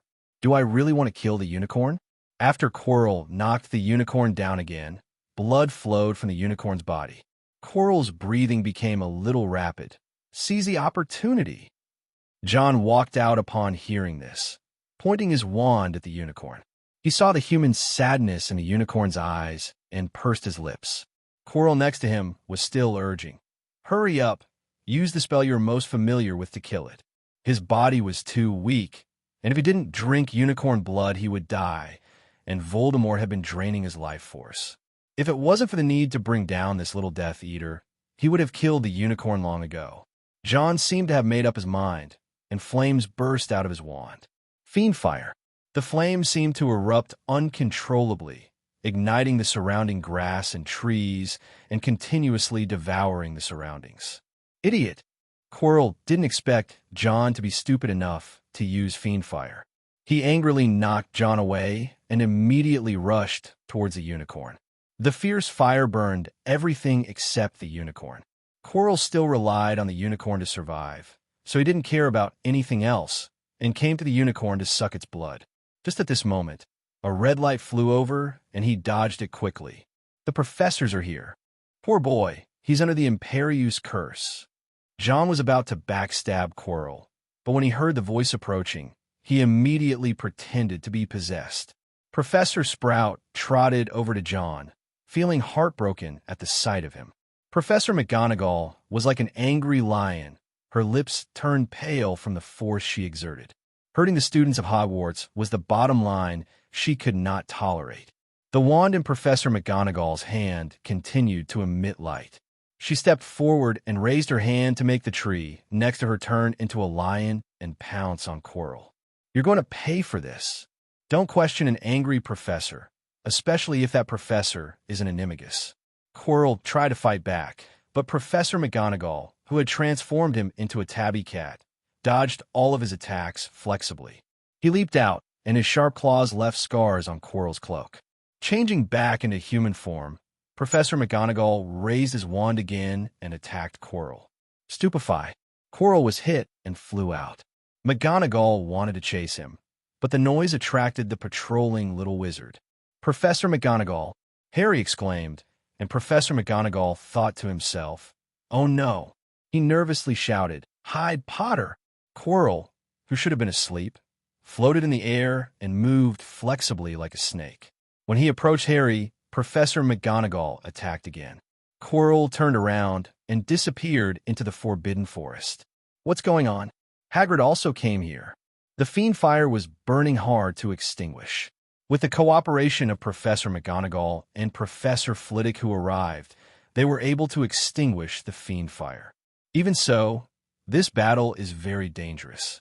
Hermione glanced at Harry nervously and was relieved to see that he was not hurt.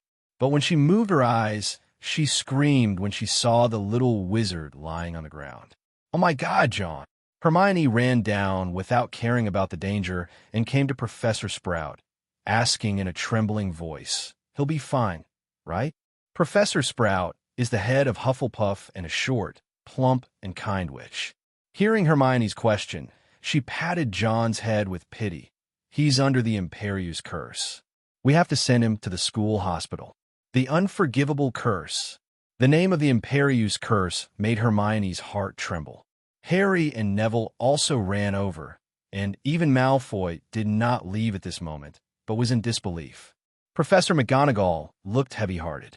Someone had entered Hogwarts and used the Imperius curse to injure a student. Professor Flitwick shrieked, "Damn you bastards!" The centaur was startled and came over. This centaur looked young, with platinum hair and a body of a silver-maned horse. Hagrid, professors. Forenza came here and saw what happened, with some surprise in his eyes. The centaur was able to get predictions by observing the stars, but what was happening now was somewhat beyond his expectations. Hagrid, take them back and send Mr. Wick to the school hospital. We need to search this place thoroughly.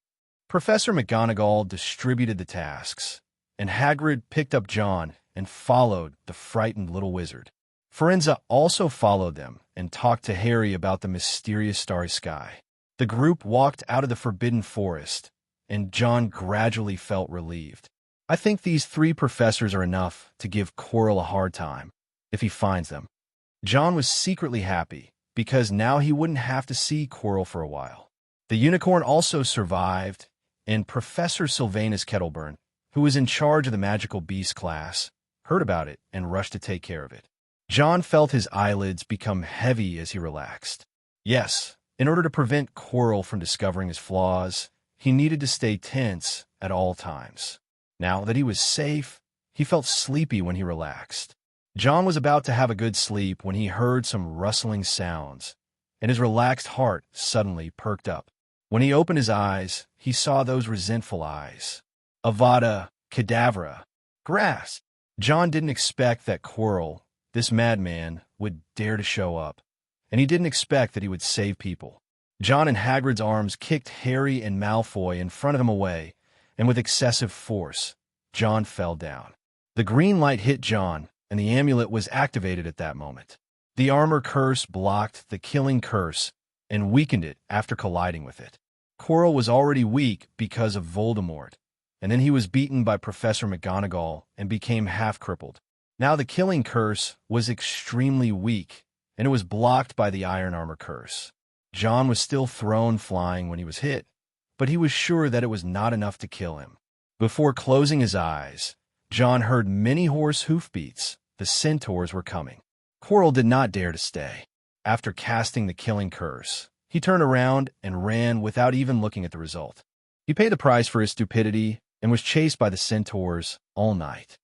It had been a long time since John had slept so long since he had the insomniac. When he opened his eyes, it was still dark around him. He slept for 3 whole days, and during these 3 days Hogwarts was in chaos. An evil creature broke into the Forbidden Forest and held a Slytherin student hostage with the Imperius curse. As people who participated in this incident, Harry and others could have become the center of public opinion based on first-hand information, but they did not. Even Malfoy was no longer in the mood to play around. All he could think about was the green light flying towards him and John's sudden kick. "He saved me, Wick, why?" Malfoy was confused. He and John didn't get along well, and he even called him Mudblood, but in the end the other party saved him. This left him at a loss. The same thing happened to the 3 little ones.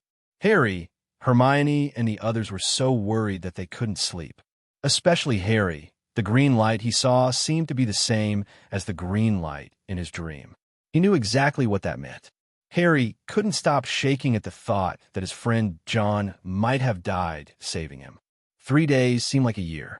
Dumbledore also showed up at the school hospital several times. Even Snape, who disliked John, had a gloomy face all day long, staring at Quirrell with murderous eyes, as if he would cast a killing curse on him in the next second. John woke up in the dark, but several professors still received the message and came over. The first to come over was Professor Snape. His face became even gloomier, and he asked in a unique, greasy voice, "What on earth are you doing, John Wick? Calm down, Severus." Dumbledore appeared and interrupted Professor Snape. Dumbledore's eyes were filled with relief under the half-moon lenses. He smiled and said, "This is good news, isn't it? But we should be thankful that the caster was too weak, so weak that John Wick survived." Professor Snape looked a little better, but still gloomy. "John Wick, do you recognize the man who cast the spell on you?" Facing Dumbledore's question, John thought for a moment and shook his head and said, "I can't see clearly, but he seems to be very familiar with Hogwarts." Among the professors, the 4 deans, except Snape, are in the Forbidden Forest, and Snape is a spy, and it is impossible for him to defect.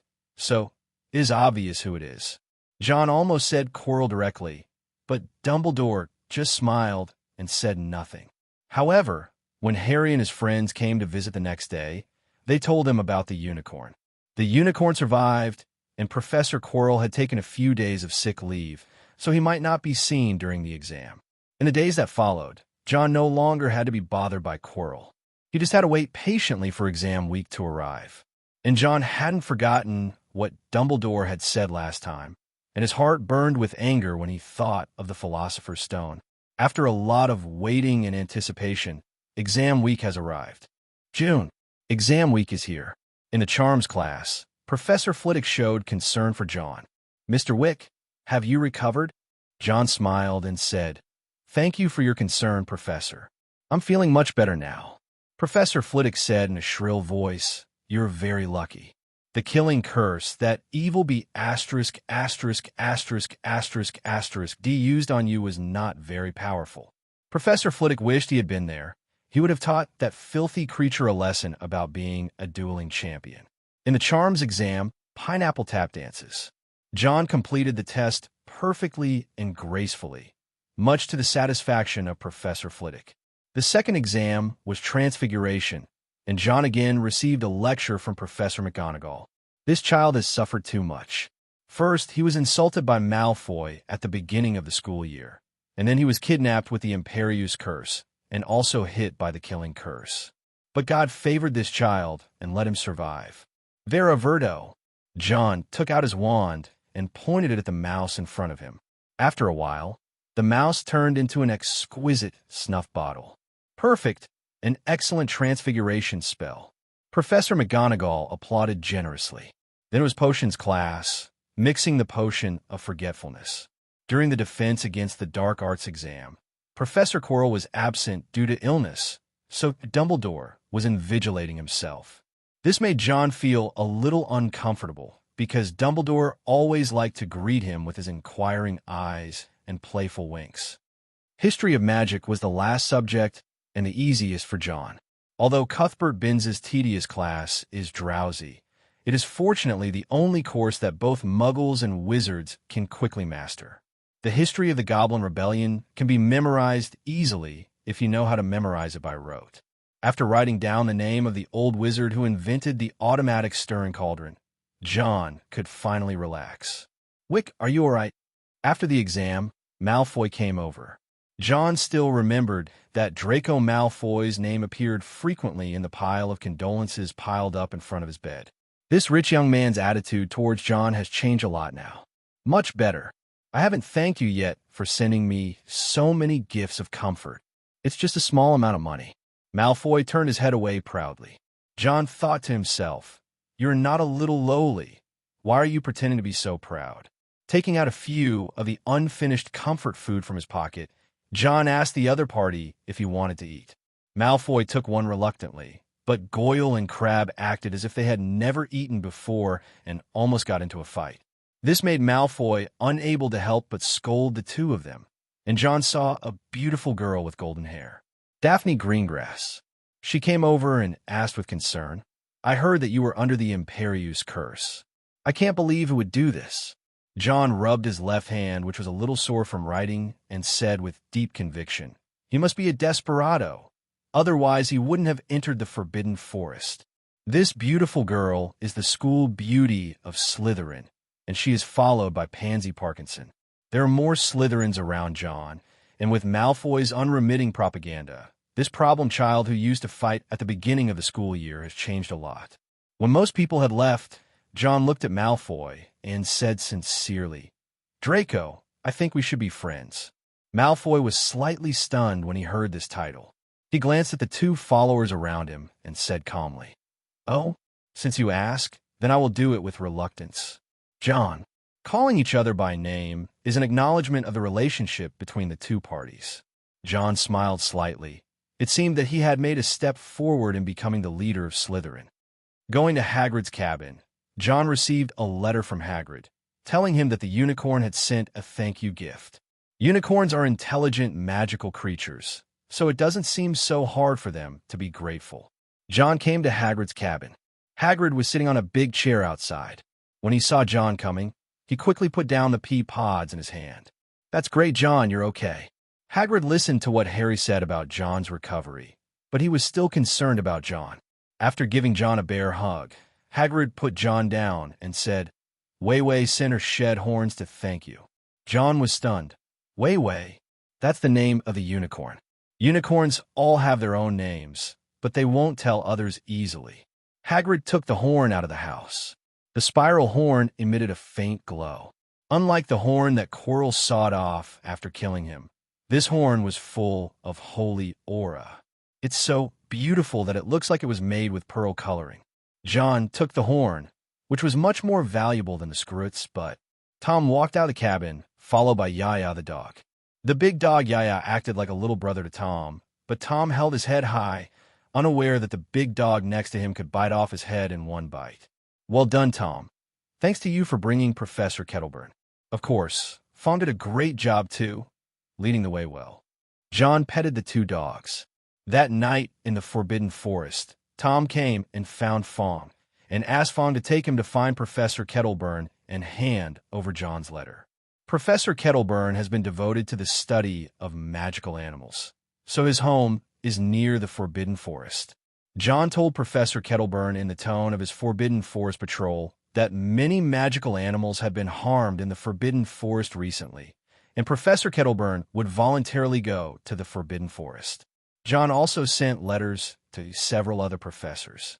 However, it was not stated explicitly, only that outsiders were found invading the Forbidden Forest. I just don't know why Professor Snape didn't go to the Forbidden Forest. If he was there, Quirrell would definitely not be able to escape. After getting the horn, John also started to think about alchemy. After asking Hagrid if he had any other materials, he successfully collected a large basket of various magical biological materials. Even the most rare eight-eyed giant spider venom is included here. You should know that just a small test tube of eight-eyed giant spider venom is worth 100 galleons. Hagrid is really a hidden rich man. This money looks like he found it. Hagrid wanted to invite John for tea, but then three little ones came running outside. Hagrid, I have something to ask you. The three little ones ran so fast that their faces turned red. Harry asked hastily, "Do you remember the night you beat Norbert at cards? What did the stranger you played with look like?" Hagrid was confused and said casually, "I don't know." He refused to take off his cloak. Seeing the three kids' surprised expressions, he explained to everyone, "There are always some weird guys visiting the Hog's Head bar. That guy might be a dragon vendor. I never saw his face clearly because he was wearing a hood." Harry's heart was pounding, and his intuition told him that he was getting close to the truth. "What did you say to him? Did you mention Hogwarts?" Hagrid frowned and tried to recall. "Maybe he did. By the way, he asked me what I did." "Oh, yes, I said I was the gamekeeper here. He kept buying me wine. He also wanted to make sure I was not capable of dealing with a dragon. I told him I could even control Fluffy, so a dragon was nothing to me." Recalling the wine he drank, Hagrid still felt a little unsatisfied. When Harry heard the fire dragon, he was even more certain that the other party was the one who wanted to steal the Philosopher's Stone. Hagrid also blurted out that Lou Williams likes to listen to music, which undoubtedly confirmed his identity. By the time they reacted, it was too late. The three little ones turned around and ran away. Hagrid was annoyed and horrified. John walked out of the cabin and said helplessly, "Hagrid, maybe you could try to control your mouth." "John, great, you have to help me." Looking at John for help, John lifted a basket of materials with difficulty and said, "Okay, but I have to put the things back to the dormitory first." If John guessed correctly, the three little ones were now figuring out how to enter the trapdoor. If he were to enter the trapdoor, he would probably have to face Voldemort, and John didn't want to fight a battle he was unprepared for. Instead of going to the dormitory, he came to the room of requirement, took out a basket of materials, and carved an amulet for himself. After all, he had a live map and could monitor the movements of the three people at any time. At night, the three little ones began to move. John glanced at the half-finished amulet and quickened his pace. Finally, after the three little ones entered the fourth floor for a while, John completed the amulet. After putting on the amulet, John put a bag of potions in his pocket. He made up his mind that even if he couldn't defeat Voldemort, he would poison him with potion. At the same time, he took his great sword and was ready to go. When he arrived at the right corridor of the fourth floor, it had been opened. Lu Wei with three heads was staring at him, and John threw out a music box. Fluffy fell asleep just as John walked into the trapdoor. Hello, everyone. As we wrap up this video, I want to share a quick note. I have a Patreon account. If you'd like to support me and enjoy on-demand audiobooks, you can become a Patreon member. Alternatively, you can check out my Google Drive link, which has 500-plus novel audiobooks available through my Ko-fi or Patreon shop. I appreciate your support.